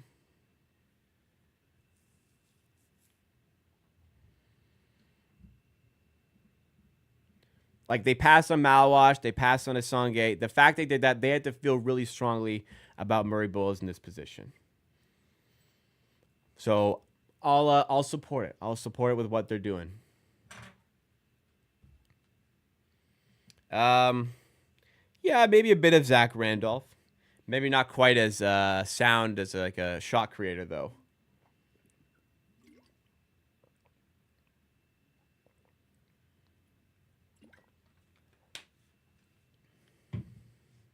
Yeah, I'm gonna trust the front office over fucking basketball fan 123 in chat.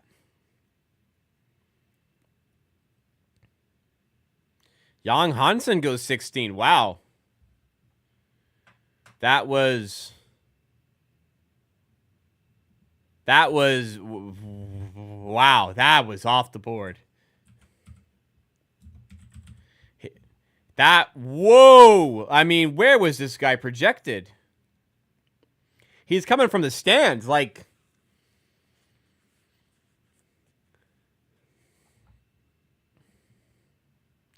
Wow, I mean, Zach Edey and Young Hansen. I mean, talk about a double big situation there. Memphis have always been a team to go off, like to trust their scouting and go off the board to take the guy they want. To be fair, I don't know. I don't know, but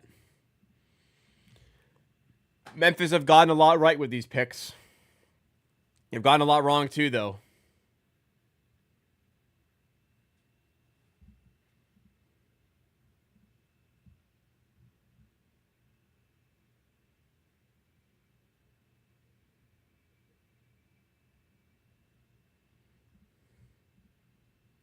Wow, I mean, I'm seeing a mock where he's like projected second round.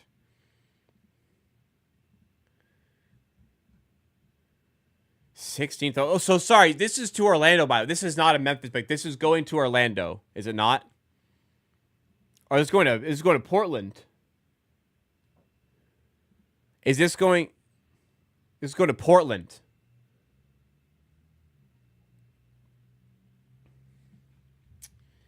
Oh, I don't know about that for Portland. I mean, Portland have. I mean, I see the desire to move off of Ayton and Time Lord. I guess they have time to work with him, but I mean, they're in a win now mode. That's a strange one to me. That is a strange one to me by Portland. They must see something they really like here. They've got Klingon, so I mean, they have Ayton who sucks. They have Time Lord who's never healthy. I can see them trading those, like Ayton and Time Lord, if they can. I don't know.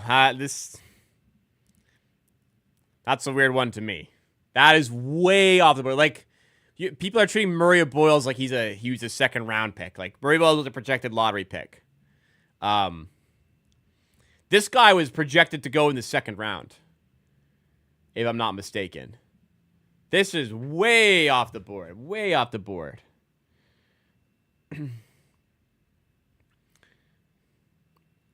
Now, if I gotta say, I would have gone for a more agile center behind Klingon. Just like the Raptors went for a more agile center behind Jakob Poeltl. Am I wrong? We own Portland's second round pick. I'm not sure they have another one, but we own Portland's second round pick at 39.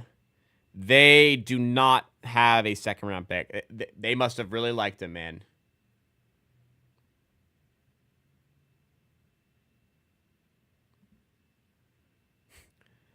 Graham, you are fucking insane. You think his girlfriend was consoling him in that video? I don't know what to tell you. You went into that video wanting you wanted that video to align with your opinion, and you are prepared to spin it in any way for that to be the case. I do not know what else to tell you. You made your mind up before you watched the video, and that's it.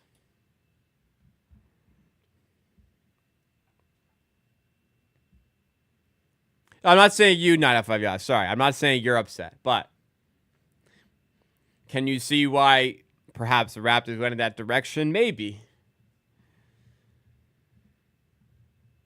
Yohan Birangi. That's not how I would have pronounced that name. But nice pickup for the Timberwolves there. Another big to add to the mix. They've got some issues around Naz Reid potentially leaving in free agency. So nice pickup there. Nice pickup there for the Timberwolves.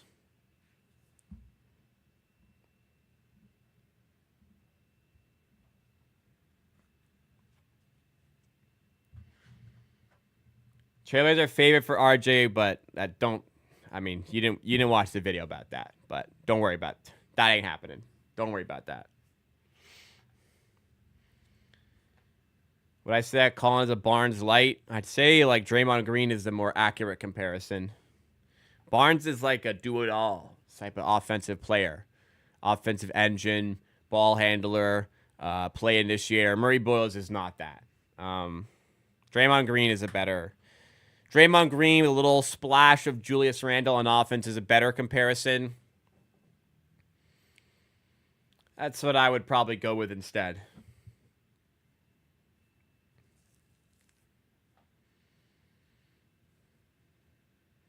They didn't draft Murray Boyles to start ahead of Barnes or Ingram. He's going to be off the bench. They added some defensive versatility to their bench, which honestly they needed. I sort of see Mobo finding a role next season if people are healthy. Because you'll have Shed, Grady, Jacoby, Murray Boyles, and you'll probably have Jamison Battle as the next guy there. It's a pretty small bench beyond Murray Boyles. Maybe there still would be some Mobo. I don't know. I see him as a big upgrade on Murray Boyles. The pick's growing on me. I wouldn't have taken him, but I like the player. It's just he was not super high on my list. I can see why the Raptors did it. I think he'll be great. Oh, Ochai Agbaji. Yeah, Abaji's got to get minutes. A lot of people need minutes. We'll see if Murray Boyles... Maybe Murray Boyles spends a bit of time in the G League to get adjusted to things. No shame in that. Maybe he comes in and he's big and important off the bench right away. Yeah, Abaji's an essential rotation piece for me.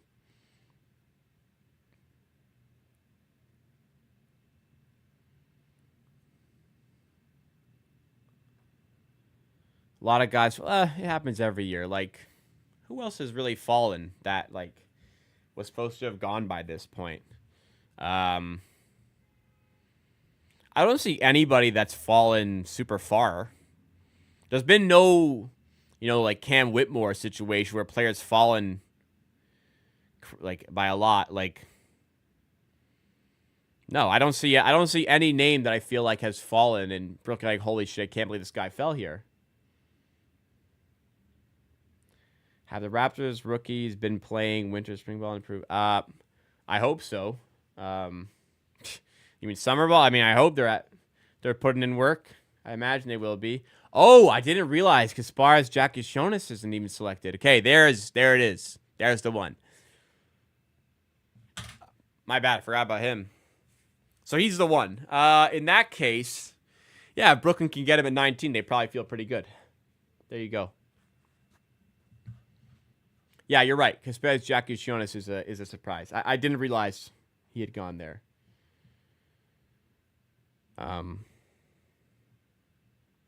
There's no shame in getting a ton of play time, adjusting to the pace of NBA by going to the G League.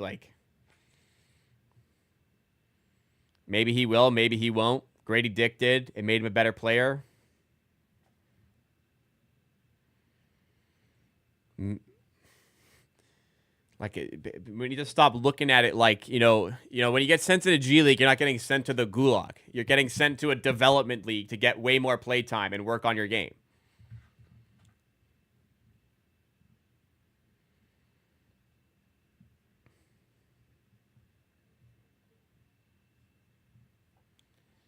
I would treat Murray Boyles as a versatile wing who can play small ball 5. It gives them the option to play Murray Boyles in lineups next to Pirtle, which wouldn't have been a possibility with another traditional center. So in having, let's say they took Malawach, and look, like I said, I would have taken him there. I would have dealt with it. But if you have Colin Malawach, you can't play him and Pirtle on the floor at the same time, really. That's the lineup that can't really exist. So instead, you take a player here in Murray Boyles, who you have the opportunity to play in some lineups next to Pirtle.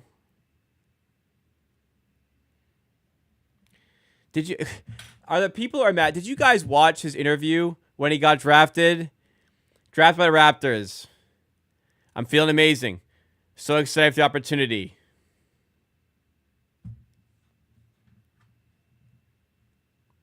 I'm dumbfounded by this feeling.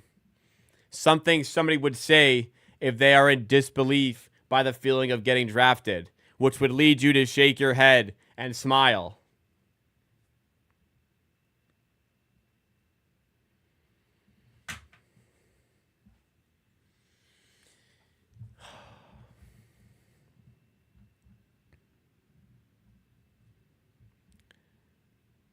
Why do we insist on being upset? Why do we insist on wanting to be upset for years now? Some people have a disease. You just want to be upset. Very upsetting. Very upsetting.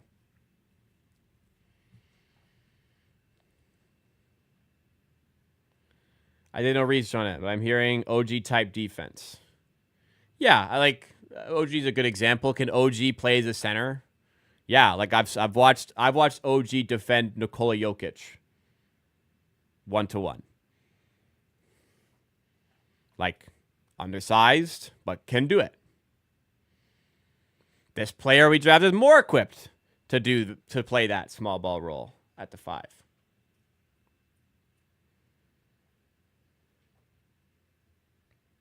I will make a video on this rookie. I will literally do it as soon as the first round ends. I will literally do it tonight. It'll be up 8 a.m. tomorrow. 8 a.m. tomorrow morning, I'll do a full breakdown of Colin Murray-Boyles.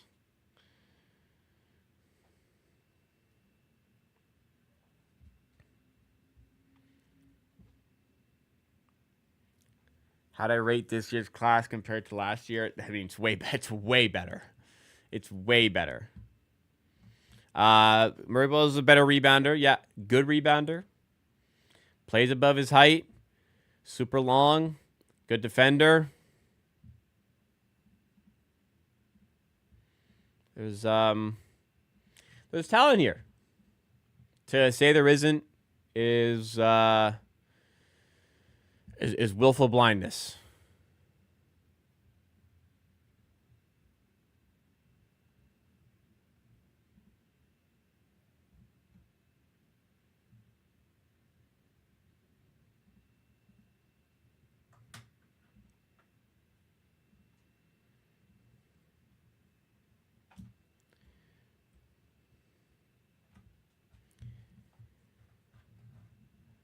Tries to calm. I will. Thank you, D-Wiz. Appreciate you. Welcome back. Draymond Green comp is, I think, a little bit more accurate there. Defensively. Think about that. Like, can Draymond play as a 5? Yeah, he did so extraordinarily successfully in the past. But, like, also, like, Jakob Poeltl's on the team. So you have some backup option there who can do a job there alongside many other players who can do a job there, right? And you've got versatility defensively. That's what you're looking for. High level of talent, versatility defensively. Big time interior score. It's the spacing that I'm unsure about. Like, I'm not at all concerned about the defense. That is what he is. He is extremely strong and equipped defensively. It's the offense that should be the worry, guys. You got the wrong problems. Yeah. See, guys, he's happy. So fucking stupid. Truly insane behavior.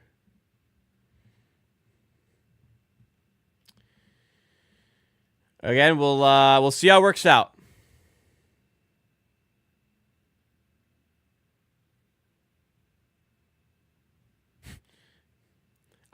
I can't believe a guy who smiled after getting selected is getting shit for apparently being upset. 3 and D without a D, or just like a really good defender who is an interior threat.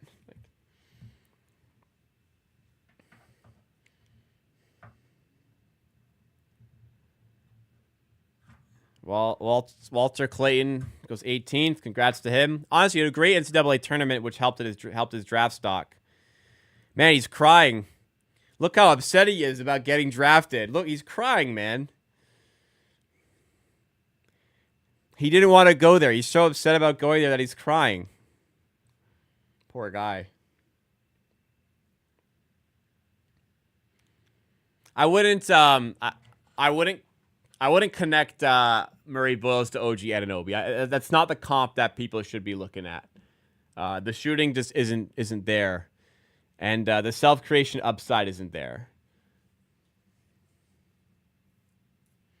He's not even smiling. Wow, he's so mad he got drafted. He has to go to Utah now. He's crying. He's not smiling. Poor guy. Look at all these people hugging him. They're consoling him. Fuck. Poor guy. Don't you feel bad for him? I mean, if I'm a Utah fan, I'd be so pissed that they got this guy. Fuck, look at me. Like, you'd think he'd smile after getting drafted. Shouldn't he be able to control his emotions much better in a situation as overwhelming as this, or he's smiling? It's a bad look. He should be smiling. It's a bad look. So fucking ungrateful. He's about to sign $1 million contracts. They're going to NBA to make millions of dollars to play basketball. And he can't even fucking smile. He's crying. That's a yikes. That's all I got to say on that. That's a bad look, man. If I'm a Utah fan, I'd be worried. This guy does not want to be here. You know what? They might be drafting him just to trade him if he's that upset. They might think now, fuck, we can't play this guy. We got to trade him. See how fucking stupid that sounds?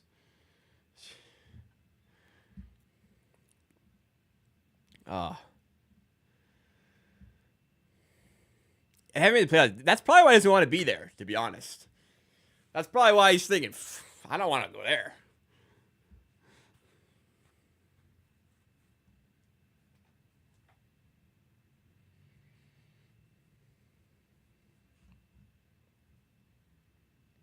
Somebody clipped that out of context and put it over me watching the Colin Murray-Boyle selection.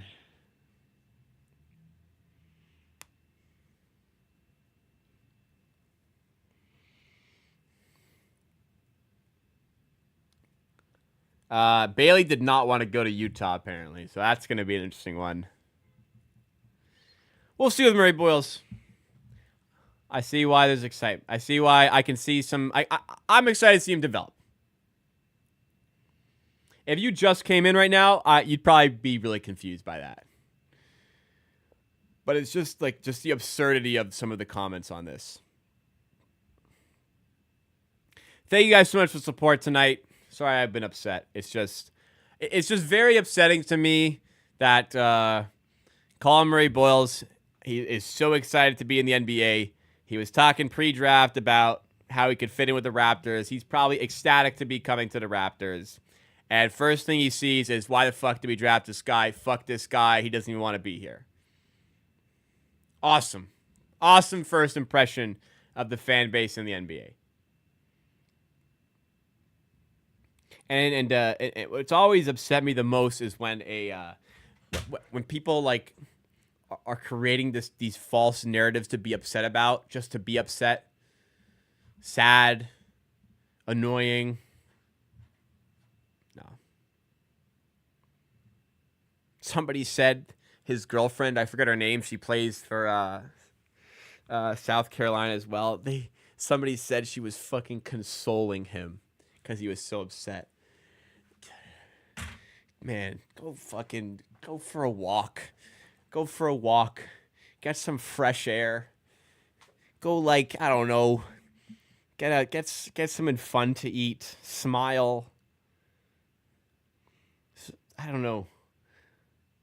Colin Murray-Boyle was smiling more than these people. He smiled after the selection.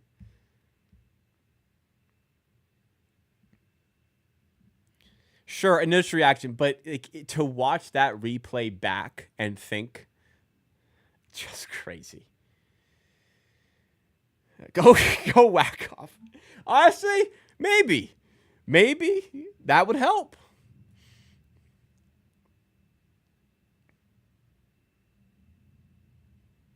I don't really see a trade happening here. I think it's completely fair and completely rational to say, man, I love Common Malawach. He was available and they didn't take him. Completely fair. Unfair to take that anger out on Colin Murray-Boyles. who has no control over that.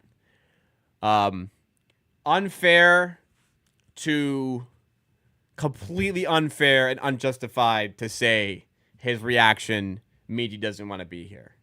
Completely fair to say Malawash was my guy. I wish we took him. But do not use that against Colin Murray-Boyles. He's been selected. The Raptors believe in him. They believe in him enough to pass on Malawash. Give him the opportunity to show his stuff before saying it was a horrible pick.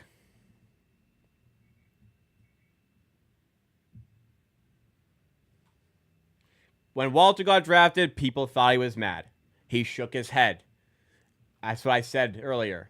Same thing.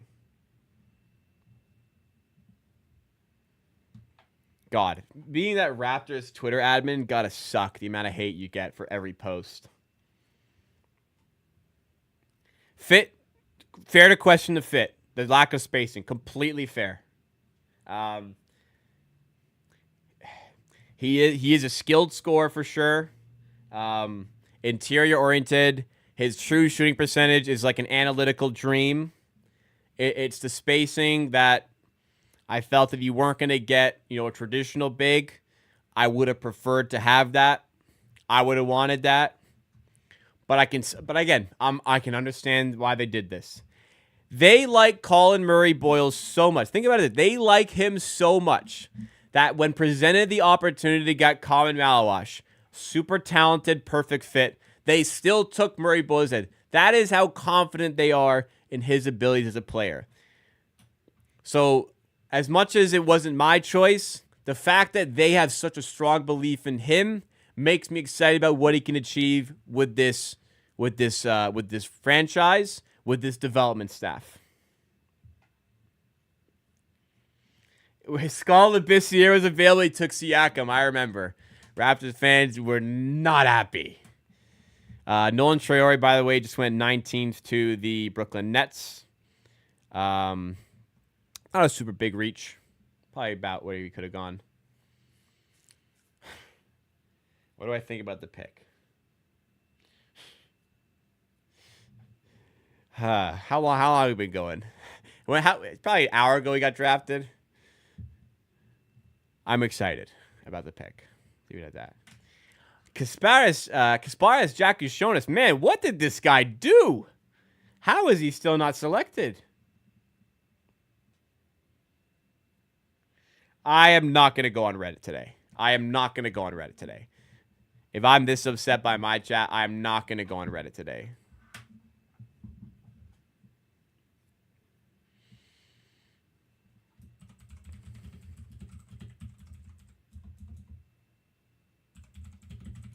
My full thoughts, if I haven't documented them already, 8 a.m. tomorrow. 8 a.m. tomorrow. Well, there are some good spots in Reddit. The Raptors Reddit is one of the worst, though. I do wonder if a team will consider trading in to go for Kasparis Jakushonis here. Really had top 10 pick potential. I'm a little surprised he's gone this far. Really surprised he's gone this far.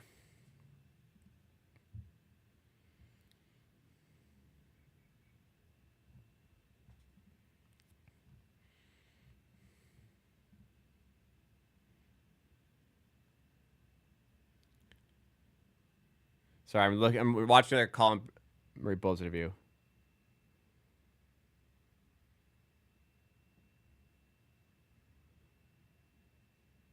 Man. Nah, you're horrible. I'm watching it. You are seriously horrible, deranged human if you are still persisting that he's upset. All right. No more talking about it. Banning that discussion. I don't want to show it because this stream will get demonetized because of copyright. Even a short clip, I've had it happen. I don't want to risk it. I actually showed a clip earlier, which I'm really nervous about. I unfortunately can't show it to you. YouTube, especially like an ESPN broadcast, YouTube will crack down. I mean, the Suns in the end, they really needed defensive center, and they got it. I understand the pick. I would probably be overall happier without Twitter. Reddit, I've kind of curated where I'm like, I don't go on Reddit often. When I do, I've curated it. I get cool stuff, hobbies I like and stuff. I stay away from basketball. On Twitter, there's always stuff that pulls me back in.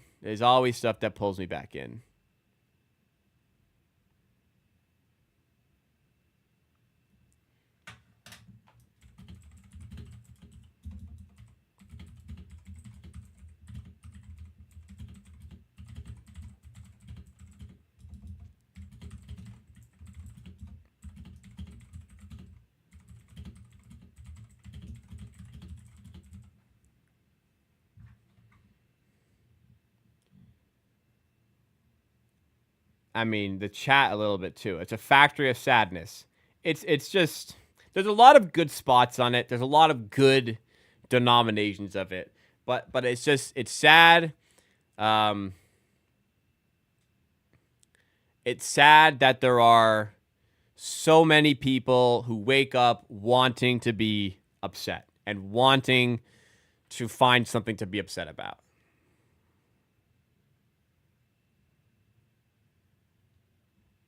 So, new report coming out from Jonathan Gavoni, ESPN draft guru.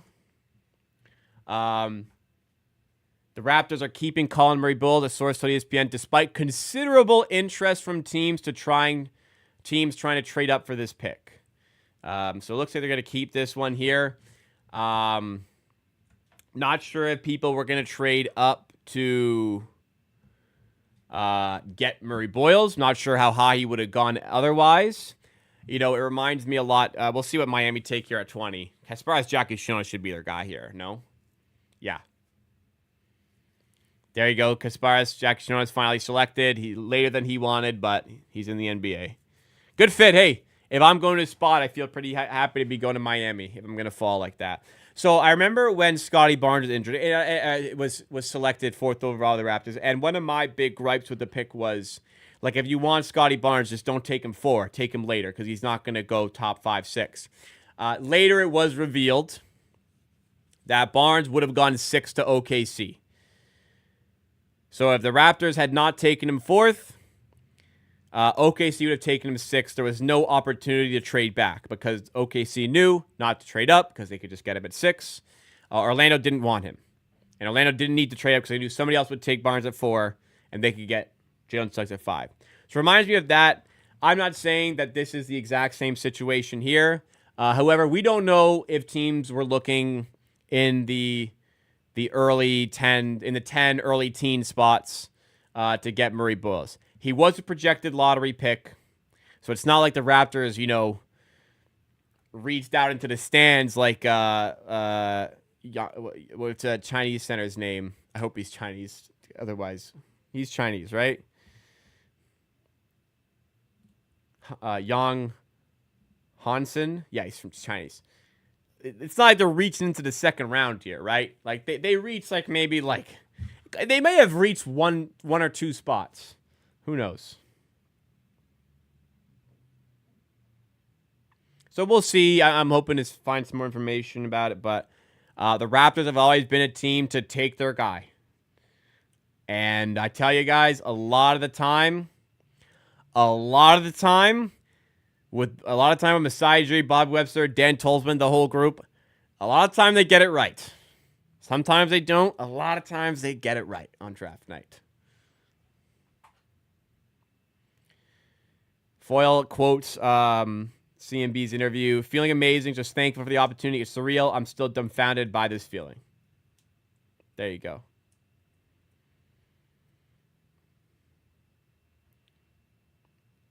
Gurman, I'm with you. I would have taken Colin Malawash. I would have taken Noah Isangay. Colin Murray-Bull wasn't on my wish list, in fact. I wasn't looking to take him. But I trust the Raptors scouts. I see ability here. I see the potential. The fit worries me on offense. So hopefully they find a way to make that work. That's where I'm concerned. Defensively, I'm not concerned. Offensively, I am concerned. Like I said, Scotty Barney fan, we don't know if we could have traded back. Maybe he would have gone 11th to Portland. Maybe, like, the Portland Trailers took Cedric Coward. Like, maybe they would have gone for Murray Bowles at that spot. We don't know. Maybe there was no option to trade back. The Raptors, there was considerable interest in trading up for that pick, and they said no. So they got the guy they wanted.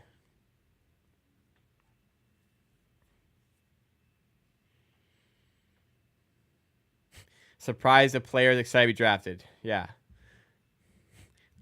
Some people aren't.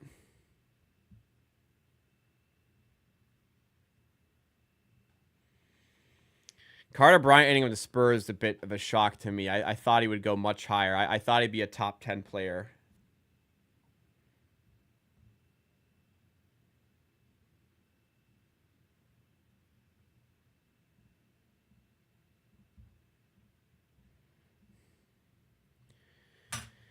Fuck me. Financially, good day. I bet on Colin Mouch to go 10th overall, and I got a really good number. Crushed that.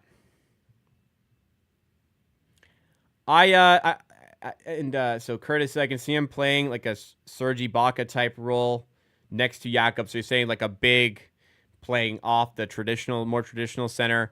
Yeah, it gives the Raptors the opportunity to use him in roles next to Pirtle, which I would have dealt with it. They could not have done with Common Malawash. It is a very Heat pick. I agree. Yeah, Yaki's showing us there.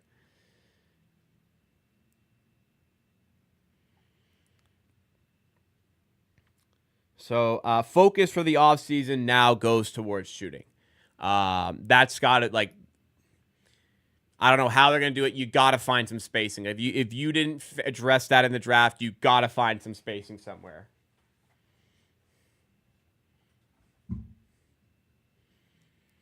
I've learned from the Scotty Barnes draft that, we got a front office that knows what they're doing on draft night.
Make a video to a second round pick, guys.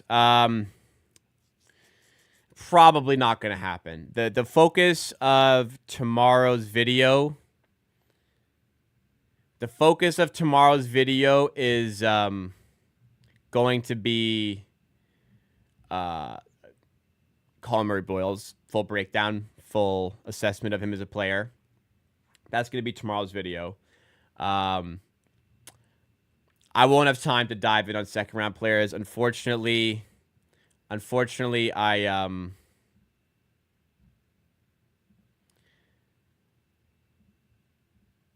have time to dive into all the second round picks. I'll be live for the second round. We'll kind of learn about the players on the fly, and then Friday we'll have a video talking about that second round pick. That's just gonna have to be what it is. And then man. The comment, I'm gonna have to do it. So Saturday I will do an amateur hour answers video, and it will be reacting to comments from the video that comes out tomorrow and the video that comes out on Friday. Judging by the sentiment and the very loud, maybe minority of people who are very upset about his reaction to getting selected, the insane people, they're going to be very loud in the comments of that video, and it's going to be an absolute nuclear war zone to sift through. But I'm going to try and do it. All right, Canadian gone, number 21, Will Riley. Good for him.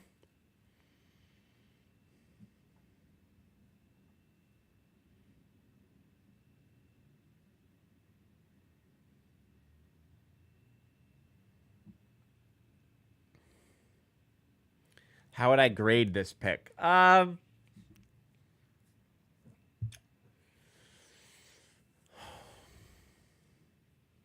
don't want to go down to a C. Probably looking at like a B minus, just for like the stuff that was available. But I see the vision. I see the potential. I see the development. I see it. I'm with him. I can see it happening.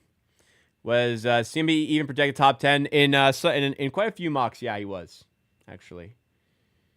I think the consensus was probably around 12, 13, but there were quite a few mocks that had Murray Boyles going as high as 9 to the Raptors and 10th as well. Yeah. Great to see. I mean, what did they grade Scotty Barnes? These grades don't mean shit.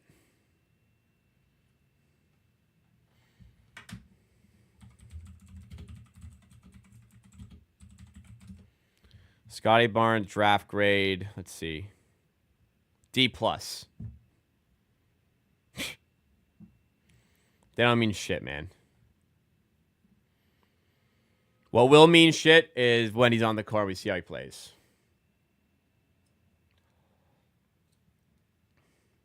B for player, C for fit. I think that's fair. I think for player, he's good. Like, he's good. I'd say even like B+. Fit, yeah. Fit's more of a C. The fit, it's not there on offense, really.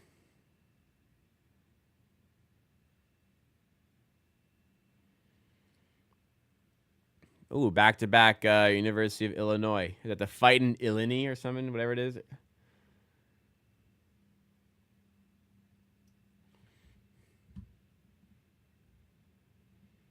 I guess instead of being mad about the pick, people were mad about the reaction. People just looked for something to be mad about.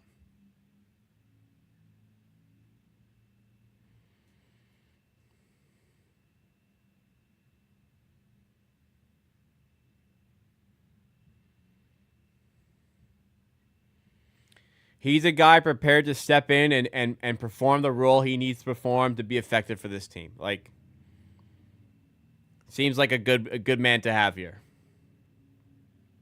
We're going to like him. If you don't like him yet, you're going to like him.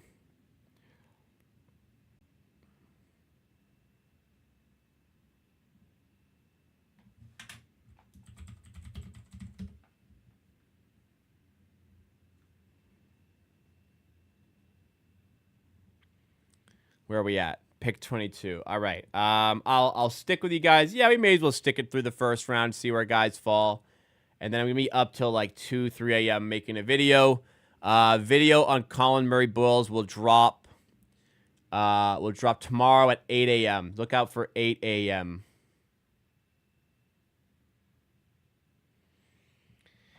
Yeah, I mean, I don't even want to know what Colin Murray Bulls' Instagram comments look like right now. I mean, just fucking vultures, man.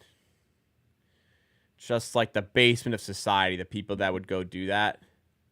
Like, I swear, like, people want to see the Raptors lose just to feel, I don't know why. They'd feel better if the Raptors were bad.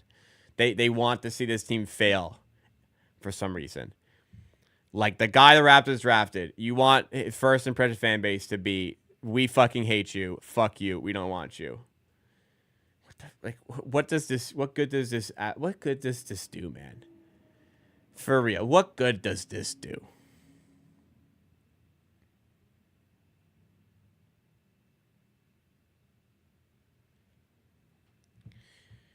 What Walter Clayton Jr. crying when he got selected. Any problem with that? What about if Murray Bowles was selected by any other fucking team other than the Raptors? Would this be that big of an issue? I don't know. Maybe not.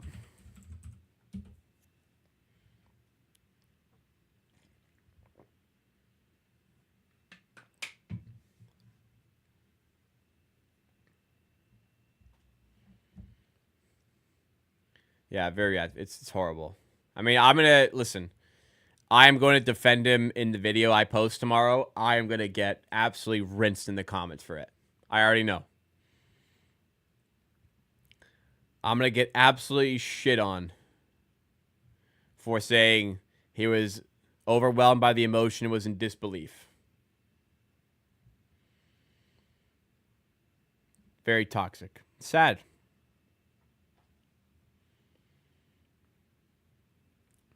On the out, I mean, I'm entrenched with it, so I see it the most. But I mean, when somebody makes a list of like the most toxic fan bases, Raptors are usually like pretty high up, and fans react very toxically to that. But I get it for sure. I get it for sure.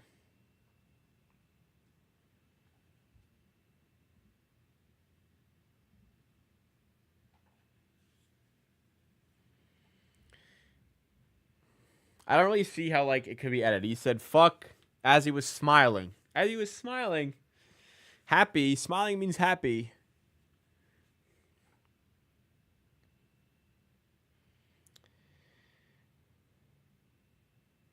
I mean, if you're just gonna look at like a rage bait post, and that's gonna be your opinion of it, fine. Like if you actually want to get to the answer, come on, man. Can't wait. Like can't wait October, watching Murray Bowles in the NBA, and people are like, "This guy doesn't want to be here. Fuck him." Ah.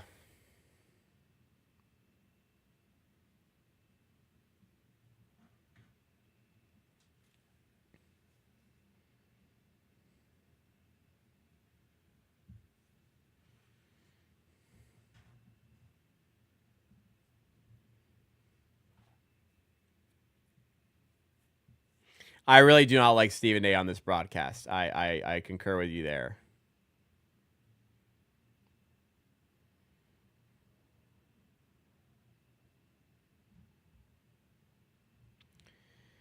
Oh, the spacing is the worry. The spacing is the problem. We'll see if he can find that in the NBA.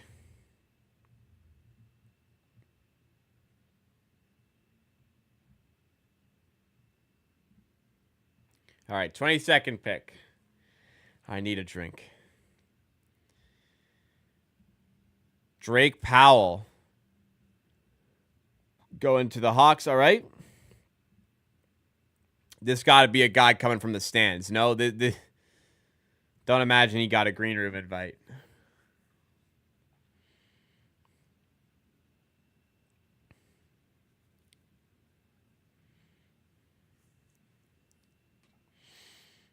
All right. I mean, athletic guy. They've got. I mean, yeah, they've got a lot of big bodies. They've got a lot of long defenders. Guy who can create a shot. Guy who can bring some energy. I can see that. I can see it there.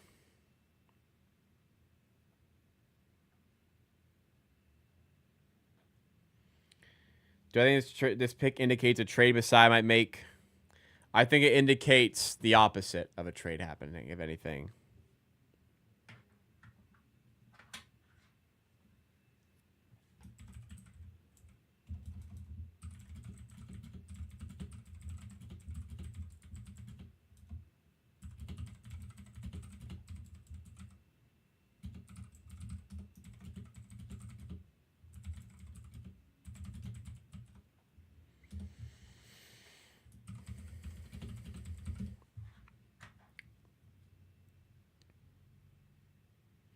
PTSD from Stoudemire. Well, that's a long time ago.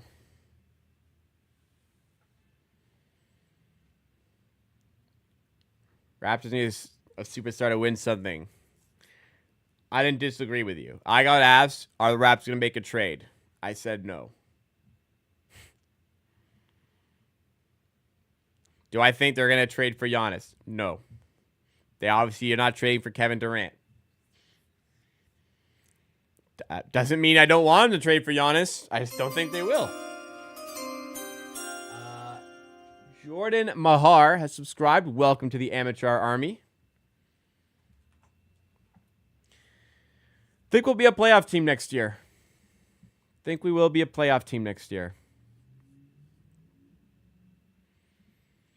The East is open. We can do it. We got the ability to do it.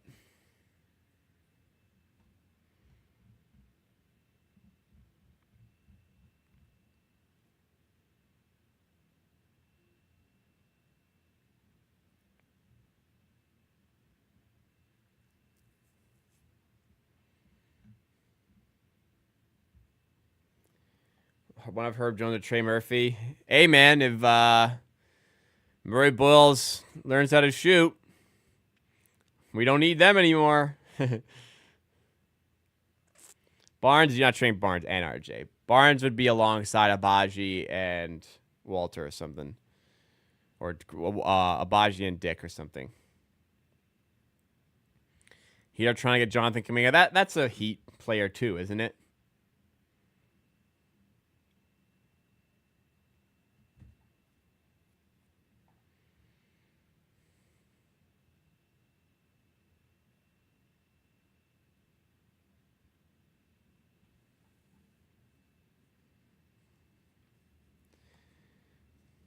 Richmond's Rondé Hollis Jefferson. Yeah, you know.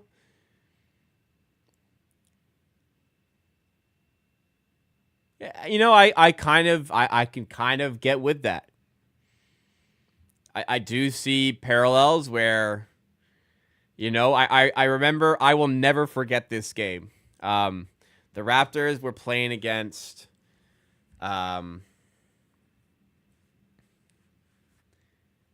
the Raptors playing against the Minnesota Timberwolves. This is like 2020. And so they're going up against Karl Anthony Towns. And Ibaka and Gasol were injured. So I remember they started Rondé Hollis Jefferson at center against Karl Anthony Towns. And I was thinking, what the fuck are they doing? Why would the fuck would they start Rondé Hollis Jefferson at center? And then Rondé played really, really well. And Cat got like nothing off all night. Not just because of him, but like he defended him so well, played so far above his size, and was great. Richmond, Rondé Hollis Jefferson. I like it. I can see it a little bit. I think a little bit of Draymond. I think Rondé Hollis Jefferson will resonate with Raptors fans. I'll probably use that for the video, so thank you for that. I see a little bit of Julius Randle on offense. It's the spacing where we got to worry. If you guys are enjoying, by the way, please make sure you have hit that like button. Would really appreciate it. Winding down on the first round here. And once we're done, I may not stick around for the entire first round just because I got to get shit done, but we'll see.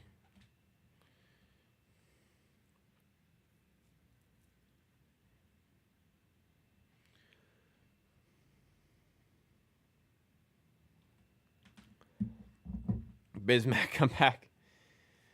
I think the Raptors will I don't know. I start to see Raptors wanting to go for center. You know, all this is in vain. I mean, I said, like, you probably have backup center here. They may go out and get one, and then this becomes like, well, really, why do we do this? I don't know. We'll get Murray Boyles. Should we do one of him saying fuck? Should that be the sticker?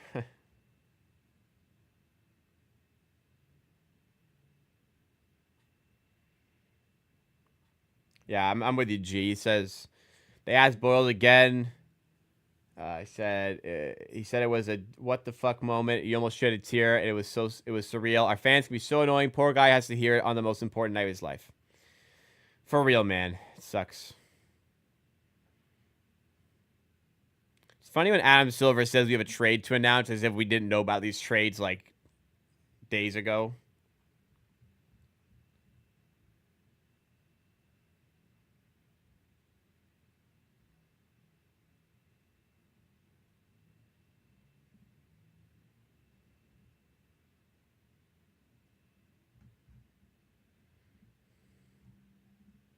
Asa Newell goes 23 overall. Wow, another like long switchable defender for the Hawks, man. I like what they've been building up recently. You don't want Clint Capella. You do not want Clint Capella. I like Asa Newell. He was actually on my wish list deeper down, but on my wish list at 11, at 9. Sorry, would have been a reach, but I could have seen the vision there.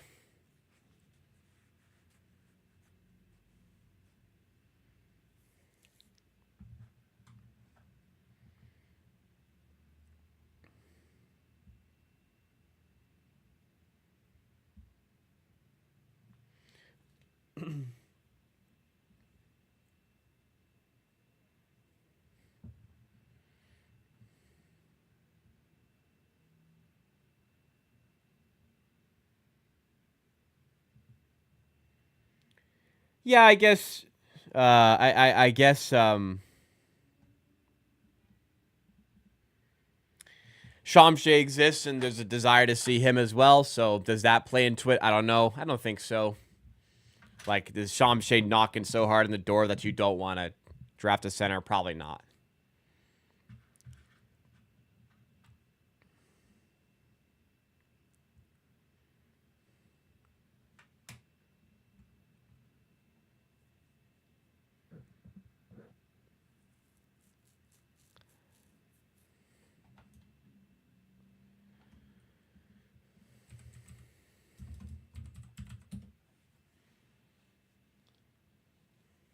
Still high on Shamshay backup. Might not be next season, but one day. Yeah, I agree with you. This season, I'm not there on Shamshay as the backup.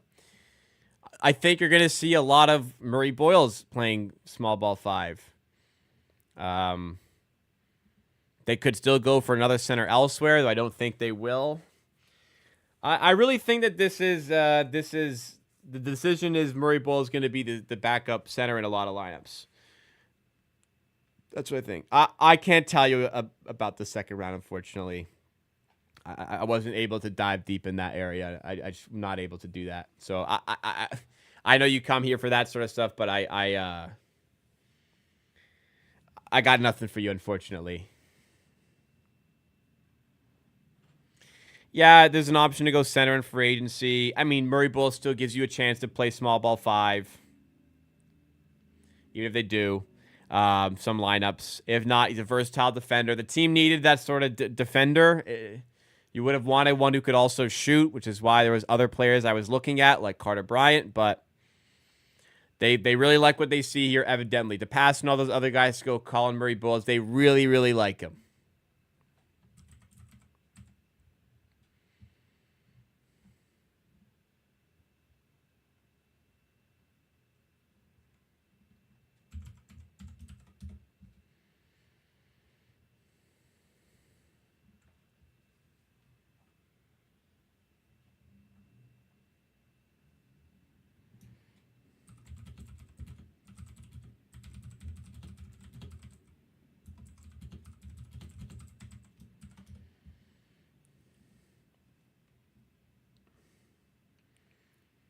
Bigs take too long to develop.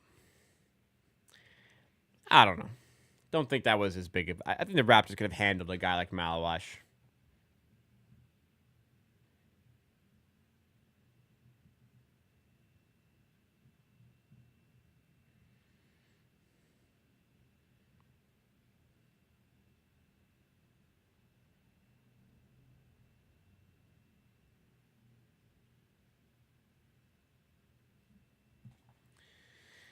Centers are always tough to... I mean, we don't really have any money. We have, like, no cap space, so...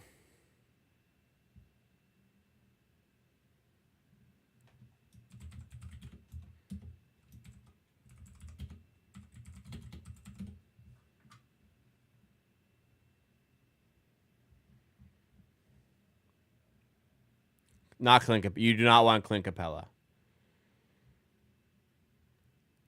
Y'all's idea of Clint Capella is firmly mistaken. I think it's really dumb that these trades are processed after these guys are selected. Like, why if I'm going to Phoenix, why the hell am I wearing a Houston hat on stage? You know what I mean? That's so stupid.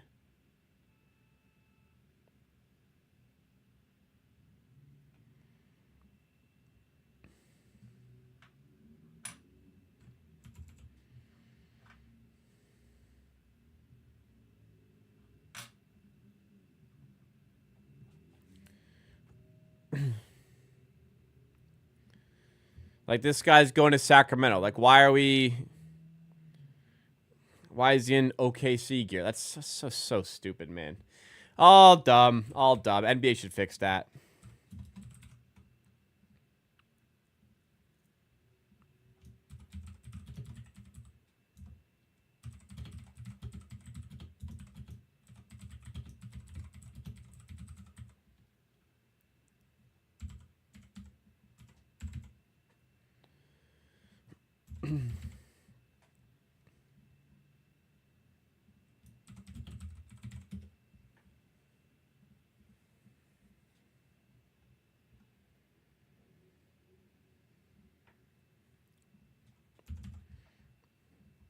At this point, and this is the last thing I'll say on it. At this point, if you still believe he's upset to be a Raptor, you are willfully ignoring the truth to either manufacture him to be upset about or to rage bait, whatever it is.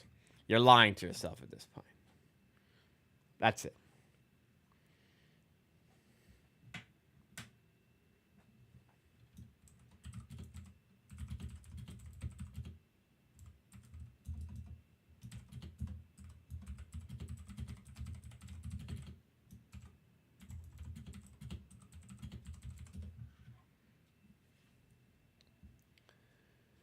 We're on minus 64 million in cap space. It might be real. I don't know. We have no cap space. Like, getting a free agent, it ain't happening, man.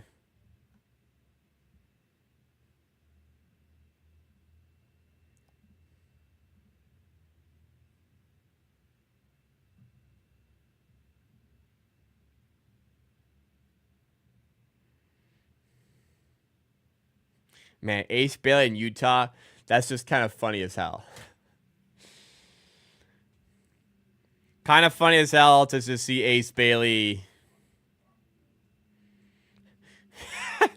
Think about Ace Bailey in Utah.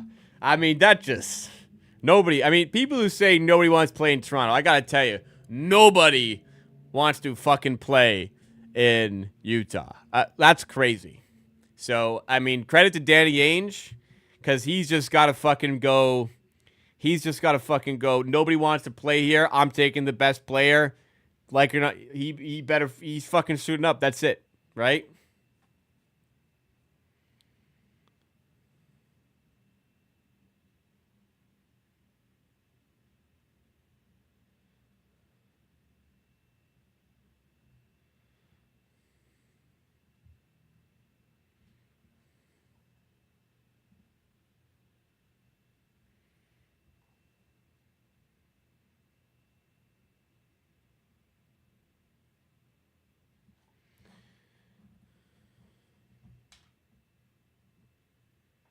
Uh-oh.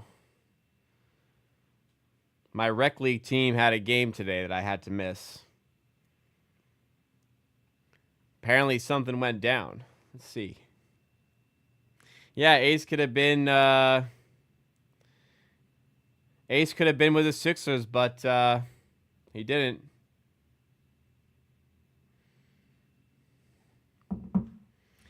He took the risk, and it backfired. Backfired for sure. Danny Ainge told him to go fuck himself.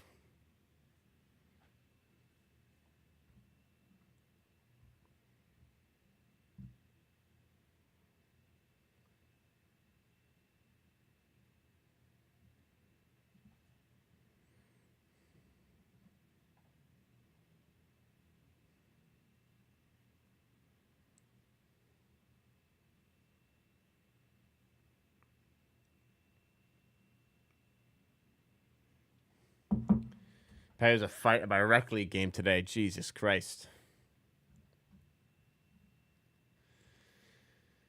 Yeah, we did need defense.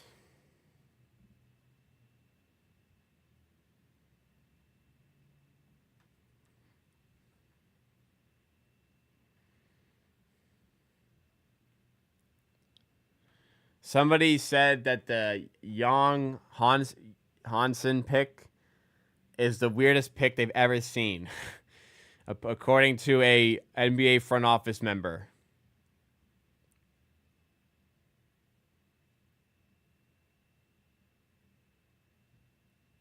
I'm watching some highlights of Young Hansen, I think that's how you say it, playing in Summer League last season, or preseason last season.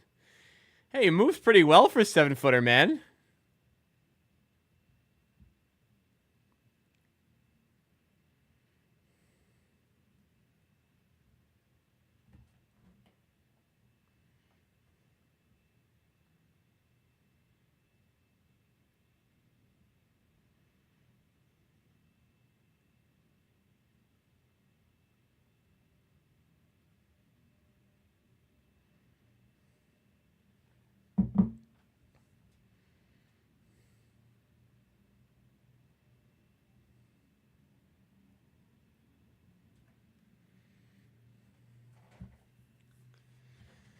Have I seen a clip of his self-lob? I haven't. He is going to sell some jerseys. That is for sure. That's gonna be. I'm gonna guess that's gonna be a top 10 most popular jersey in the NBA next season.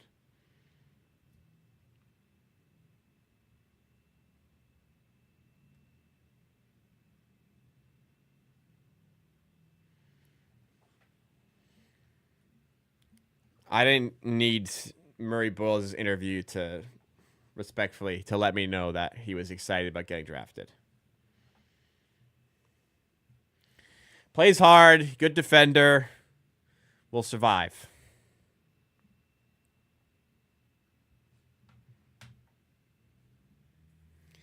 Well, he'll be good. The fit's another thing, but he'll be good.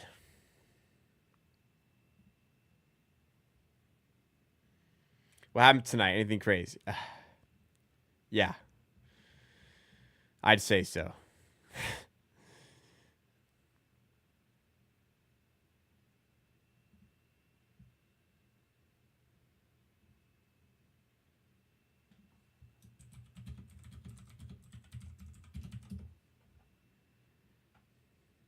Here's the lob. Hang on. I got the lob from Young Hansen to himself.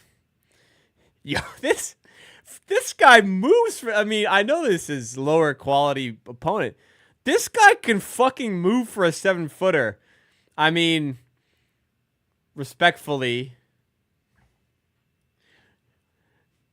not trying to be racist, but when you think of a 7-foot center from China, your mind goes right to Yao Ming, who's who's taller than he is. But I think of when you think of a 7-foot center in general, you don't think they can move well. You think of a lumbering sort of center. I mean, from the 1 minute of highlights I've seen from him, he's moving pretty well for a 7-footer, man.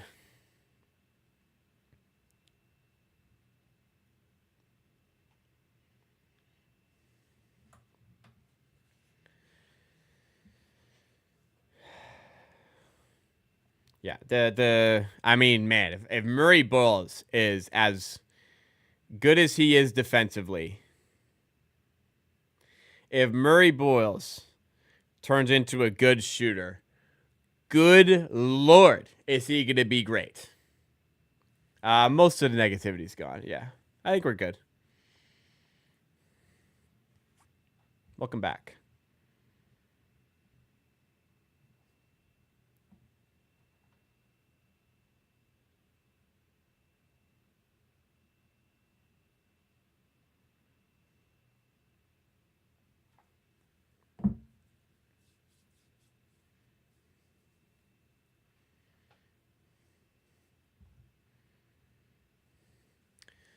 What pick are we on? I don't even know where we're at right now.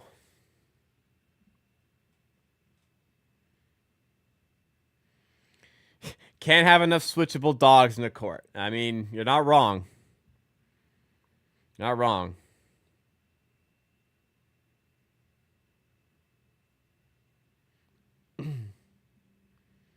All right.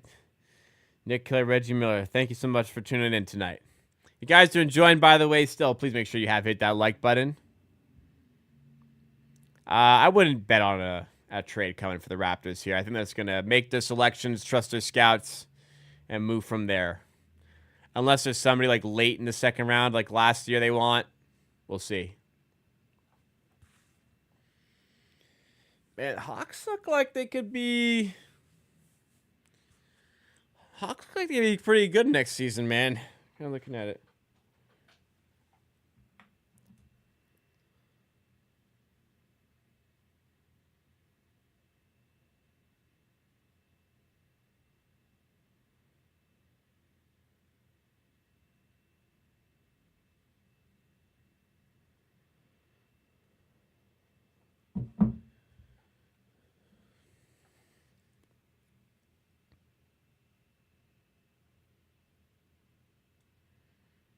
Jace Richardson, 25. You probably could have gone a bit higher.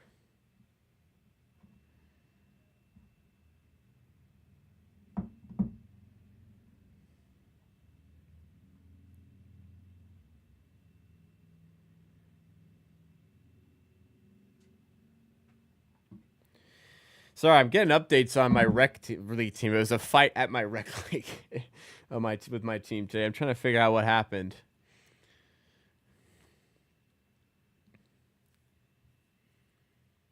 You're not faded. The Hawks did, in fact, get Pingus. Sorry, I'm getting a call. Just give me a sec, guys. I'll be right back.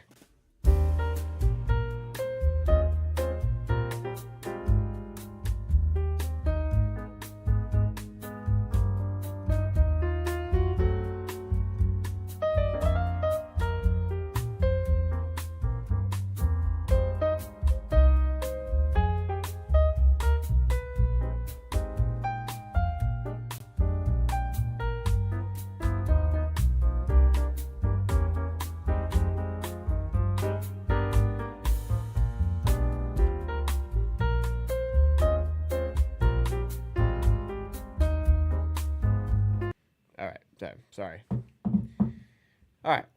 Keep moving. We're at pick number 26. I think the Nets are back-to-back here. Yeah, back-to-back here. And then 5 more picks to go.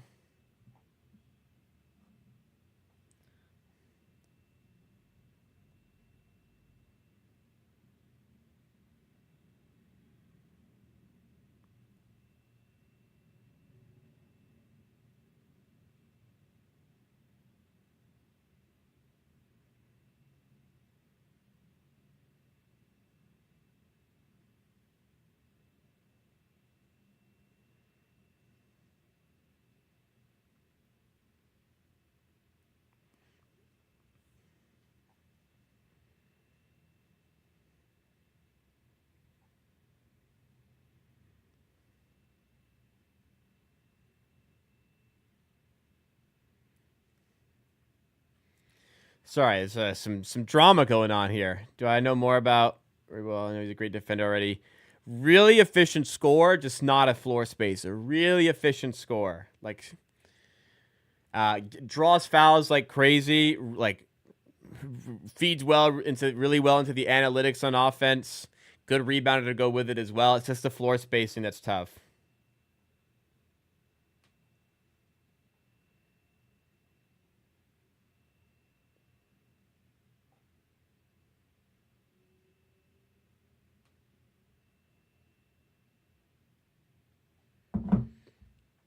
Fuck, I'm the captain of this rec league team. Hopefully I don't get a fucking angry email.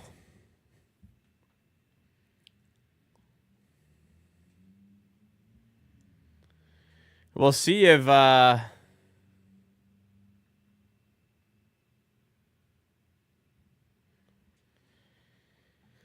We'll see with young Hansen. We'll see.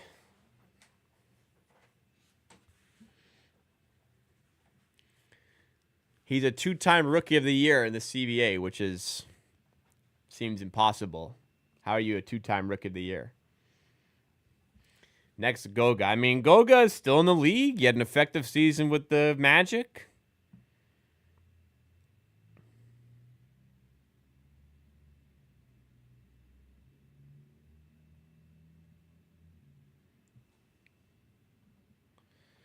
Let me see.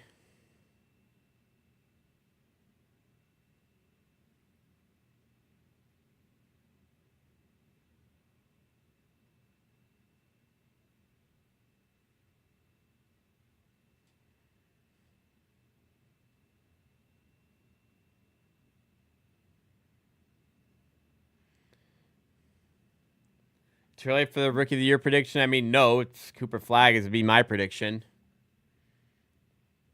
I don't know how Buddy's a 2-time Rookie of the Year. That's what I just saw.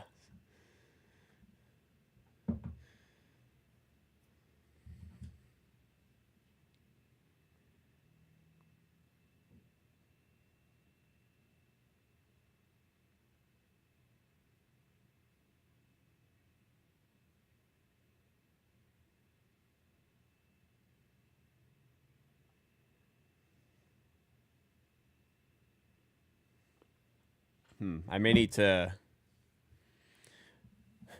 This is some serious shit went down here. I may need to wrap up. All right. I think we're pretty much done here. Anyways, I don't think if the Raptors trade back in, I'll come back live. But I need to handle this, and I need to make a video about Colin Murray Bulls. I'm gonna make that tonight. I'm gonna stay up late, hopefully in bed by 2-3 a.m. Get that video out at 8 a.m. for you guys tomorrow. 8 a.m. Be on the lookout for the full breakdown on Colin Murray Boyles. And I don't think it's the guy that many people had top of their list. It wasn't on my list at all. But there's talent here. I see why the Raptors took him. Let's support our guy. I think he's going to be a good player. Wishing him the best. Thank you so much, everybody. Appreciate you watching. Another great and successful NBA draft watch along in 2025. These are like my favorite days to do content. Thank you so much, everybody. I will catch you tomorrow for the second round of the NBA draft.